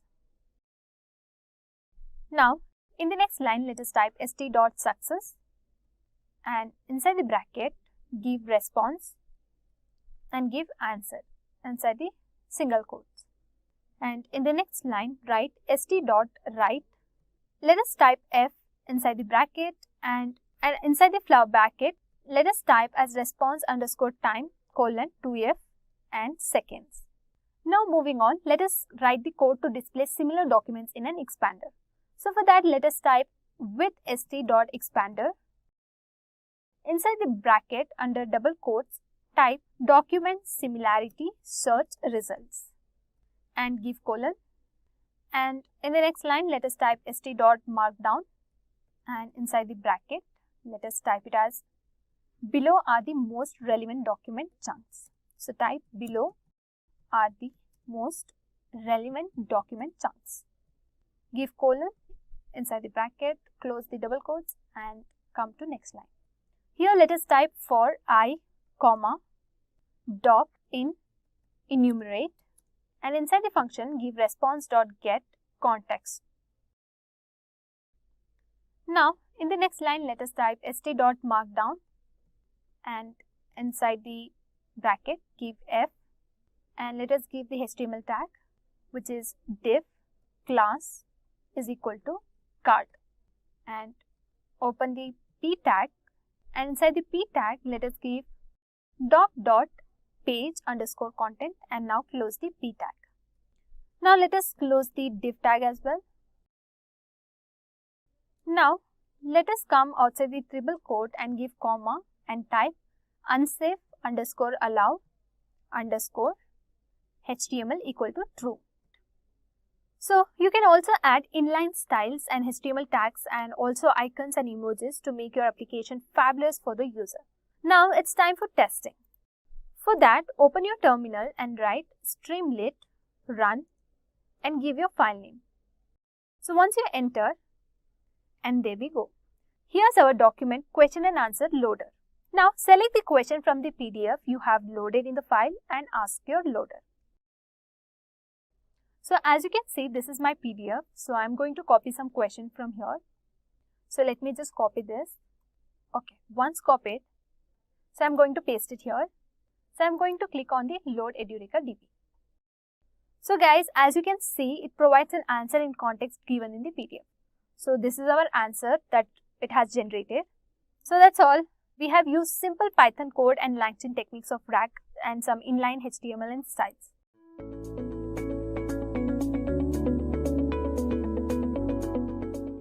Have you ever wondered how massive AI models like ChatGPT are managed and optimized?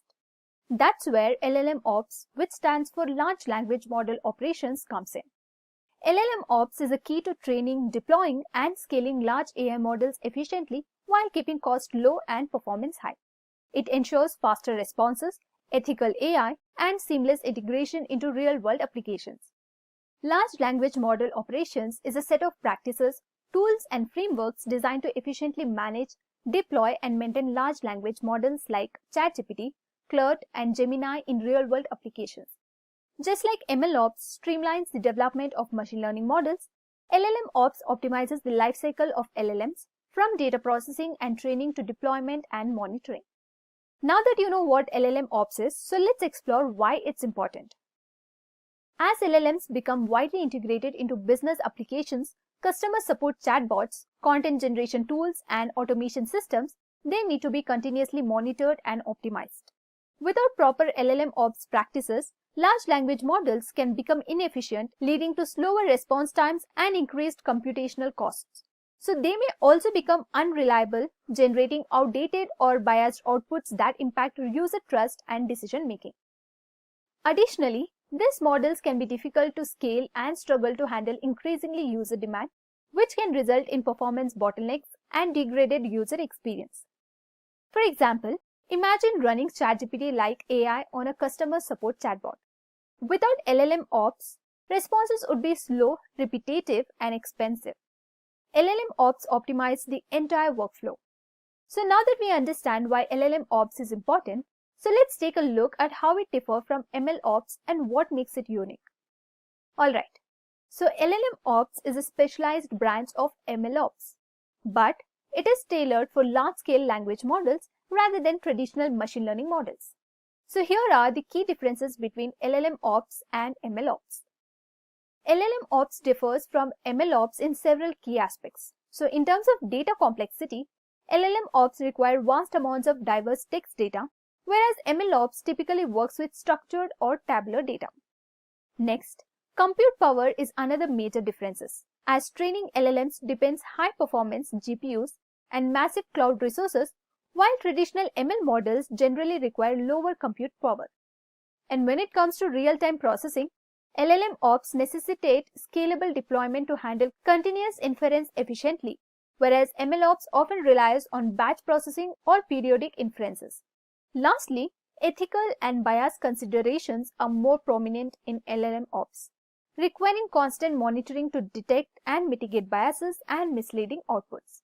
Whereas bias monitoring in MLOps is important, but generally less complex compared to LLMs. Next, let us see how LLMOps works. So LLMOps follows a structured workflow to ensure the efficient management of large language models. So it begins with data collection and pre-processing, where large text datasets are cleaned and structured for training. Next, model training and fine-tuning help the AI learn to understand and generate text effectively. Once trained, the model moves to deployment, where it is run on cloud servers, edge devices, or APIs for real-world applications. And during inferences and optimization, the model's response speed is improved while minimizing computational cost. Next, monitoring and feedback loops play a crucial role in tracking performance and making adjustments based on real-world usage. Finally, continuous improvement ensures the model remains relevant by updating it periodically with fresh data. And here are some real-world examples. Companies like OpenAI, Google, and Meta use LLMOps to maintain their AI products without frequent manual retraining. So now that we understand how LLMOps works, so let's explore some of the popular tools and frameworks that make it possible to manage and optimize large language models efficiently. LLMOps professionally rely on specialized tools to manage the model lifecycle efficiently. So one of the top 3 most popular platforms is Hugging Face, an open source tool for NLP and transformer models. MLflows is widely used for tracking experiments, model versions, and training metrics. While Kubeflow provides a scalable MLOps framework for deploying AI in Kubernetes. And companies use a combination of these tools to streamline their LLMOps pipelines and ensure smooth deployment. Now that we have covered the tools and frameworks used in LLMOps, next, let's explore the career opportunities and the future prospects in this rapidly growing field. LLMOps is a rapidly growing field with a high demand for skilled professionals. A machine learning engineer focuses on designing and optimizing LLM models, ensuring their frequency and effectiveness. An AI product manager oversees AI model deployment for businesses, ensuring smooth integration into real-world applications. The role of LLMOps engineer involves managing AI infrastructure and scaling models for optimal performance. And if you have a background in machine learning, cloud computing, or DevOps, transitioning into LLMOps is a great move. So, LLMOps plays a crucial role in managing large AI models efficiently, ensuring optimal performance, reduced cost, and ethical AI development. By leveraging top tools like Hugging Face, MLflow, and Kubeflow, professionals can streamline model training, deployment, and monitoring. And with the increasing adoption of AI across industries, career opportunities in LLMOps are booming, making it an exciting and rewarding field for AI enthusiasts looking to build a future in artificial intelligence. And what do you think about LLMOps? Drop your answers in the comments.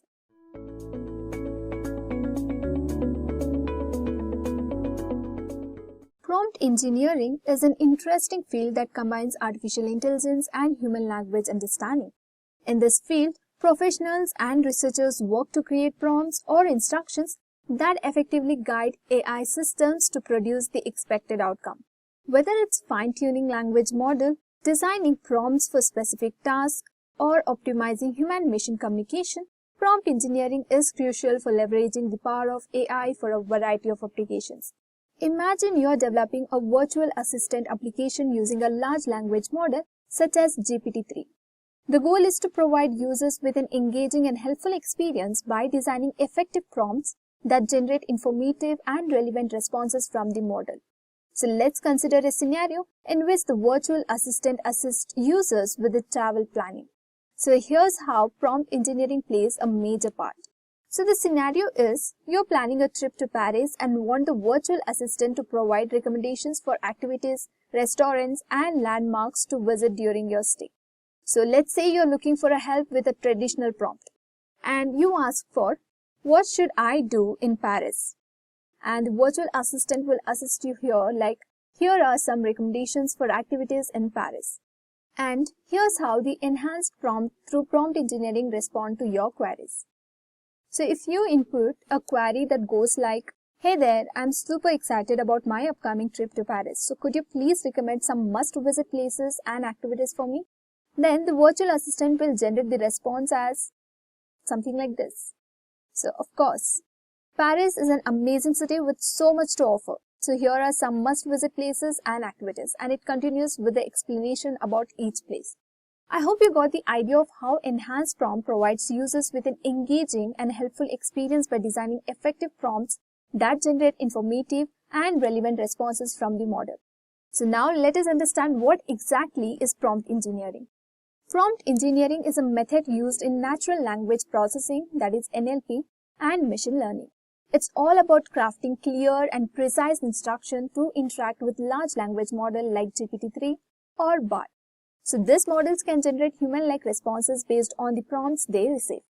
Think of prompt engineering as giving direction to these models. By crafting specific and concise prompts, we guide them to produce the response we want.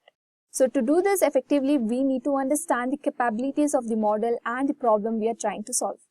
Fine-tuning prompts allows researchers and developers to improve the performance and usability of LLMs for a variety of applications, including text generation, question answering, language translations, and others. Effective prompts engineering necessitates a thorough understanding of the underlying model's capabilities as well as the problem domain and desired result. Now, let's find out why prompt engineering matters for AI. So, prompt engineering is important in AI because it improves model performance, customization, and reliability. By creating clear and tailored prompts, developers can help AI models produce more accurate and relevant results, reduce biases, improve user experience, and address ethical concerns.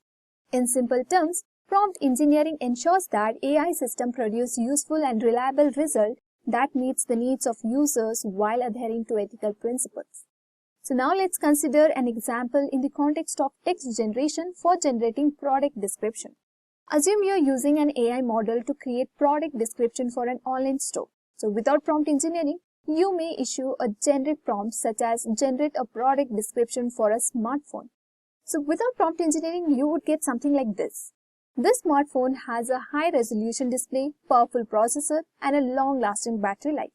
The given prompt is less effective because it lacks specificity. So it simply says generate a product description for a smartphone. So this may make it difficult to come up with an idea and write something engaging and informative. So having a good prompt can make a significant difference in your writing. They give you a clear idea of what you need to write about and keep you focused and organized, making it easier to generate ideas and express yourself. On the other hand, by using prompt engineering techniques, you can provide more specific instructions or constraints that will tailor the generated descriptions to the target audience or brand style. So with prompt engineering, if you input a query such as create a product descriptions for a budget-friendly smartphone perfect for the young professionals, highlights its affordable, sleek, and packed with the top-notch camera features, and the generated response would be something like this. Introducing our sleek and affordable smartphone designed for young professionals with its stylish design and advanced camera features, capturing life's moments and have never been easier, and it goes on giving its key features along with it. So through this example, we understood that prompt engineering enables the creation of a product description that is useful to the target audience and highlights specific features based on the instructions provided. So this shows how prompt engineering can improve the importance and effectiveness of AI-generated content for specific applications. To help AI models give accurate answers, it's important to create clear prompts. So here are some simple rules for generating effective prompts. First, make it clear. So clearly explain what you want the AI to do. Unclear prompts might confuse the AI and lead to wrong answers, so make sure that the prompt is clear. For example, the unclear prompts is something like write about cars. So where we have not mentioned which type of car or anything much in details. Whereas the clear prompt is write a description of a red convertible sports car. Next, give context. So provide enough information so that AI understands the task. So this helps it give accurate response that makes sense in the given situation. So for example, prompt without context is write a story. Prompt with context is write a story about a girl who discovers a magic book in her attic. Next, show examples. Use examples to show the AI what you are looking for. So this helps it understand the type of response you want. So for example, the prompt without example is describe a beach scene. So prompts with examples is describe a beach scene with the palm trees, crashing waves, and the people playing volleyball. Next is keep it short. So don't overload the AI with too much information.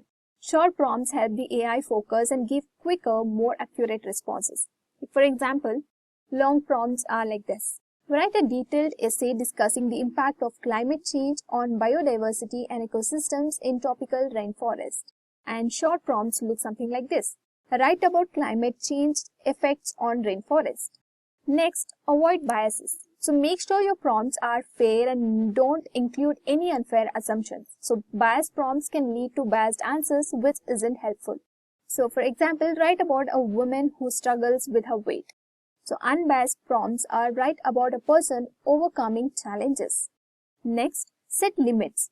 So tell the AI any rules or restrictions it needs to follow. This helps guide its response and ensures they meet your specific needs. For example, prompt without limits are write a story, and prompt with limits are write a story set in a haunted house with a maximum word count of 500 words. And I hope it's very clear. Next, moving on to some example of prompts for generating text using ChatGPT. For text generation tasks, prompts usually consist of a textual instructions or starting point that directs the model to produce coherent and relevant text. Prompts can be story prompts, questions, or incomplete sentences. Text generation prompts provide context and directions to the model, allowing it to generate human-like text responses. They influence the generated text tone, style, and context. So let's say the prompt is write a short story about a character who discovers a hidden treasure. So by providing a specific storyline and theme in the prompt, the model is guided to generate a coherent and engaging narrative centered around the discovery of a hidden treasure. So the picture illustrates how ChatGPT crafts stories with an engaging touch, making them more captivating and interesting for readers. Next, question answering. So prompt is, can you describe the common signs and symptoms of COVID-19 along with any precautions that can be taken to stay safe? And just like that, it can generate answers to all your questions in mere seconds. So by framing the prompt as a question, the model is directed to provide a concise answer regarding the symptoms of COVID-19, ensuring relevant and informative responses. Next, language translation. Translate the given English sentence, the quick brown fox jumps over the lazy dog, into Spanish while maintaining its original meaning.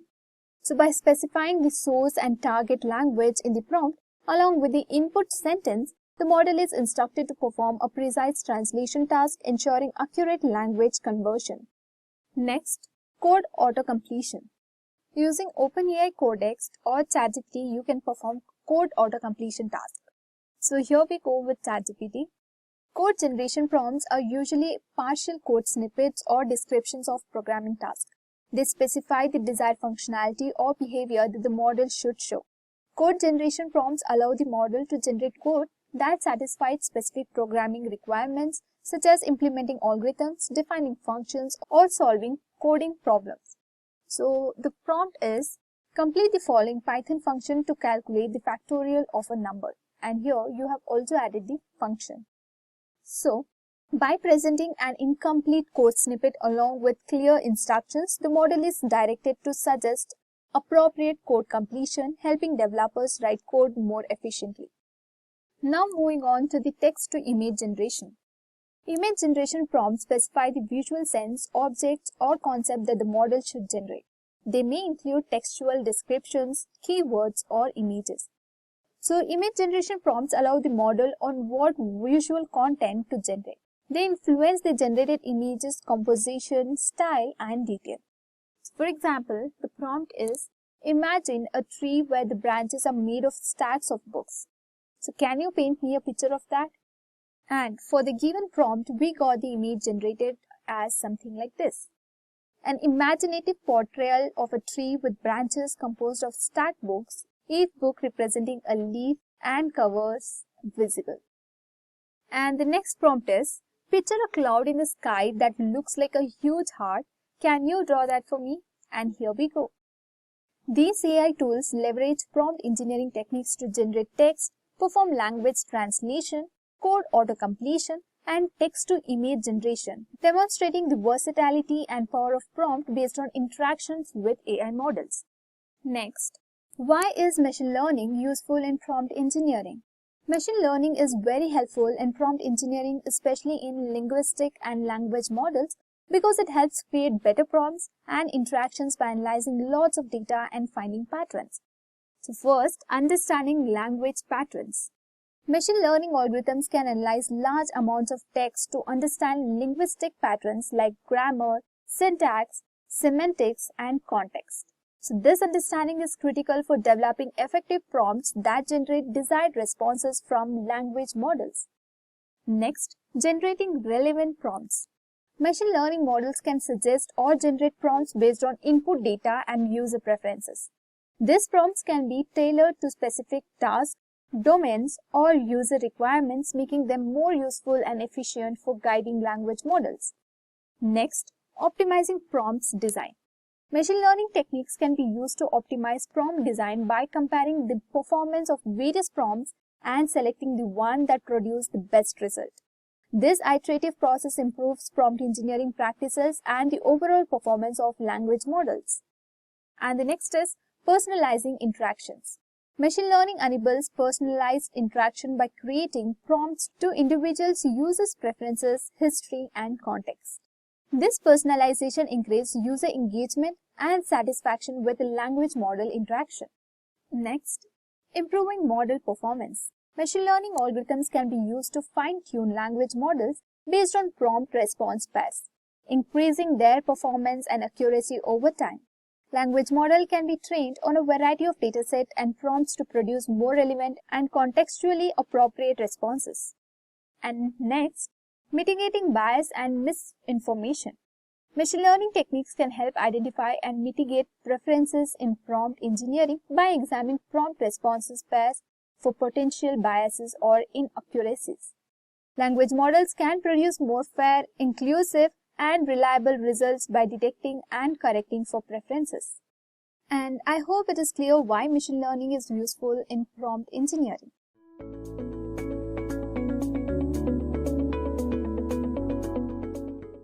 Now, the success of human race is because of the ability to communicate and share information.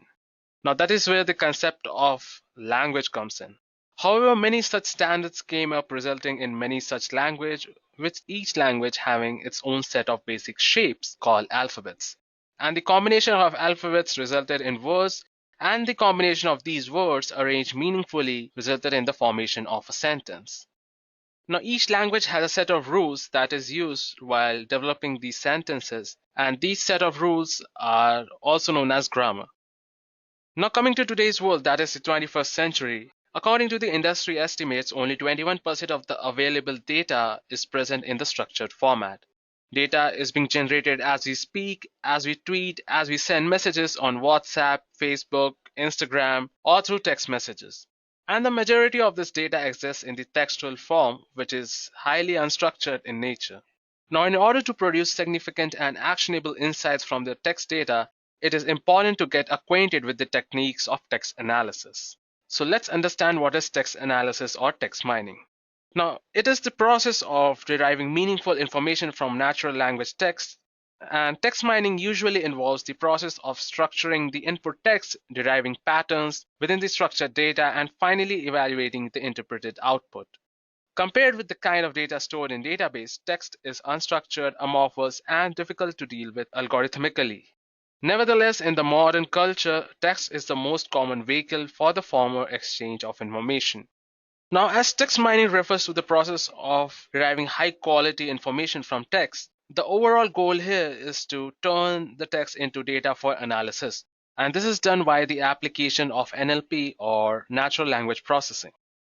So let's understand what is natural language processing. So NLP refers to the artificial intelligence method of communicating with an intelligent system using natural language.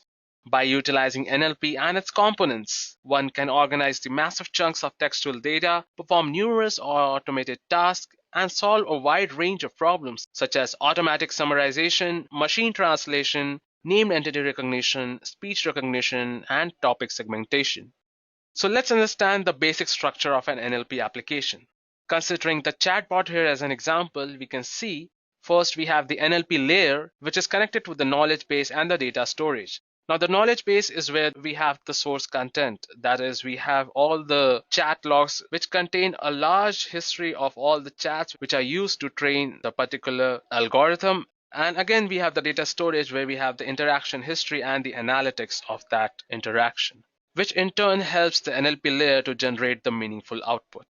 So now if we have a look at the various applications of NLP, first of all, we have sentimental analysis. Now this is a field where NLP is used heavily. We have speech recognition. Now here we are also talking about the voice assistants like Google Assistant, Cortana, and the Siri. Now next we have the implementation of chatbot as I discussed earlier just now. Now you might have used the customer care chat services of any app. It also uses NLP to process the data entered and provide the response based on the input.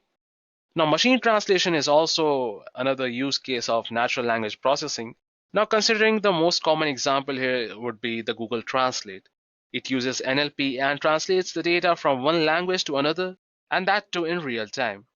Now, other applications of NLP include spell checking. Then we have the keyword search, which is also a big field where NLP is used. Extracting information from any particular website or any particular document is also a use case of NLP. And one of the coolest application of NLP is advertisement matching.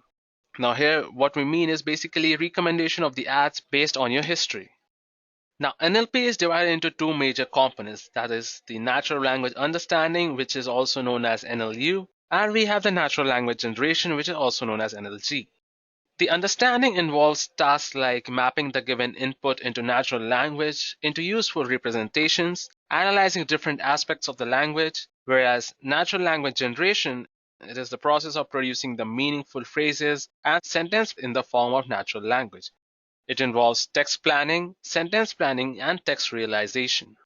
Now, NLU is usually considered harder than NLG. Now, you might be thinking that even a small child can understand a language. So let's see what are the difficulties a machine faces while understanding any particular languages.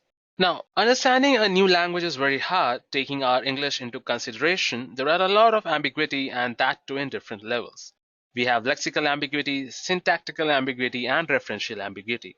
So lexical ambiguity is the presence of two or more possible meanings within a single word. It is also sometimes referred to as semantic ambiguity. For example, let's consider these sentences and let's focus on the italicized words. She is looking for a match. So what do you infer by the word match? Is it that she's looking for a partner? Or is it that she's looking for a match, be it a cricket match or a rugby match? Now the second sentence here we have the fisherman went to the bank. Is it the bank where we go to collect our checks and money, or is it the river bank we are talking about here? Sometimes it is obvious that we are talking about the river bank, but it might be true that he's actually going to a bank to withdraw some money. You never know. Now coming to the second type of ambiguity, which is the syntactical ambiguity. In English grammar, this syntactical ambiguity is the presence of two or more possible meanings within a single sentence or a sequence of words. It is also called as structural ambiguity or grammatical ambiguity. Taking these sentences into consideration, we can clearly see what are the ambiguities faced. The chicken is ready to eat. So here, what do you infer? Is the chicken ready to eat his food, or is the chicken ready for us to eat? Similarly, we have the sentence like visiting relatives can be boring. Are the relatives boring? Or when we are visiting the relative, it is very boring. You never know. Coming to the final ambiguity, which is the referential ambiguity. Now, this ambiguity arises when we are referring to something using pronouns. The boy told his father the theft. He was very upset. Now, I'm leaving this up to you. You tell me, what does he stand for here? Who is he? Is it the boy? Is it the father? Or is it the thief? So coming back to NLP, firstly we need to install the NLTK library, that is the Natural Language Toolkit. It is the leading platform for building Python programs to work with human language data, and it also provides easy to use interfaces to over 15 corpora and lexical resources. We can use it to perform functions like classification, tokenization, stemming, tagging, and much more. Now, once you install the NLTK library, you will see an NLTK downloader. It is a pop-up window which will come up, and in that you have to select the all option and press the download button. It will download all the required files, the corpora, the models, and all the different packages which are available in the NLTK. Now, when we process text, there are a few terminologies that we need to understand. Now, the first one is tokenization. So tokenization is a process of breaking strings into tokens, which in turn are small structures or units that can be used for tokenization. Now, tokenization involves three steps, which is breaking a complex sentence into words, understanding the importance of each word with respect to the sentence, and finally produce a structural description on an input sentence. So if we have a look at the example here, considering this sentence, tokenization is the first step in NLP. Now, when we divide it into tokens, as you can see here, we have 1, 2, 3, 4, 5, 6, and 7 tokens here. Now, NLTK also allows you to tokenize phrases containing more than one word. So let's go ahead and see how we can implement tokenization using NLTK. So here I'm using Jupyter Notebook to execute all my practicals and demo. Now, you are free to use any sort of IDE which is supported by Python. It's your choice. So let me create a new notebook here. Let me rename as text mining and NLP. So first of all, let us import all the necessary libraries here. We are importing the OS, NLTK, and the NLTK corpus. So as you can see here, we have various files which represent different types of words, different types of functions. We have samples of Twitter. We have different sentimental wordnet, we have product reviews, we have movie reviews, we have non-breaking prefixes, and many more files here. Now, let's have a look at the Gutenberg file here and see what are all the fields which are present in the Gutenberg file. So as you can see here, inside this, we have all the different types of text files. We have Austin Emma, we have the Shakespeare, we have the Hamlet, we have Moby Dicks, we have the Carol Alice, and many more. Now, this is just one file we are talking about, and NLTK provides a lot of files. So let's consider a document of type string and understand the significance of its tokens. So if we have a look at the elements of the Hamlet, you can see it starts from the Tragedy of Hamlet by William Shakespeare. So if we have a look at the first 500 elements of this particular text file, so as I was saying, the Tragedy of Hamlet by William Shakespeare, 1599, Actus Primus. We can use a lot of these files for analysis and text for understanding and analysis purposes. And this is where NLTK comes into picture, and it helps a lot of programmers to learn about the different features and the different application of language processing. So here I have created a paragraph on artificial intelligence. So let me just execute it. Now this AI is of the string type, so it will be easier for us to tokenize it. Nonetheless, any of the files can be used to tokenize. For simplicity here, I'm taking a string file. The next what we are going to do is import the word underscore tokenize under the NLTK tokenize library. Now this will help us to tokenize all the words. Now we'll run the word underscore tokenize function over the paragraph and assign it a name. So here I'm considering AI underscore tokens, and I'm using the word underscore tokenize function on it. Let's see what's the output of this AI underscore tokens. So as you can see here, it has divided all the input which was provided here into the tokens. Now let's have a look at the number of tokens here we have here. So in total, we have 273 tokens. Now these tokens are a list of words and the special characters which are separated items of the list. Now in order to find the frequency of the distinct elements here in the given AI paragraph, we are going to import the frequency distinct function, which falls under NLTK.probability. So let's create a fdist in which we have the function here, frequentDist. And basically what we are doing here is finding the word count of all the words in the paragraph. So as you can see here, we have comma 30 times, we have full stop 9 times, and we have accomplished 1, according 1, and so on. We have computer 5 times. Now here we are also converting the tokens into lowercase so as to avoid the probability of considering a word with uppercase and lowercase as different. Now suppose we were to select the top 10 tokens with the highest frequency. So here you can see that we have comma 30 times, the 13 times, off 12 times, and 12 times. Whereas the meaningful words which are intelligence, which is 6 times, and intelligence 6 times. Now there is another type of tokenizer which is the blank tokenizer.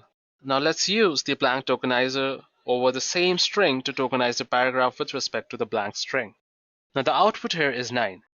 Now this 9 indicates how many paragraphs we have and what all paragraphs are separated by a new line. Although it might seem like a one paragraph, it is not. The original structure of the data remains intact. Now another important key term in tokenizations are bigrams, digrams, and n-grams. Now what does this mean? Now bigrams refers to tokens of 2 consecutive words known as a bigram. Similarly, tokens of 3 consecutive written words are known as trigram, and similarly we have n-grams for the n consecutive written words. So let's go ahead and execute some demo based on bigrams, digrams, and n-grams. So first of all, what we need to do is import bigrams, trigrams, and n-grams from nltk.util. Now let's take a string here on which we'll use these functions. So taking this string into consideration, the best and the most beautiful thing in the world cannot be seen or even touched. They must be felt with the heart. So first what we are going to do is split the above sentence or the string into tokens. So for that we are going to use the word underscore tokenize. So as you can see here, we have the tokens. Now let us now create the bigram of the list containing tokens. So for that we are going to use the nltk.bigrams and pass all the tokens. And since it is a list, we are going to use the list function. So as you can see under output, we have the best, and most beautiful thing in the world. So as you can see, the tokens are in the form of 2 words. It's in a pair form. Similarly, if we want to do the trigrams and find out the trigrams, what we need to do is just remove the bigrams and use the trigrams. So as you can see, we have tokens in the form of 3 words. And if you want to use the n-grams, let me show you how it's done. So for n-grams, what we need to do is define a particular number here. So instead of n, I'm going to use, let's say 4.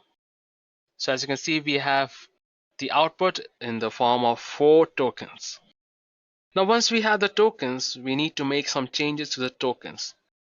So for that, we have stemming. Now stemming usually refers to normalizing words into its base form or the root form. So if we have a look at the words here, we have affectation, affects, affections, affected, affection, and affecting. So as you might have guessed, the root word here is affect. So one thing to keep in mind here is that the result may not be the root word always. Stemming algorithm works by cutting off the end or the beginning of the word, taking into account a list of common prefixes and suffixes that can be found in an inflected word. Now this indiscriminate cutting can be successful in some occasions, but not always. And this is why we affirm that this approach presents some limitations. So let's go ahead and see how we can perform stemming on a particular given data set. Now there are quite a few types of stem, so starting with the Potter stem, we need to import it from NLTK.stem. Let's get the output of the word having and see what is the stemming of this word. So as you can see, we have as the output. Now here we have defined words to stem which are give, giving, given, and gave. So let's use the Potter stemmer and see what is the output of this particular stemming. So as you can see, it has given give, given, give, and gave. Now we can see that the stemmer removed only the ing and replaced it with an e. Now let's try to do it the same with another stemmer called the Lancaster stemmer. You can see the stemmer stemmed all the words. As a result of it, you can conclude that the Lancaster stemmer is more aggressive than the Potter stemmer. Now the use of each of these stemmers depend on the type of task that you want to perform. For example, if you want to check how many times the words GIV is used above, you can use the Lancaster stemmer. And for other purposes, you have the Potter stemmer as well. Now there are a lot of stemmers. There is one snowball stemmer also present, where you need to specify the language which you are using and then use the snowball stemmer. Now as we discussed that stemming algorithm works by cutting off the end or the beginning of the word. On the other hand, lemmatization takes into consideration the morphological analysis of the word. Now in order to do so, it is necessary to have a detailed dictionary which the algorithm can look into to link the form back to its lemma. Now, lemmatization, what it does is groups together different inflected forms of a word, which are called lemma. It is somehow similar to stemming as it maps several words into a common root. Now, one of the most important thing here to consider is that the output of lemmatization is a proper word. Unlike stemming, in that case where we got the output as GIV, now GIV is not any word, it's just a stem. Now, for example, if a lemmatization should work on gone, going, and went, it all stems into go, because that is the root of all the three words here. So let's go ahead and see how lemmatization work on the given input data. Now for that, we are going to import the lemmatizer from NLTK. Now we're also importing the wordnet here. As I mentioned earlier, that lemmatization requires a detailed dictionary because the output of it is a root word, which is a particular given word. It's not just any random word, it is a proper word. So to find that proper word, it needs a dictionary. So here we are providing the wordnet dictionary and we are using the wordnet lemmatizer. So passing the word corpora into the wordnet lemmatizer. So can you guys tell me what is the output of this one? I'll leave this up to you guys. I won't execute this sentence. Let me remove this sentence here. You guys tell me in the comments below what will be the output of the lemmatization of the word corpora. And what will be the output of the stemming? You guys execute that and let me know in the comment section below. Now let's take these words into consideration in give, giving, given, and gave, and see what is the output of the lemmatization. So as you can see here, the lemmatizer has kept the words as it is, and this is because we haven't assigned any POS tags here, and hence it has assumed all the words as nouns. Now you might be wondering what are POS tags. Well, I'll tell you what are POS tags later in this video. So for just now, let's keep it as simple as that, is that POS tags usually tell us what exactly the given word is. Is it a noun, is it a verb, or is it different parts of speech? Basically, POS stands for parts of speech. Now, do you know that there are several words in the English language such as I, ate, for, above, below, which are very useful in the formation of sentence, and without it, the sentence won't make any sense. But these words do not provide any help in the natural language processing. And this list of words are also known as stop words. NLTK has its own list of stop words, and you can use the same by importing it from the nltk.corpus. So the question arises, are they helpful or not? Yes, they are helpful in the creation of sentences, but they are not helpful in the processing of the language. So let's check the list of stop word in the NLTK. So from nltk.corpus, we are importing the stop words. And if we specify what all stop words are there in the English language, let's see. So as you can see here, we have the list of all the stop words which are defined in the English language. And we have 179 total number of stop words. Now, as you can see here, we have these words which are few, more, most, other, some. Now, these words are very necessary in the formation of sentences. You cannot ignore these words. But for processing, these are not important at all. So if you remember, we had the top 10 tokens from that particular word, that is the AI paragraph I mentioned earlier, which was given as ftest_top 10. Let's take that into consideration and see. What you can see here is that except intelligent and intelligence, most of the words are either punctuation or stop words and hence can be removed. Now we'll use the compile from the RE module to create a string that matches any digit or special character, and then we'll see how we can remove the stop words.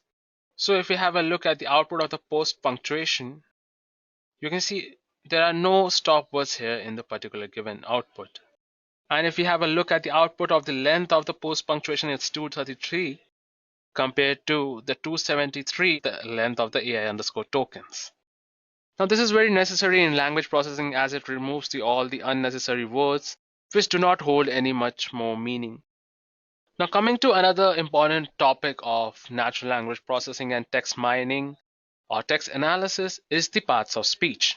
Now generally speaking, the grammatical type of the word, which is the verb, noun, adjective, adverb, article, indicates how a word functions in the meaning as well as the grammatical within the sentence.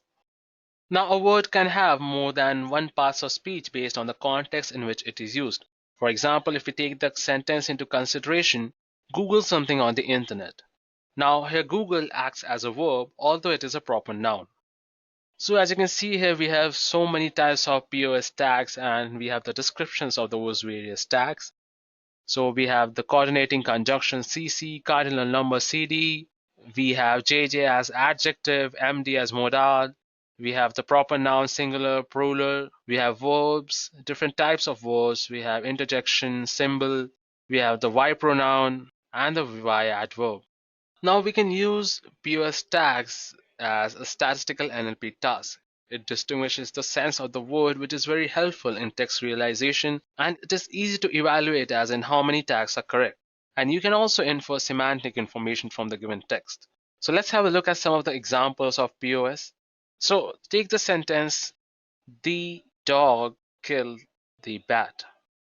So here, the is a determiner, dog is a noun, killed is a verb, and again, the bat are determiner and noun respectively. Now let's consider another sentence, the waiter cleared the plates from the table. So as you can see here, all the tokens here correspond to a particular type of tag, which is the parts of speech tag. It is very helpful in text realization. Now let's consider a string and check how NLTK performs POS tagging on it. So let's take the sentence, Timothy is a natural when it comes to drawing. First, we are going to tokenize it. And under NLTK only, we have the POS_tag option and we'll pass all the tokens here. So as you can see, we have Timothy as noun, is a verb, as a determiner, natural as an adjective, when as a verb, it as a preposition, comes as a verb, to as a to, and drawing as a verb again. So this is how you define the POS tags. The POS_tag function does all the work here. Now let's take another example here. John is eating a delicious cake. Now let's see what's the output of this one. Now here you can see that the tagger has tagged both the word is and eating as a verb because it has considered is eating as a single term. This is one of the few shortcomings of the POS taggers. One thing important to keep in mind. Now, after POS taggings, there is another important topic, which is the named entity recognition. So what does it mean? Now, the process of detecting the named entities such as the person name, the location name, the company name, the organization, the quantities, and the monetary value is called the named entity recognition. Now, under named entity recognition, we have three types of identification here.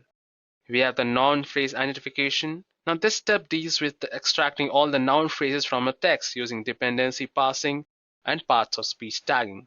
Then we have the phrase classification, this step classification. This is the classification step in which all the extracted noun phrases are classified into respective categories, which are the location, names, organization, and much more.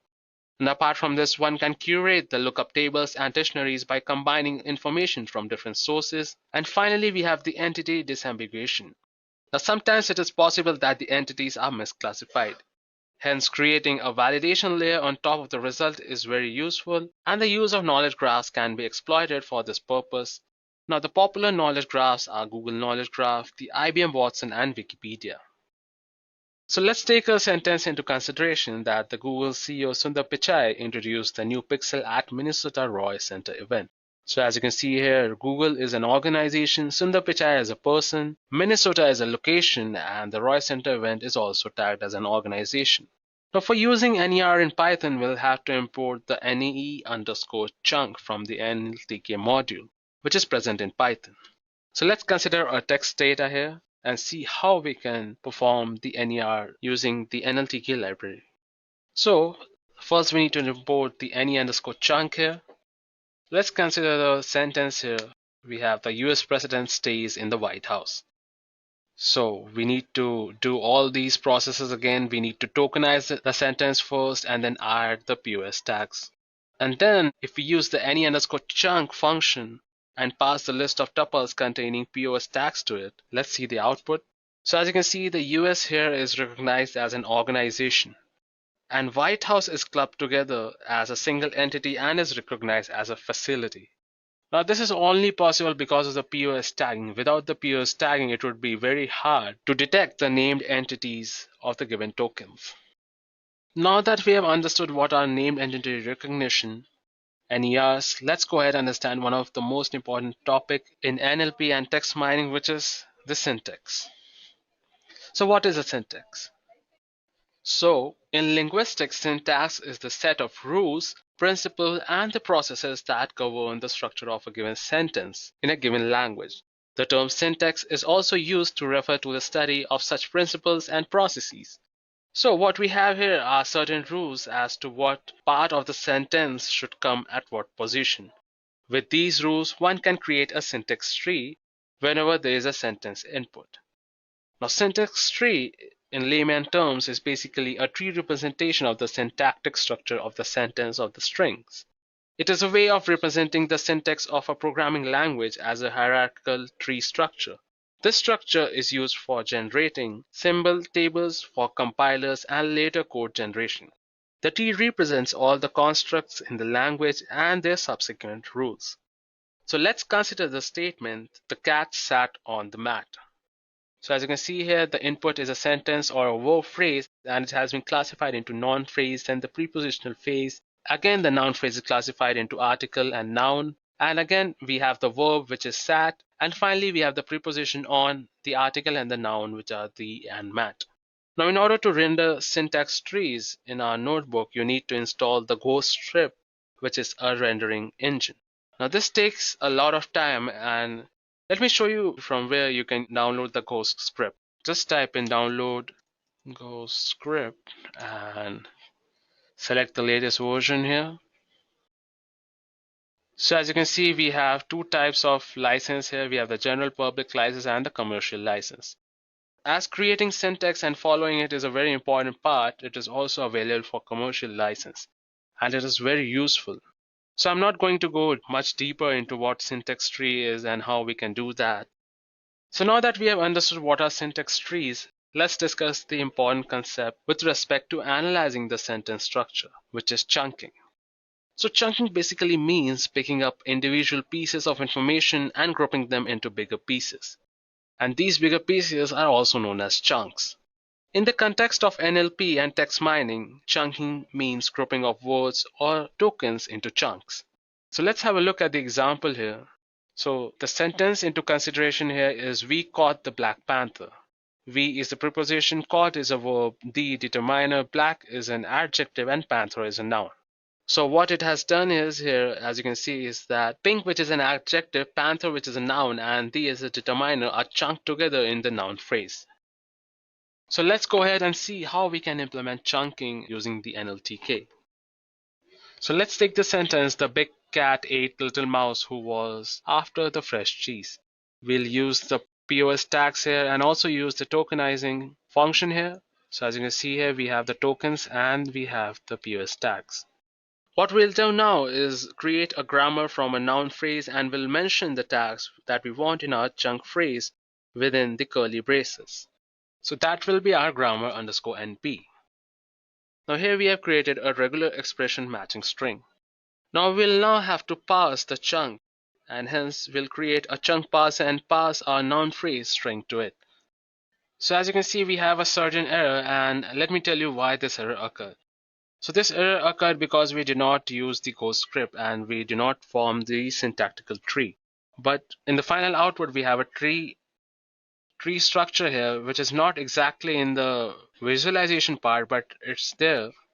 So as you can see here, we have the NP noun phrase for the little mouse. Again, we have the noun phrase for fresh cheese also. Although fresh is an adjective and cheese is a noun, it has considered a noun phrase of these two words. So this is how you execute chunking in NLTK library.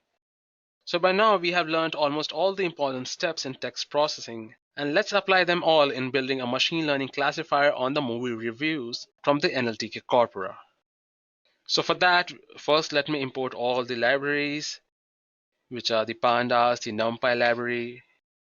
Now these are the basic libraries needed in any machine learning algorithm. We are also importing the count vectorizer. I'll tell you why it is used later now. Let's just import it for now. So again, if we have a look at the different elements of the corpora, as we saw earlier in the beginning of our session, we have so many files in the given NLTK corpora. Now let's now access the movie reviews corpus under the NLTK corpora. As you can see here, we have the movie reviews. So for that, we are going to import the movie underscore reviews from the NLTK corpus. So if we have a look at the different categories of the movie reviews, we have two categories, which are the negative and the positive. So if we have a look at the positive, we can see we have so many text files here. Similarly, if we have a look at the negative, we have 1,000 negative files also here, which have the negative feedbacks. So let's take a particular positive one into consideration, which is the CV00295990. You can take any one of the files here, doesn't matter. Now the above tokenization, as you can see here, the file is already tokenized, but it is generally useful for us to do the tokenization, but the above tokenization has increased our work here. And in order to use the count vectorizer and the TF-IDF, we must pass the strings instead of the tokens. Now, in order to convert the strings into token, we can use the detokenizer within the NLTK, but that has some licensing issues as of now with the Conda environment. So instead of that, we can also use the join method to join all the tokens of the list into a single string. And that's what we are going to use here. So first we are going to create an empty list and append all the tokens within it. We have the review underscore list, that is an empty list. Now what we are going to do here is remove all the extra spaces, the commas from the list while appending it to the empty list and perform the same for the positive and the negative reviews. So this one we are doing it for the negative reviews, and then we'll do the same for the positive reviews as well. So if you have a look at the length of this negative review list, it's 1,000. And the moment we add the positive reviews also, I think the length should reach 2,000. So let me just define the positive reviews.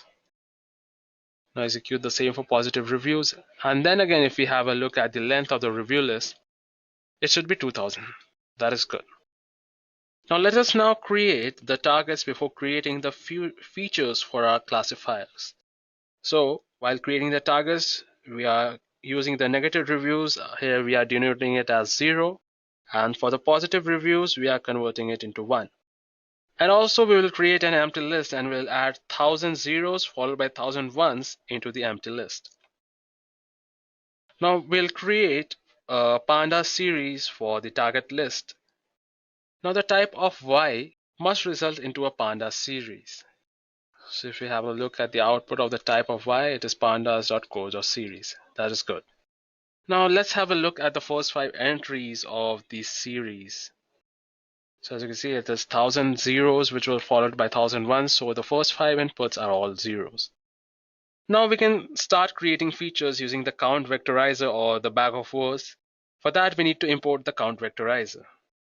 Now once we have initialized the vectorizer, now we need to fit it onto the rev list. Now let us now have a look at the dimensions of this particular vector. So as you can see, it's 2000 by 16,228. Now we are going to create a list with the names of all the features by typing the vectorizer name. So as you can see here, we have our list. Now what we'll do is we'll create a pandas data frame by passing the SciPy CSR matrix as values and feature names as the column names. Now let us now check the dimension of this particular pandas data frame. So as you can see, it's the same dimension, 2000 by 16,228. Now if we have a look at the top 5 rows of the data frame, so as you can see here, we have 16,228 columns with 5 rows, and all the inputs are here 0. Now the data frame we are going to do is now split it into training and testing sets, and let us now examine the training and the test sets as well. So as you can see, the size here we have defined as 0.25. That is the test size, that is 25%. The training set will have the 75% of the particular data frame. So if we have a look at the shape of the X train, we have 15,000. And if we have a look at the dimension of X test, this is 5,000. So now our data is split now. We'll use the naive Bayes classifier for text classification over the training and testing sets. So now most of you guys might already be aware of what a naive Bayes classifier is. So it is basically a classification technique based on the Bayes theorem with an assumption of independence among predictors. In simple terms, a naive Bayes classifier assumes that the presence of a particular feature in a class is unrelated to the presence of any other feature. To know more, you can watch our naive Bayes classifier video, the link to which is given in the description box below. If you want to pause at this moment of time and check quickly what a naive Bayes classifier does and how it works, you can check that video and come back here. Now to implement naive Bayes algorithm in Python, we'll use the following library and the functions. We are going to import the Gaussian NB from sklearn library, which is a scikit-learn. We are going to instantiate the classifier now and fit the classifier with the training features and the labels. We are also going to import the multinomial naive Bayes because we do not have only 2 features here. We have the multinomial features. So now we have passed the training and the test data set to this particular multinomial naive Bayes. And then we will use the predict function and pass the training features. Now let's have a look and check the accuracy of this particular matrix. So as you can see here, the accuracy here is 1. That is very highly unlikely, but since it has given 1, that means it is overfitting and it is overly accurate. And you can also check the confusion matrix for the same. For that, what you need to do is use the confusion underscore matrix on these variables, which is y underscore test and y underscore predicted. So as you can see here, although it has predicted 100% accuracy, the accuracy is 1. This is very highly unlikely, and you might have got a different output for this one.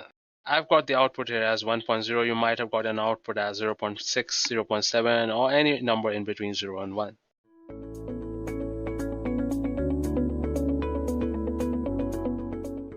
What is KNN algorithm? Well, K nearest neighbor is a simple algorithm that stores all the available cases and classify the new data or case based on a similarity measure. It suggests that if you are similar to your neighbors, then you are one of them, right? For example, if apple looks more similar to banana, orange, or melon, rather than a monkey, rat, or a cat, then most likely apple belongs to the group of fruits. Alright? Well, in general, KNN is used in search application where you're looking for similar items. That is, when your task is some form of find items similar to this one, then you call this search as a KNN search. But what is this K in KNN? Well, this k denotes the number of nearest neighbor which are voting class of the new data or the testing data. For example, if k equal 1, then the testing data are given the same label as the closest example in the training set. Similarly, if k equal 3, the labels of the 3 closest classes are checked and the most common label is assigned to the testing data. So this is what a KNN algorithm means. So moving on ahead, let's see some of the example of scenarios where KNN is used in the industry. So let's see the industrial application of KNN algorithm, starting with recommender system. Well, the biggest use case of KNN search is a recommender system. This recommender system is like an automated form of a shop counter guy. When you ask him for a product, not only shows you the product, but also suggests you or displays you a relevant set of products which are related to the item you're already interested in buying. This KNN algorithm applies to recommending products like in Amazon, or for recommending media like in case of Netflix, or even for recommending advertisement to display to a user. If I'm not wrong, almost all of you must have used Amazon for shopping, right? So just to tell you, more than 35% of Amazon.com's revenue is generated by its recommendation engine. So what's their strategy? Amazon uses recommendation as a targeted marketing tool in both the email campaigns and on most of its website pages. Amazon will recommend many products from different categories based on what you're browsing, and it will pull those products in front of you which you're likely to buy, like the frequently bought together option that comes at the bottom of the product page to tempt you into buying the combo. Well, this recommendation has just one main goal, that is, increase average order value, or to upsell and cross-sell customers by providing product suggestion based on items in the shopping cart, or based on the product they are currently looking at on-site. So next industrial application of KNN algorithm is concept search, or searching semantically similar documents and classifying documents containing similar topics. So as you know, the data on the internet is increasing exponentially every single second. There are billions and billions of documents on the internet. Each document on the internet contains multiple concepts. That could be a potential concept. Now, there's a situation where the main problem is to extract concept from a set of documents, as each page could have thousands of combinations that could be potential concepts. An average document could have millions of concepts. Combine that to the vast amount of data on the web. Well, we are talking about an enormous amount of data set and sample. So what we need here, we need to find a concept from the enormous amount of data set and samples, right? So for this purpose, we'll be using KNN algorithm. More advanced example could include handwriting detection like in OCR or image recognition or even video recognition. All right. So now that you know various use cases of KNN algorithm, let's proceed and see how does it work. So how does a KNN algorithm work? Let's start by plotting these blue and orange point on our graph. So these blue points, they belong to class A, and the orange ones, they belong to class B. Now you get a star as a new point, and your task is to predict whether this new point, it belongs to class A or it belongs to class B. So to start the prediction, the very first thing that you have to do is select the value of K. Just as I told you, K in KNN algorithm refers to the number of nearest neighbors that you want to select. For example, in this case, K equal 3. So what does it mean? It means that I'm selecting 3 points which are the least distance to the new point. Or you can say I'm selecting 3 different points which are closest to the star. Well, at this point of time, you can ask, how will you calculate the least distance? So once you calculate the distance, you'll get 1 blue and 2 orange points which are closest to the star. Now, since in this case, as we have a majority of orange points, so you can say that for K equal 3, the star belongs to class B. Or you can say that the star is more similar to the orange points. Moving on ahead. Well, what if K equal to 6? Well, for this case, you have to look for 6 different points which are closest to the star. So in this case, after calculating the distance, we find that we have 4 blue points and 2 orange points which are closest to the star. Now, as you can see that the blue points are in majority, so you can say that for K equals 6, this star belongs to class A, or the star is more similar to blue points. So by now, I guess you know how a KNN algorithm works and what is the significance of K in KNN algorithm. So how will you choose the value of K? So keeping in mind this K is the most important parameter in KNN algorithm. So let's see, when you build a K nearest neighbor classifier, how will you choose the value of K? Well, you might have a specific value of K in mind, or you could divide up your data and use something like cross-validation technique to test several values of K in order to determine which works best for your data. For example, if n equal 1000 cases, then in that case, the optimal value of K lies somewhere in between 1 to 19. But yes, unless you try it, you cannot be sure of it. So you know how the algorithm is working on a higher level. Let's move on and see how things are predicted using KNN algorithm. Remember, I told you the KNN algorithm uses the least distance measure in order to find its nearest neighbors. So let's see how these distances calculated. Well, there are several distance measures which can be used. So to start with, we'll mainly focus on Euclidean distance and Manhattan distance in this session. So what is this Euclidean distance? Well, this Euclidean distance is defined as the square root of the sum of difference between a new point x and an existing point y. So for example, here we have point P1 and P2. Point P1 is 1, 1 and point P2 is 5, 4. So what is the Euclidean distance between both of them? So you can say that Euclidean distance is the direct distance between 2 points. So what is the distance between the point P1 and P2? So we can calculate it as 5 minus 1 whole square plus 4 minus 1 whole square, and we can root it over, which results to 5. So next is the Manhattan distance. Well, this Manhattan distance is used to calculate the distance between real vector using the sum of their absolute difference. In this case, the Manhattan distance between the point P1 and P2 is mod of 5 minus 1 plus mod value of 4 minus 1, which results to 3 plus 4, that is 7. So this slide shows the difference between Euclidean and Manhattan distance from point A to point B. So Euclidean distance is nothing but the direct or the least possible distance between A and B, whereas the Manhattan distance is the distance between A and B measured along the axis at right angle. Let's take an example and see how things are predicted using KNN algorithm, or how the KNN algorithm is working. Suppose we have a data set which consists of height, weight, and t-shirt size of some customers. Now when a new customer comes, we only have his height and weight as the information. Now our task is to predict what is the t-shirt size of that particular customer. So for this, we'll be using the KNN algorithm. So the very first thing what we need to do, we need to calculate the Euclidean distance. So now that you have a new data of height 161 centimeter and weight as 61 kg, so the very first thing that we'll do is we'll calculate the Euclidean distance, which is nothing but the square root of 161 minus 158 whole square plus 61 minus 58 whole square. And square root of that is 4.24. Let's drag and drop it. So these are the various Euclidean distance of other points. Now let's suppose k equal to 5. Then the algorithm, what it does, it searches for the 5 customer closest to the new customer. That is more similar to the new data in terms of its attribute.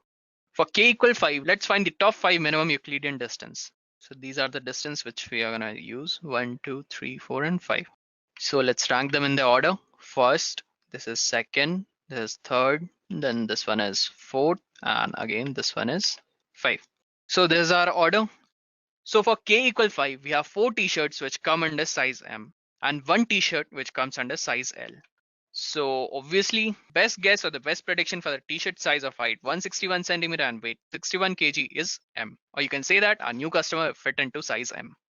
Well, this was all about the theoretical session, but before we drill down to the coding part, let me just tell you why people call KNN as a lazy learner.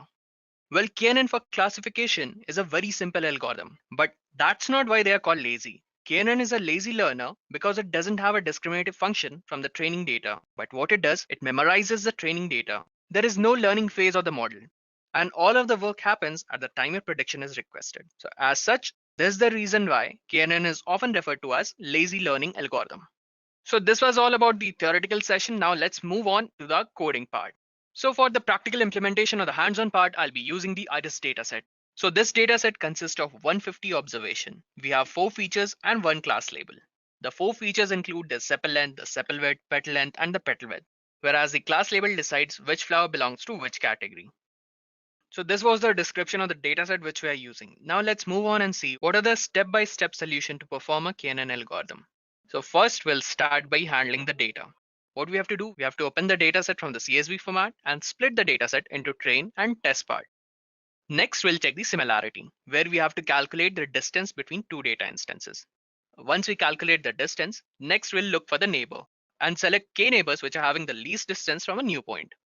Now once we get our neighbor, then we'll generate a response from a set of data instances. So this will decide whether the new point belongs to class A or class B. Finally, we'll create the accuracy function, and in the end, we'll tie it all together in the main function. So let's start with our code. For implementing KNN algorithm using Python, I'll be using Jupyter Notebook, Python 3.0 installed on it. Now let's move on and see how KNN algorithm can be implemented using Python. So there's my Jupyter Notebook, which is a web-based interactive computing notebook environment with Python 3.0 installed on it. It's at the launch. Yeah, it's launching. So there's our Jupyter notebook and we'll be writing our Python codes on it. So the first thing that we need to do is load our file. Our data is in CSV format without a header line or any code. We can open the file, the open function, and read the data line using the reader function in the CSV module. So let's write a code to load our data file. Let's execute the run button. So once you execute the run button, you can see the entire training dataset as the output. Next, we need to split the data into a training dataset that KNN can use to make prediction and a test dataset that we can use to evaluate the accuracy of the model. So we first need to convert the flower measure that were loaded as string into numbers that we can work. Next, we need to split the dataset randomly into train and test. A ratio of 67:33 for test is to train is a standard ratio which is used for this purpose. So let's define a function as load dataset that loads a CSV with a provided file name and split it randomly into training and test dataset using the provided split ratio. So this is our function load dataset, which is using file name, split ratio, training dataset, and testing dataset as its input. All right, so let's execute the run button and check for any errors. So it's executed with 0 errors. Let's test this function. So this is our training set, testing set, load data set. So this is our function load data set, and inside that we are passing our file iris data with a split ratio of 0.66 and training data set and test data set. Let's see what our training data set and test data set it's dividing into. So it's giving a count of training data set and testing data set. The total number of training data set it has split into is 97 and total number of test data set we have is 53. So total number of training data set we have here is 97 and total number of test data set we have here is 53. All right. Okay. So our function load data set is performing well.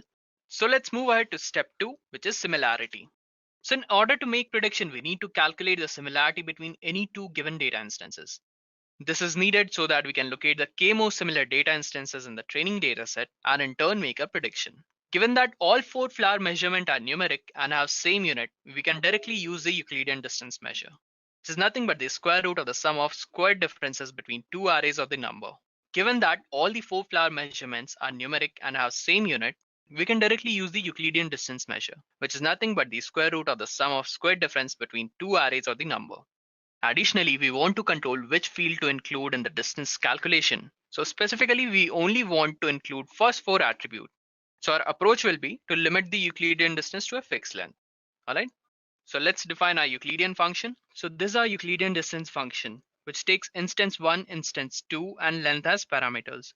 Instance 1 and instance 2 are the 2 points of which you want to calculate the Euclidean distance, whereas this length and denote that how many attributes you want to include. Okay. So there's our Euclidean function. Let's execute it.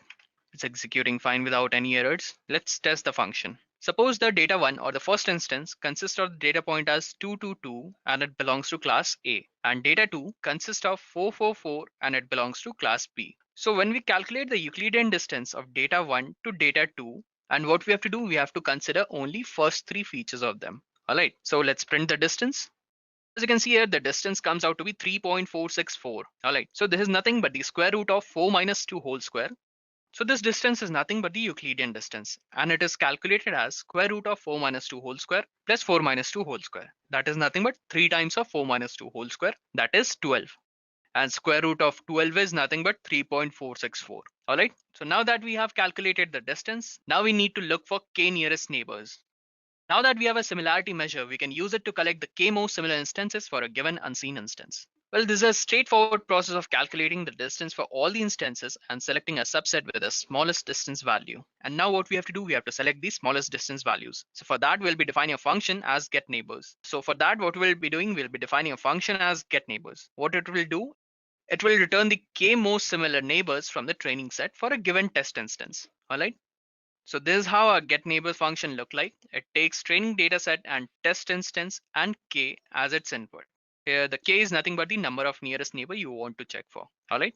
So basically what you'll be getting from this getNeighbors function is k different points having least Euclidean distance from the test instance. All right, let's execute it. So the function executed without any errors. So let's test our function. So suppose the training data set includes the data like 222 and it belongs to class A, and other data includes 444 and it belongs to class B, and our testing instance is 555. And now we have to predict whether this test instance belongs to class A or it belongs to class B. All right. For k equal 1, we have to predict its nearest neighbor and predict whether this test instance, it will belong to class A or will it belong to class B. All right, so let's execute the run button. All right, so on executing the run button, you can see that we have output as 444 and B. Our new instance 555 is closest to point 444, which belongs to class B. All right, now once you have located the most similar neighbor for a test instance, next task is to predict a response based on those neighbors. So how we can do that? Well, we can do this by allowing each neighbor to vote for their class attribute and take the majority vote as the prediction. Let's see how we can do that. So we have a function as getResponse, which takes neighbor as the input. Well, this neighbor was nothing but the output of this getNeighbor function. The output of getNeighbor function will be fed to getResponse. All right, let's execute the run button. It's executed. Let's move ahead and test our function getResponse. So we have a neighbor as 111, it belongs to class A, 222, it belongs to class A, 333, it belongs to class B. So this response, what it will do, it will store the value of getResponse by passing this neighbor value. All right, so what we want to check is we want to predict whether our test instance 555, it belongs to class A or class B when the neighbors are 111A, 222A and 333B. So let's check our response. Now that we have created all the different functions which are required for a KNN algorithm, so important main concern is how to evaluate the accuracy of the prediction. An easy way to evaluate the accuracy of the model is to calculate a ratio of the total correct prediction to all the prediction made. So for this, I'll be defining a function as getAccuracy, and inside that I'll be passing my test dataset and the predictions. GetAccuracy function, check it, executed without any error. Let's check it for a sample dataset.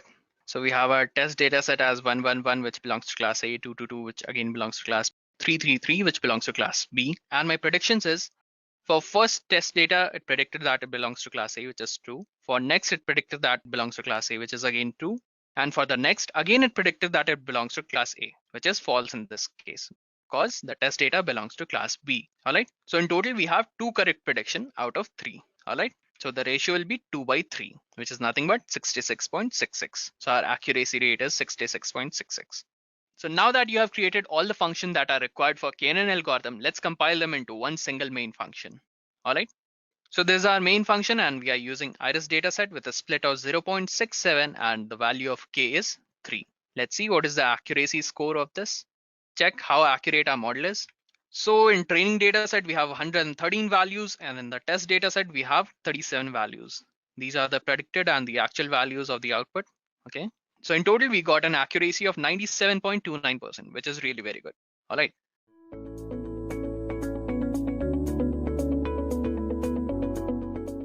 Did Alibaba just do the impossible? Their latest AI model has outperformed both GPT-4 and DeepSeek in some key benchmarks. But how did they manage to do it? And what does this mean for the AI race? Stick around as we dive into the shocking details behind this breakthrough and what it means for the future of AI. Alibaba just dropped a bombshell during the Lunar New Year, a new AI model called Qwen 2.5 Max. And they say it outperforms OpenAI's GPT-4o, Meta's Llama, and even China's own rising star, DeepSeek. Is this the new benchmark in AI? Let's break it down. First off, what exactly is Qwen 2.5 Max? Developed by Alibaba Cloud, this model is being hyped as a major rival to GPT-4o. According to their benchmarks, it crashes competitors in reasoning, coding, and multilingual tasks. So let's look at the numbers. In Arena Hard, a benchmark for complex problem solving, Qwen 2.5 Max scored 85.3%, beating GPT-4o's 80.2% and DeepSeek's V3's 77.5%. But here's the twist. It's not just about the raw power. Alibaba built this model for businesses. Think customer service bots that speak 10 languages, or AI coders that debug Python faster than your engineering team. And unlike OpenAI's premium pricing, Alibaba's offering Qwen 2.5 Max at a fraction of the cost. But why drop this during the Lunar New Year, when half of the China's on vacation? Well, that's where the discussion begins. Meet DeepSeek, the 20-month-old startup that's been shaking up Silicon Valley. 3 weeks ago, they dropped DeepSeek V3 and the R1 model. And the secret is insanely low cost. We are talking $0.14 million per tokens. That's like charging pennies for a Lamborghini. DeepSeek's cheap open source models triggered an AI price war in China. Alibaba reduced price by up to 97% overnight. But DeepSeek's founder, Yang, isn't sweating it. In a rare interview, he said, "We don't care about the price wars. AGI is our goal. AGI, that's artificial general intelligence. AI that can overthink humans." And here's the twist. DeepSeek isn't some corporate giants. They are a tiny team of grad students and researchers working out of Alibaba's hometown, Hangzhou. Meanwhile, Alibaba's got 200,000 employees. So, how does Qwen 2.5 Max actually stack up? Let's compare. First, let's talk about reasoning. Qwen takes the lead here. Next, when it comes to coding, Qwen continues to shine. And if multilingual support is what you're after, Qwen speaks Mandarin, English, Spanish, or whatever you name it. But DeepSeek V3 still holds the crown for affordability. And GPT-4o, it's holding on to its reputation. But even OpenAI Sam Altman admitted DeepSeek's progress is impressive. But Alibaba's timing is strategic. Releasing Qwen 2.5 Max during Lunar New Year when everyone's distracted is a power move. It's like dropping a diss track on the Christmas day. No one's looking, but everyone will hear it.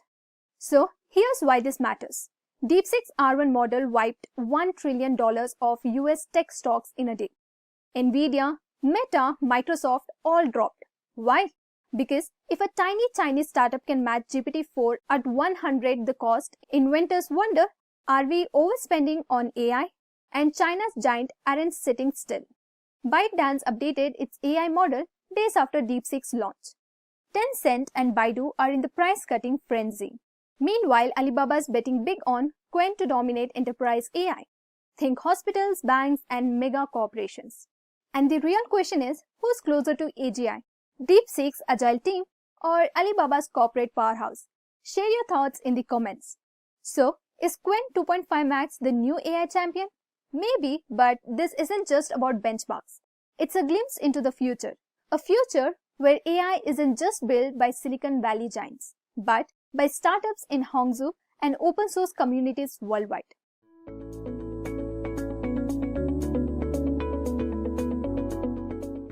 A game-changing development has taken the tech world by surprise. I think we should take the development out of China very, very seriously. A free open-source AI model emerged seamlessly out of nowhere. It not only matched but surpassed some of the most advanced systems on the market. What made this even more remarkable was its origin. It wasn't a new release from OpenAI, nor a breakthrough from Anthropic. It was a DeepSeek, an AI model developed in China. And its development left top AI researchers in the United States in amazement, especially when they learned about the staggering cost behind it. It's opened a lot of eyes of what is actually happening in AI in China. The training cost for DeepSeek version 3 was just $5.576 million. And in comparison, OpenAI spends a massive $5 billion annually. While Google's capital expenditures are projected to exceed $50 billion by 2024.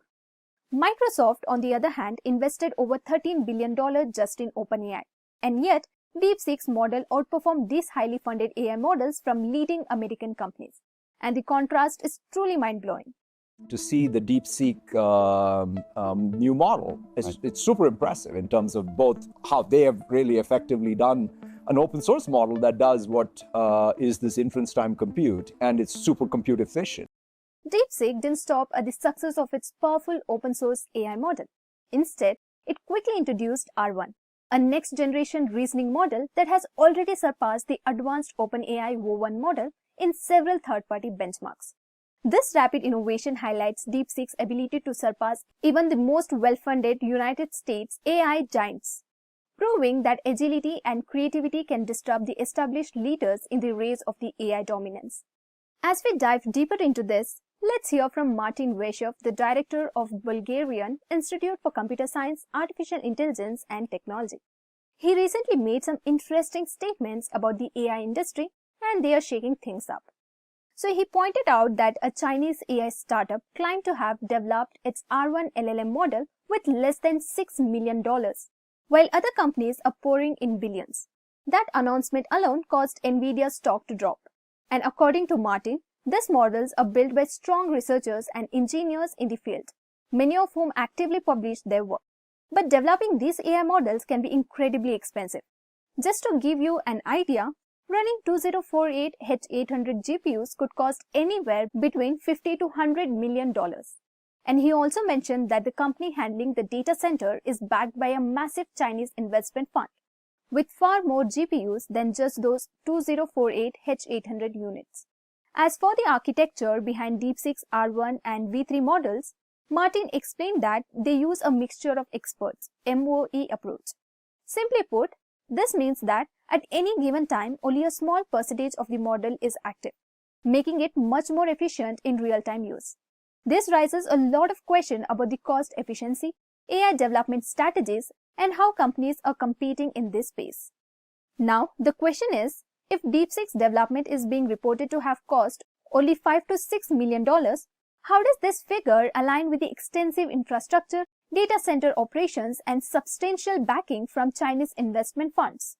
Could there be more to the story that isn't being disclosed?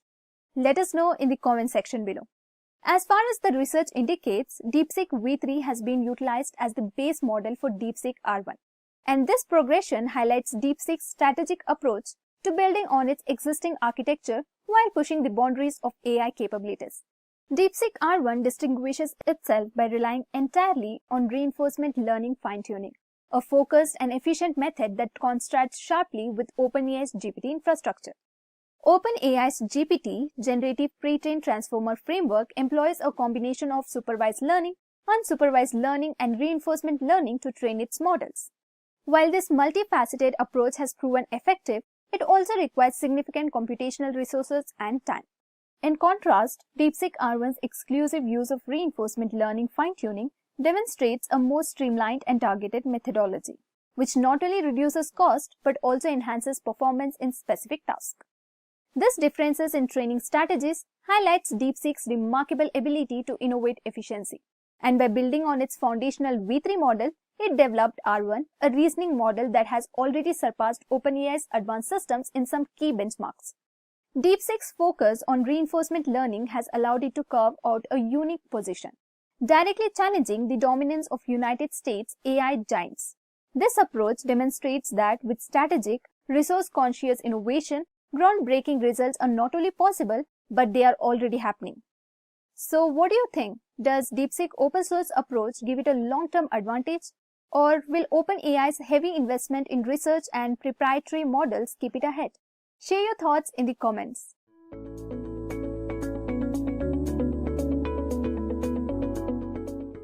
Did a Chinese AI model just shake up the entire US market? Let me tell you what happened. On January 27, 2025, the stock market took a serious hit. Tech stocks dropped hard, and the biggest shock was that the Nvidia, a prominent player in the AI hardware sector, saw its stock crash by 17%. And that's a $590 billion loss in a market value. And it was because of an AI model called DeepSeek R1. Yes, you heard that right. A Chinese AI model just sent shockwaves through the industry, raising big concerns about China's growing AI dominance and what it means for companies like OpenAI, Google, and even Nvidia. So why is DeepSeek R1 such a big deal?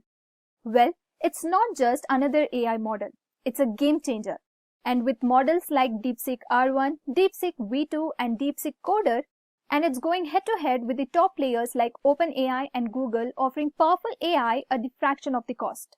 Here, I have added a screenshot for your reference, and this table compares the large language models based on their accuracy and calibration error.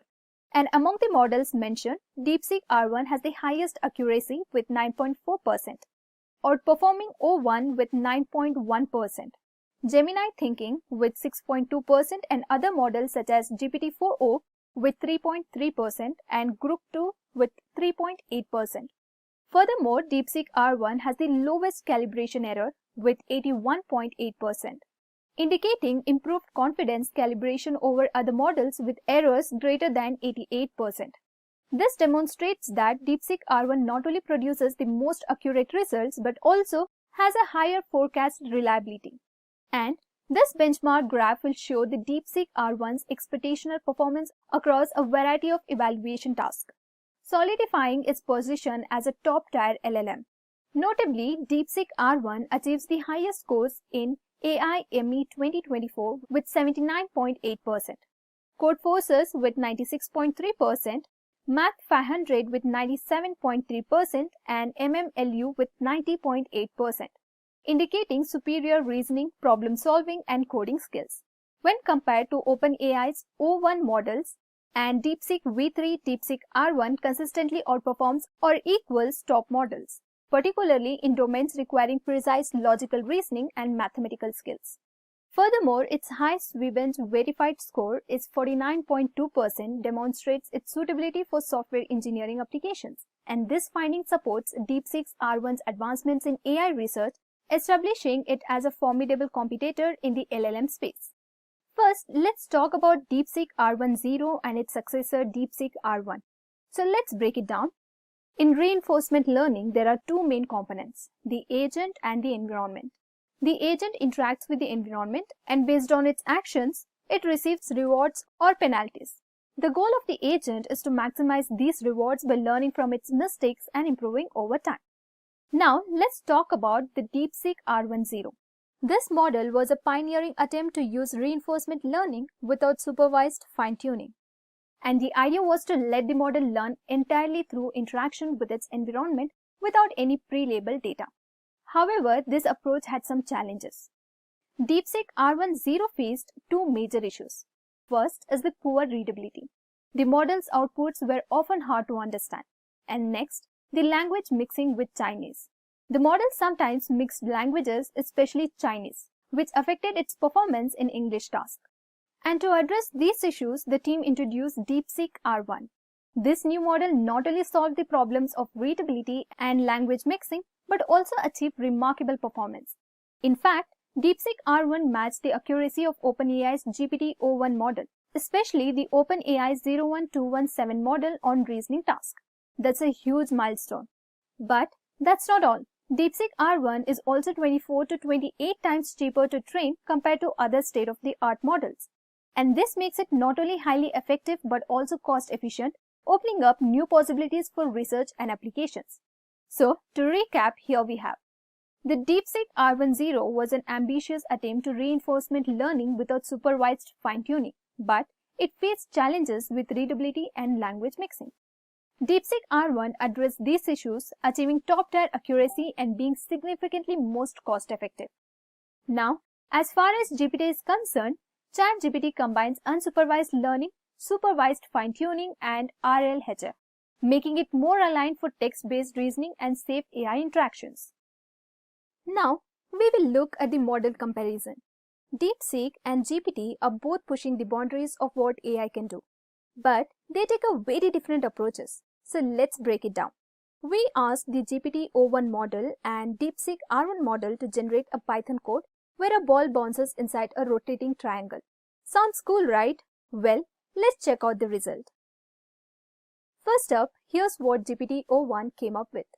It works, but the physics seems a bit off, and the movement isn't as smooth as you would expect. Not bad, but it's not quite there yet. Now, let's look at what DeepSeek R1 generated. Wow, this one looks way better, right? The ball's movement feels more natural and the rotation of the triangle is much smoother. The overall gameplay experience is just more polished. So, if we compare the two, DeepSeek R1 definitely outperformed GPT-O1 in this challenge. Of course, both models are impressive in their own ways, but when it comes to designing this specific game, DeepSeek R1 takes the win. Now, we will distinguish the differences in detail. So first, let's talk about the architecture. DeepSeek uses a mixture of experts design. Think of it like a team of specialists. Only the relevant experts are activated for each task. So for example, DeepSeek V3 has 671 billion parameters, but only 37 billion are activated per token, making it super efficient. And on the other hand, GPT model uses a dense transformer architecture where all the parameters are active at once. GPT-4, for instance, has 175 billion parameters, all working simultaneously. And this makes GPT powerful but also computationally expensive. Now, let's talk about cost and efficiency. DeepSeek is a game changer here. It was developed on the budget of just $5.5 million due to its efficient MOE design. And that's a fraction of what other models cost. GPT models like GPT-4 requires massive computational resources. Training GPT-4 cost over $100 billion, making it a heavyweight in terms of both performance and expense. And when it comes to performance, both models shine in different areas. DeepSeek is a powerhouse in tasks like coding, translation, and solving complex math problems. And in fact, DeepSeek R1 has been shown to match the performance of advanced systems from OpenAI and Google despite its smaller budget.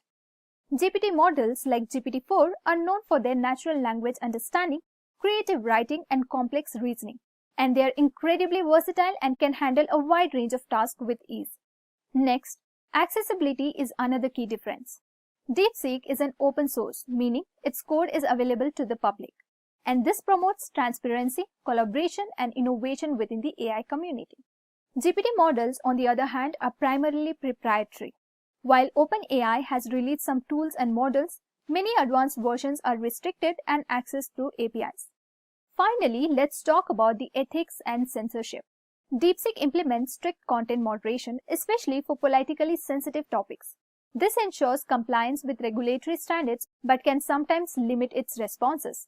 GPT models also have moderation mechanisms to prevent harmful outputs, but they strive to balance open access to information with ethical guidelines. Now, we will install the DeepSeek R1 and run a short demo on it. So let's see how the DeepSeek R1 model can be installed. First, let's open up our browser and head over to the ollama.com, and once you're there, you will see a download button, so go ahead and click on that. Now, select download for Windows to start the download, and keep in mind it's a pretty big file, so it might take a minute to download. So let's give it some time. Once the download finishes, go to the download folder and find the installation file. Now here, double click on the file to open the installation window, and you will see an install button. So simply click on that and Ollama will start installing on your system. So once Ollama is installed, let's head back to the Ollama website. Now, click on the Models tab at the top of the page, and here you will see a list of available models. And for this video, we are going to use the DeepSeek R1 model. So we will select the 1.5B model, but if you want, you can also choose the latest 7B model too. Now, once you have selected the model, you will find the installation command here. So go ahead and copy that command. Now, open your terminal on your Windows system and paste the command we copied earlier. So this is the command, and this command will start pulling the model. So depending on your internet speed, this might take a little time, so be patient. And that's it. Once the process is done, your DeepSeek R1 model will be all set up and ready to use on your system. Alright, now let's try out some commands here. So let's say hello. Okay, we got some response here. Now, let's ask it to tell something about himself. Alright, so it responded saying that I am DeepSeek R1 and AI assistant. Next, let's ask it to design a Python code to list all the files in a directory. So as you can see, it has provided up the code we asked for. Great, right? So what does all of this means for the future of AI? Well, AI is becoming more accessible. Like, for years, AI development was mostly controlled by big companies with massive budgets. But now, with open source models like DeepSeek R1, anyone, whether you have a small startup or you are an independent developer or a student, you can build AI solutions without paying huge API fees. This means faster adoption and innovation worldwide. Next, the global AI race is heating up. The AI race between the United States and China is getting even more competitive. While the United States tries to limit AI chip exports, China is finding ways to keep up. No matter which side you support, one thing is clear. AI is evolving rapidly and staying informed is more important than ever. Next, AI is becoming more sustainable. Training AI models consume massive amounts of energy. But with advancements in optimization, we are seeing a shift towards more efficient and eco-friendly AI.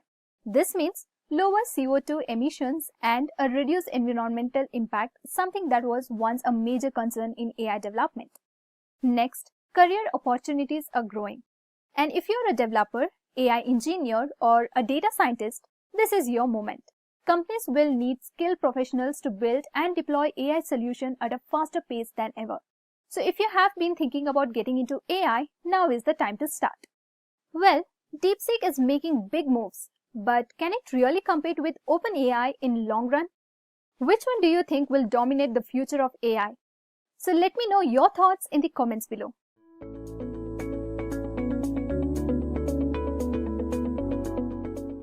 So let's begin our deep learning interview question and answer session and understand what are the typical questions which are being asked in a deep learning interview. So the first and foremost question what any deep learning interviewer asks is the basic understanding of the relationship between machine learning, artificial intelligence, and deep learning. So basically, artificial intelligence is a technique which enables machine to mimic human behavior.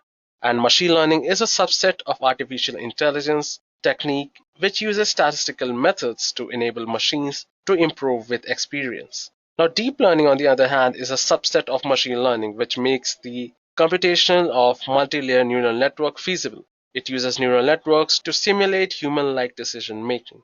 Now, coming to the second question, do you think deep learning is better than machine learning? And if so, why? Now, though machine learning algorithms, the traditional machine learning algorithms, solve a lot of our cases, but they are not very useful while working with high dimensional data. Now, that is where we have a large number of inputs and outputs. For example, in case of handwriting recognition, we have large amount of inputs where we have different types of input associated with different types of handwriting. Now, another major challenge is to tell the computer what all features it should look for that will play an important role in predicting the outcome as well as to achieve better accuracy while doing so. So these are some of the few shortcomings what machine learning have, and deep learning overcomes all of these shortcomings. Now coming to our third question, which is what is a perceptron and how does it work? Now actually our brain has subconsciously trained itself to do a lot of things over the years. Now the question comes, how does deep learning mimics the functionality of the brain? Well, deep learning uses the concept of artificial neuron that functions in a similar manner as the biological neuron present in our brain. Therefore, we can say that deep learning is a subfield of machine learning concerned with algorithms inspired by the structure and the function of the brain called artificial neural networks. Now, if you focus on the structure of a biological neuron, it has dendrites which is used to receive inputs. Now, these inputs are summed in the cell body, and using the axon, it is passed on to the next biological neuron. Now, similarly, a perceptron receives multiple inputs, applies various transformations and functions, and provides an output. Now, a perceptron is a linear model used for binary classification. It models a neuron which has a set of inputs, each of which gives a specific weight. Now, the neuron computes some function on these weighted inputs, and then finally it provides the output. As we know that our brain consists of multiple connected neurons called the neural network, we can also have a network of artificial neurons called the perceptron to form a deep neural network. Now coming to the next question, what is the role of weights and biases? Now for a perceptron, there can be one or more input called bias. While the weights determine the slope of the classifier line, the bias allows us to shift the line towards left or right. And normally bias is treated as another weighted input with the input value x in our case. If you have a look at a typical perceptron, what it receives is a set of input. Now these inputs are not just input which it gathers, so weights are an additional input which it takes, and according to that it computes and provides an output. Now which brings us to the next question, which is what exactly are activation functions? So activation function translates the inputs into outputs, and it uses a threshold to produce an output. So the activation function decides whether a neuron should be activated or not by calculating the weighted sum and further adding the bias with it. And the purpose of the activation function is to introduce a non-linearity into the output of a neuron. There can be many activation functions like linear or identity. We have the binary step, we have sigmoid, we have the tanh, we have relu and softmax. These are a lot of activation functions which are being heavily used in the deep learning industry. So one should actually know about all of these things. Now, talking about perceptron, our next question, what an interviewer might ask is explain the learning of a perceptron. So basically, a perceptron has four steps of learning. So the first steps is initializing the weights and threshold. So just now, as I mentioned, initializing the weights and the threshold so to the perceptron so that it can activate a neuron by calculating the weight, its sum, and further adding the bias in and all. This is the first step. And the second step is providing the input and calculating the output using the activation functions. And according to that, what we do is the third step involves updating the weights. Now, once a particular perceptron learns something, it has to update the weights so that it can learn much more things in a new manner. And the next step, what comes is to repeat the step number 2 and 3, which is provide the input and calculate the output and then update the weights accordingly.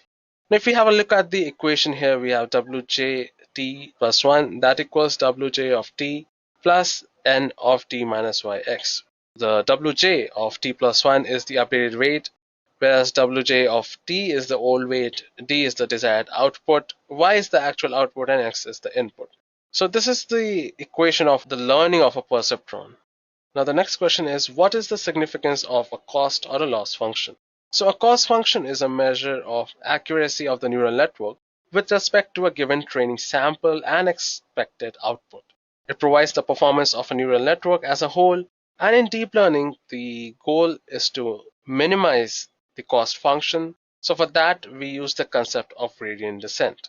Now, which brings us to the next question, which is, what exactly is gradient descent and what are its various types? So gradient descent is an optimization algorithm which is used to minimize some function by iteratively moving in the direction of the steepest descent as defined by the negative of the gradient.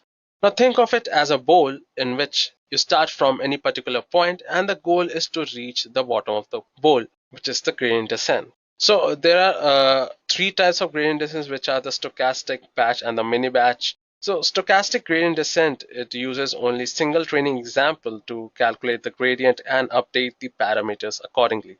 Whereas the batch gradient descent calculates the gradients for the whole dataset and performs just one update at each iteration. Now, mini batch gradient descent is a variation of the stochastic gradient descent where instead of single training example, mini batch of samples are used, and it is one of the most popular optimization algorithm. Now, if we talk about mini batch gradient descent, one might ask is, what are the benefits of the mini batch gradient descent, or how is it useful than the others? Now, the mini batch gradient descent is more efficient when compared to the stochastic gradient descent, and the generalization is done by finding the flat minima, which allows to help approximate the gradient of the entire training set, which help us to avoid the local minima. Now, this is why mini batch gradient descent is considered or is preferred over the regular gradient descent algorithm, which is the stochastic gradient descent. Now, one might ask, what are the steps for using a gradient descent algorithms? So, first of all, what you need to do is initialize some random weight and bias. And after that, you need to do is pass an input through the network and get values from the output layer. Next, what you're going to do is calculate the error between the actual value and the predicted value. Now, this can be done in a number of ways. Now, the next step involves is to go to each neurons which contributes to the error and change its respective values to reduce the error, which is basically our goal is to reduce the cost of any particular function or any particular model. So after that, what you do is reiterate until you find the best weights of the network and you find the lowest cost of the particular network. So one might ask you to write any gradient descent program or write the pseudocode of any gradient descent program. So what you need to do, first of all, what we do is define the parameters, which are the weights, the hidden weights, the weight output, the bias hidden, and the bias output. We define a function std with arguments as cost, the parameters what we have discussed, and the learning rate. Now, what we do is we then define the gradients of our parameters with respect to the cost function. So here we use the Theano library to find the gradients and we import Theano as t, and finally iterated through all the parameters to find out the updates for all the possible parameters. So you can see that we use vanilla gradient descent here, and as you can see it returns the updates, and what we do is update the parameters and the cost in this particular equation. The ultimate goal of any gradient descent algorithm is to minimize the cost. Now, talking about perceptron, what are the shortcomings of a single layer perceptron? So, well, there are two major problems. Now, first of all, is that the single layer perceptron cannot classify non-linear separable data points. And the second point is that the complex problems that involve a lot of parameters cannot be solved by a single layer perceptron. Now, consider an example here and the complexity which arises when the parameters are involved to take a decision by a marketing team. So first of all, we have the categories, which are the email, direct, paid, referral program, or the organic. And inside these categories, we have subcategories, which are the Google, Facebook, LinkedIn, Twitter, we have Instagram now.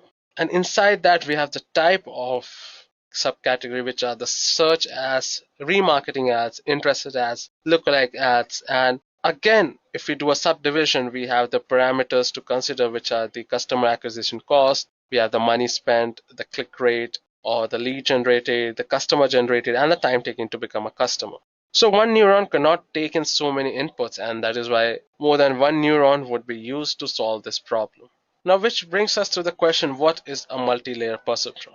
So a multi-layer perceptron, or MLP, is a class of feed-forward artificial neural network, and it is composed of more than one perceptron. They are composed of an input layer to receive the signal, an output layer that makes a decision or the prediction about the input, and in between these two, an arbitrary number of hidden layers that are the true computational engine of any multi-layer perceptron. Now one might ask, what are the different parts of any multi-layer perceptron or a neural network? So first of all, what we have are input nodes. So the input nodes provide information from the outside world to the network and are together referred as the input layer. No computation is performed in any of the input nodes. They just pass the information to the hidden layers.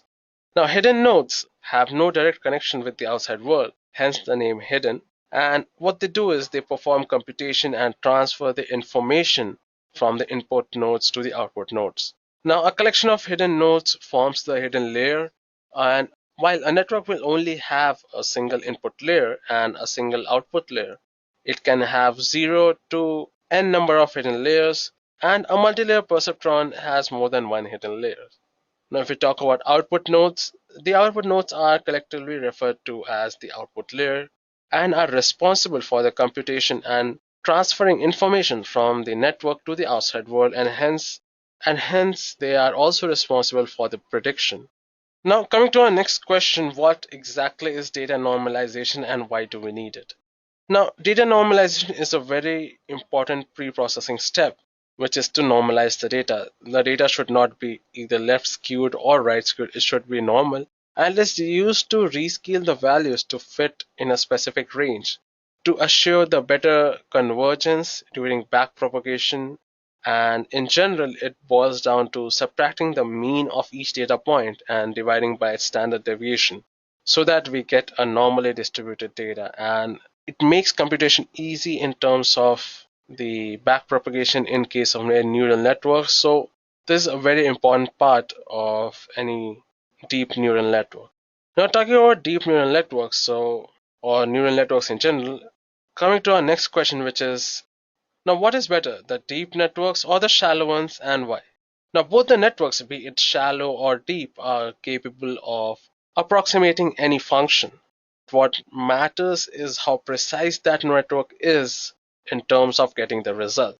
Now, a shallow network works with only a few features, as it cannot extract more, but a deep network goes deep by computing efficiently and working on more features or the parameters. Now, deeper networks are able to create deep representation. At every layer, the network learns a new, more abstract representation of the input, and hence deep neural networks are better than the shallow ones. So what exactly is weight initialization in a neural network?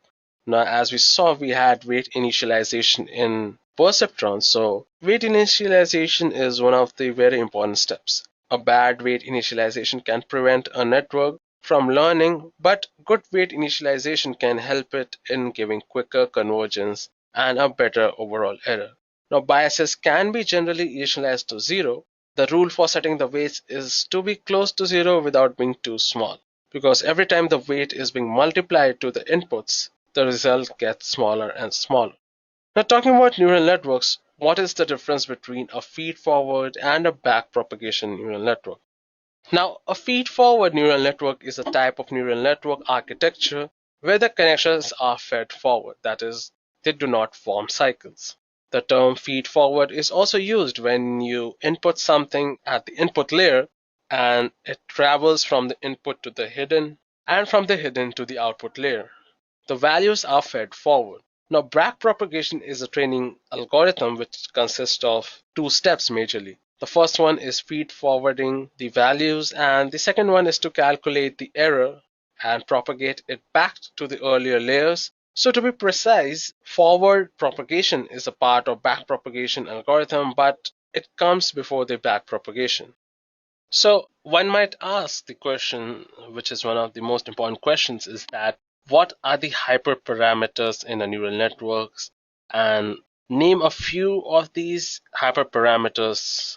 So hyperparameters are the variables which determine the network structure. That is, for example, the number of hidden units and or the hidden layers, and the variables which determine how the network is trained. For example, the learning rate. Now, there are two types of hyperparameters usually. One are the network parameters, which are associated to the network. In that case, we have the number of hidden layers, we have the network weight initialization, we have the activation function. And in the training parameters, we have the learning rate, we have momentum, number of epochs, we have the batch size, and much more. Now, a lot of hyperparameters also differ when we work along with different types of neural networks. So as in CNN, we get extra parameters to work on when considering CNN, which are the convolutional neural networks. And sometimes we have to deal with less number of hyperparameters. It all depends upon the type of neural network which you are using. So, which brings us to the next question, is that explain the different hyperparameters related to networking and training. So in training, we have, first of all, we have the number of hidden layers. So hidden layers are the layers between the input and the output layers, as we just discussed. And many hidden units within a layer with regularization technique can increase the accuracy, and smaller number of units may cause underfitting. Now, another important aspect is network weight initialization. So ideally, it may be better to use different weight initialization schemes according to the activation function used on each layer. Mostly uniform distribution is used, or the normal distribution. Now, if we talk about activation function, so they are also used to introduce non-linearity to the models. They are also used to introduce non-linearity to the models, which allows deep learning models to learn non-linear prediction boundaries. Now, generally, the rectifier activation function, or the ReLU, is the most popular. Now, if we talk about the training parameters, so these were the network parameters which have to be initialized to a deep neural network before the training begins. And just before the training, we have the training parameters, which are the learning rate. So the learning rate defines how quickly a network updates its parameter.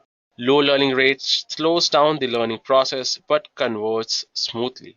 A larger learning rate speeds up the learning but may not converge as smooth as a low learning rate. Usually, a decaying learning rate is preferred so that we get the best of both worlds and we get the best expected output. Now, another hyperparameter is momentum. So momentum helps us to know the direction of the next step with the knowledge of the previous step. Now, it helps to prevent oscillation, and a typical choice of momentum is between 0.5 to 0.9.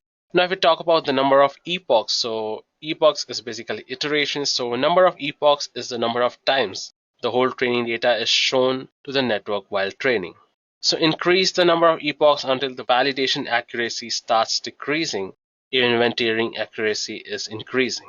So that results in sometimes overfitting. And if we talk about the batch size, so mini batch size is the number of subsamples given to the network after which parameters update happen. So a good default for batch size might be 32 or 16, 64. It depends upon the size of the data you have. It can be any arbitrary number, but it's always better to have it in the power of 2, right? So while we were talking about overfitting, which brings us to our next question, which is what exactly is a dropout? So dropout is a regularization technique to avoid overfitting, which is to increase the validation accuracy, thus increasing the generalization power. Now, generally use a small dropout value of 20% to 50% of the neurons, with 20% providing a good starting point, and a probability too low has minimal effect, and a value too high results in underlearning by the network. So first of all, what you need to do is use a large network, and you are likely to get better performance when the dropout is used on a larger network, giving the model more of an opportunity to learn independent representation. Now, our next question is, in a neural network, you notice that the loss does not decrease in the few starting epochs. So what could be the possible reason for this to happen? Now, the correct answer is the reason for this could be the learning rate is low, first of all, or it might be the regularization parameter is high, or it can be it is stuck at local minima, so it might take certain iteration to go out of that local minima and finally reach the lowest point. So it might happen in some cases that it is stuck at local minima. So another approach to that sort of problem must be initiated at that particular point of time. Now, talking about deep learning, one might ask to name you a few deep learning frameworks which are being used in the industry. So first of all, the foremost and the most amazing deep learning library is the TensorFlow. Followed by we have Caffe, we have the Microsoft Cognitive Toolkit, which is the CNTK. We have Torch or PyTorch, which is giving a good battle, or it's standing out from the crowd, and people are sometimes preferring PyTorch over TensorFlow. Now, MXNet is another deep learning framework. We have Chainer and we have Keras.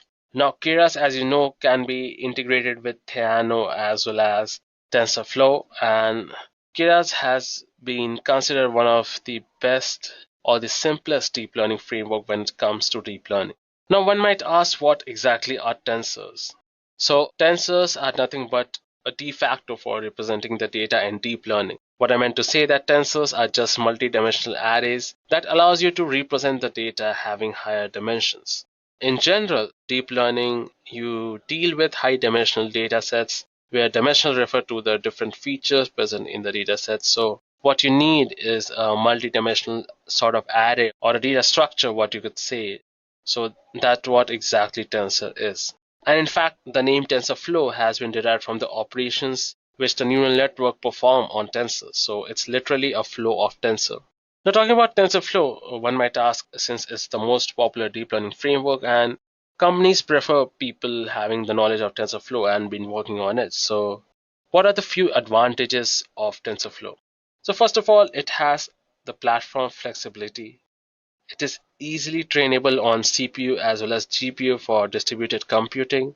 Now, TensorFlow has auto differentiation capabilities, and it has advanced support for threads, asynchronous computation, and it is a customizable and open source framework. And most importantly, if we talk about the latest TensorFlow 2.0, which has just been released, so those come up with a lot of interesting features, and it has adopted Keras as its high-level API fully, so that the coding aspect of it is much simplified, and eager execution is now by default, so that you do not have to write loads and loads of line of code. And if you want to know more about TensorFlow 2.0 and why it's the best deep learning framework in the industry right now, just go ahead and check our TensorFlow 2.0 video. I'll leave the link in the description box below.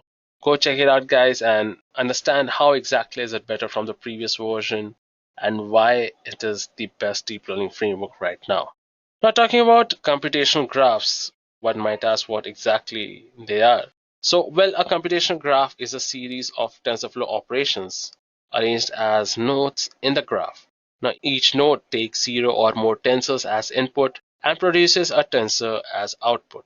Now, basically, one can think of a computational graph as an alternative way of conceptualizing mathematical calculation that take place in a TensorFlow program.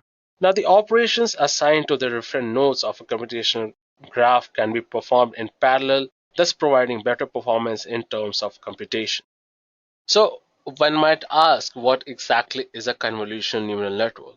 Now, a convolutional neural network, or CNN or ConNet, is a class of deep learning neural networks which is most commonly applied to analyzing the visual imagery. So CNN use a variation of the multi-layer perceptron designed to require minimal processing. Now, one might ask the next question: if you are going for an interview which requires you to work with a lot of images or videos, so in that case, CNNs are very much used. So having a good knowledge of CNN is always better in that case. So the next question which we have here is, what are the various layers of CNN? Now, there are four layered concepts everyone should understand in convolutional neural networks. Are first the convolutional layer, the second is the ReLU layer, and finally we have the pooling layer, and finally we end up with the full connectedness or the full connected layer. Now, if we talk about CNN, we have to talk about RNN also. So one might ask, what exactly is RNN? So RNN, or the recurrent networks, are a type of artificial neural networks which are designed to recognize the patterns in the sequence of data, such as text, genomes, handwriting, the spoken word, numerical time series data from sensors, the stock markets, and the government agencies. So recurrent neural networks use backpropagation algorithm for training, but it is applied for every timestamp. It is commonly known as backpropagation through time, which is BTT. Now, our next question is, what are some issues faced while training an RNN? So recurrent neural networks use backpropagation algorithm, as I just mentioned, for training, but it is applied for every timestamp. And there are some issues with backpropagation, such as vanishing gradient or the exploding gradient, where the gradient vanishes or it is too much to handle. Which brings us to the next set of questions, the first of which is, what exactly is a vanishing gradient and how is it harmful? Now, when we do backpropagation, that is move backward in the network and calculating gradients of loss, which is the error, with respect to the weights, the gradients tend to get smaller and smaller as we keep on moving backward in the network. Now, this means that the neurons in the earlier layers learn very slowly as compared to the neurons in the later layers in the hierarchy. Now, the earlier layers in the networks are the slowest to train. Now, how is this harmful? So earlier layers in the neural networks are important because they are responsible to learn and detect the simple patterns and are actually the building blocks of our neural network. Obviously, if they give improper and inaccurate result, then how can we expect the next layer and the complete network to perform nicely and produce the accurate result? So the training process takes too long and the prediction accuracy of the model will decrease. Now, another question here arises is, what exactly is then exploding gradient descent? Now, this is just the opposite of vanishing gradient descent. So exploding gradients are a problem when large error gradients accumulate and result in very large updates to the neural network model weights during training. So the gradients are used during the training to update the network weights, but typically when this process works best is when these weights are small and controlled, when the magnitudes of the gradients accumulate and the unstable network is likely to occur, now which causes a poor prediction and results, or even a model that reports nothing useful whatsoever. So vanishing gradient and the exploding gradient are two problems which occur while the backpropagation happens in a recurrent neural network. So our next question is, what are LSTM? So long short-term memory, which are the LSTM, is an artificial recurrent neural network architecture used in the field of deep learning. And unlike standard feed-forward neural networks, the LSTM has feedback connection that make it a general-purpose computer. Now it can not only process single data points, but also the entire sequence of data. They are a special kind of RNNs, or the recurrent neural network, which are capable of learning long-term dependencies. Now one might ask, what are capsules in a capsule neural network? So capsules are vector, or what we can say an element with a size and a direction, specifying the features of the object and its likelihood. Now these features can be any of the instantiation parameters like the pose, we have the position, size, orientation, deformation, velocity, the albedo, which is the light reflection, hue, texture, and much more. a capsule can also specify its attributes like angle and size, so it can represent with the same generic information. Now, just like a neural network has layers of neurons, a capsule network can have layers of capsules, so there could be higher capsules representing the group of objects or the capsules below them. Now, this helps in getting deeper knowledge of a particular object or a particular data set and having the knowledge from different aspects or different angles. So the next question arises is explain autoencoders and its uses. So an autoencoder neural networks is an unsupervised machine learning algorithm that applies the backpropagation, setting the target values to be equal to the inputs. So autoencoders are used to reduce the size of our inputs into smaller representation. And if anyone needs the original data, they can reconstruct it from the compressed data. Now, one might ask the question, how does autoencoder differ from PCA? So, an autoencoder can learn from nonlinear transformation with a nonlinear activation function and multiple layers. It does not have to learn dense layers. It can use convolution layers to learn, which is better for video, image, and series data. It is more efficient to learn several layers with an autoencoder rather than learn one huge transformation with the PCA. An autoencoder provides a representation of each layer as the output and can take the use of pre-trained layers from other models to apply transfer the learning to enhance the encoder or the decoder. So these are few of the reasons why autoencoders are better from PCA, as we know both of them perform the same task, which is mostly dimensionality reduction. Now give some real life examples where autoencoders can be applied. So first of all, we talk about dimensionality reduction, or the first thing that should pop up in your mind is dimensionality reduction. So the reconstructed image is the same as our input image but with reduced dimensions. Now it helps in providing similar image with reduced pixel value, and it can be used in various areas where we have limited storage or we have limited processing power. So when there is a high input or an image or a data with high dimension or which has higher values, pixel values, it can compress and provide the same image with a lower pixel value. Now, autoencoders are used for converting any black and white picture into a colored image, believe it or not. And depending on what is in the picture, it is possible to tell what the color should be.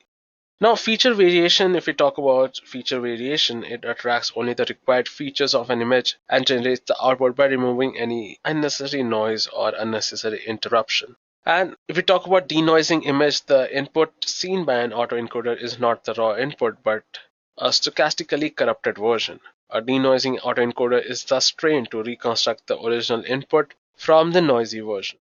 Now, talking about autoencoders, one might ask about the different layers of the autoencoders. So basically an autoencoder consists of three layers, which is the encoder, we have the code, and the decoder.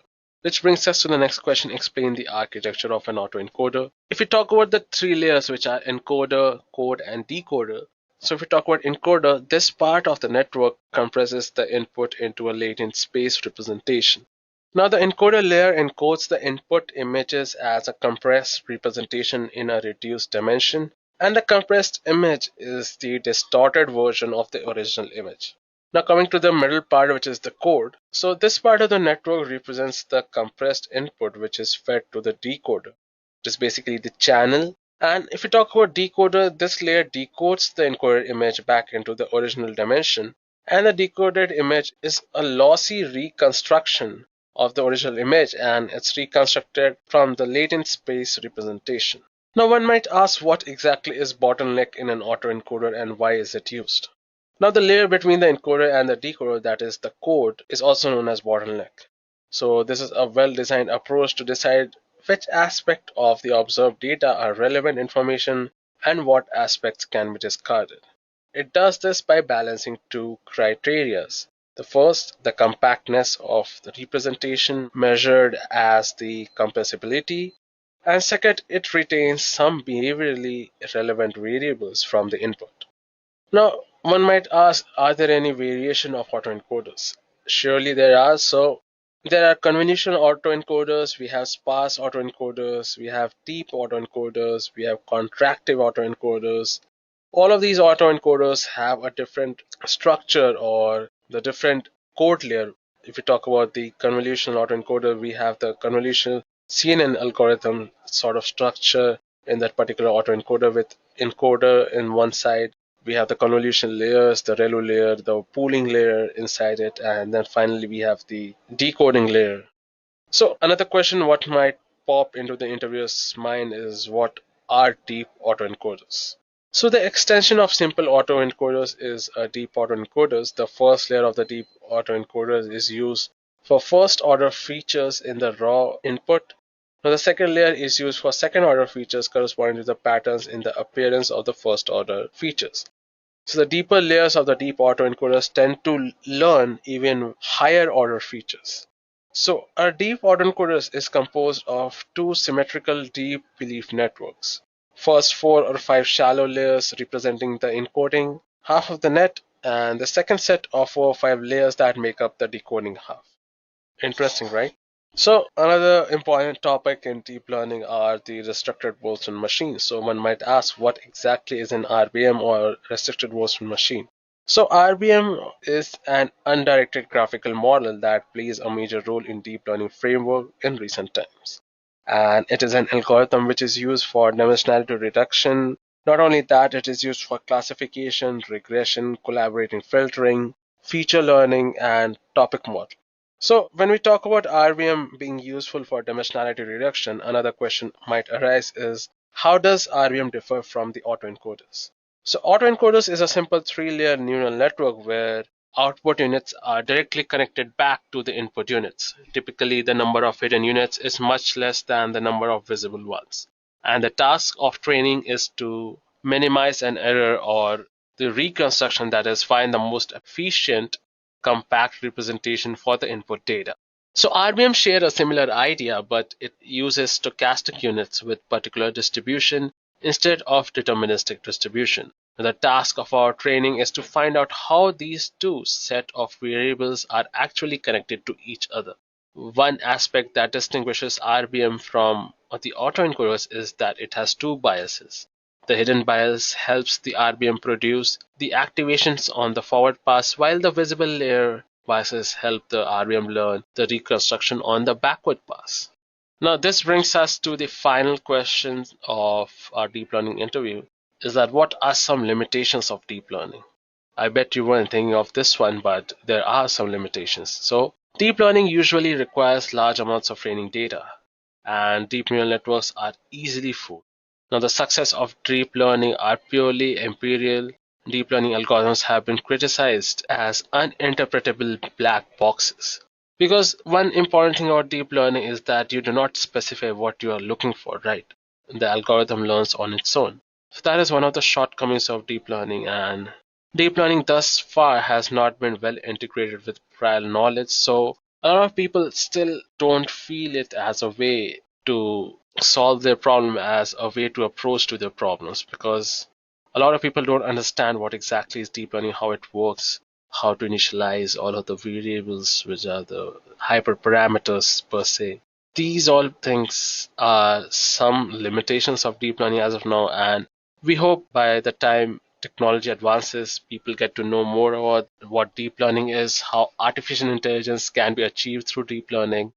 They'll be more open to this, and all of these limitations will be laid off. So guys, that's it from my side, and I hope you got to know a lot about deep learning interview questions, which might help you in cracking the interviews and landing a great job as data scientists, machine learning engineers, or artificial intelligence engineers, as a matter of fact. And one important thing what I would like to say is that data scientists' role are somewhat, industry specific, or I would say, if you are working in healthcare, you should know about healthcare industry too, rather than just knowing about the data and the numbers. So if you are working in, suppose, imagery, so you should know about images, you should know what you're dealing with. So a good knowledge of the particular industry which you're working for will also provide you a great advantage over other competitors. And since you know a lot of these stuff with this video, I'm sure you might be able to land a great job in any of these industries. With this, we have come to an end of this video on Agentic AI full course. If you have enjoyed listening to this video, Please be kind enough to like it, and you can comment down any of your doubts and queries. We will reply them at the earliest. Do look out for more videos and playlists and subscribe to Edureka's YouTube channel to learn more. Thank you and happy learning.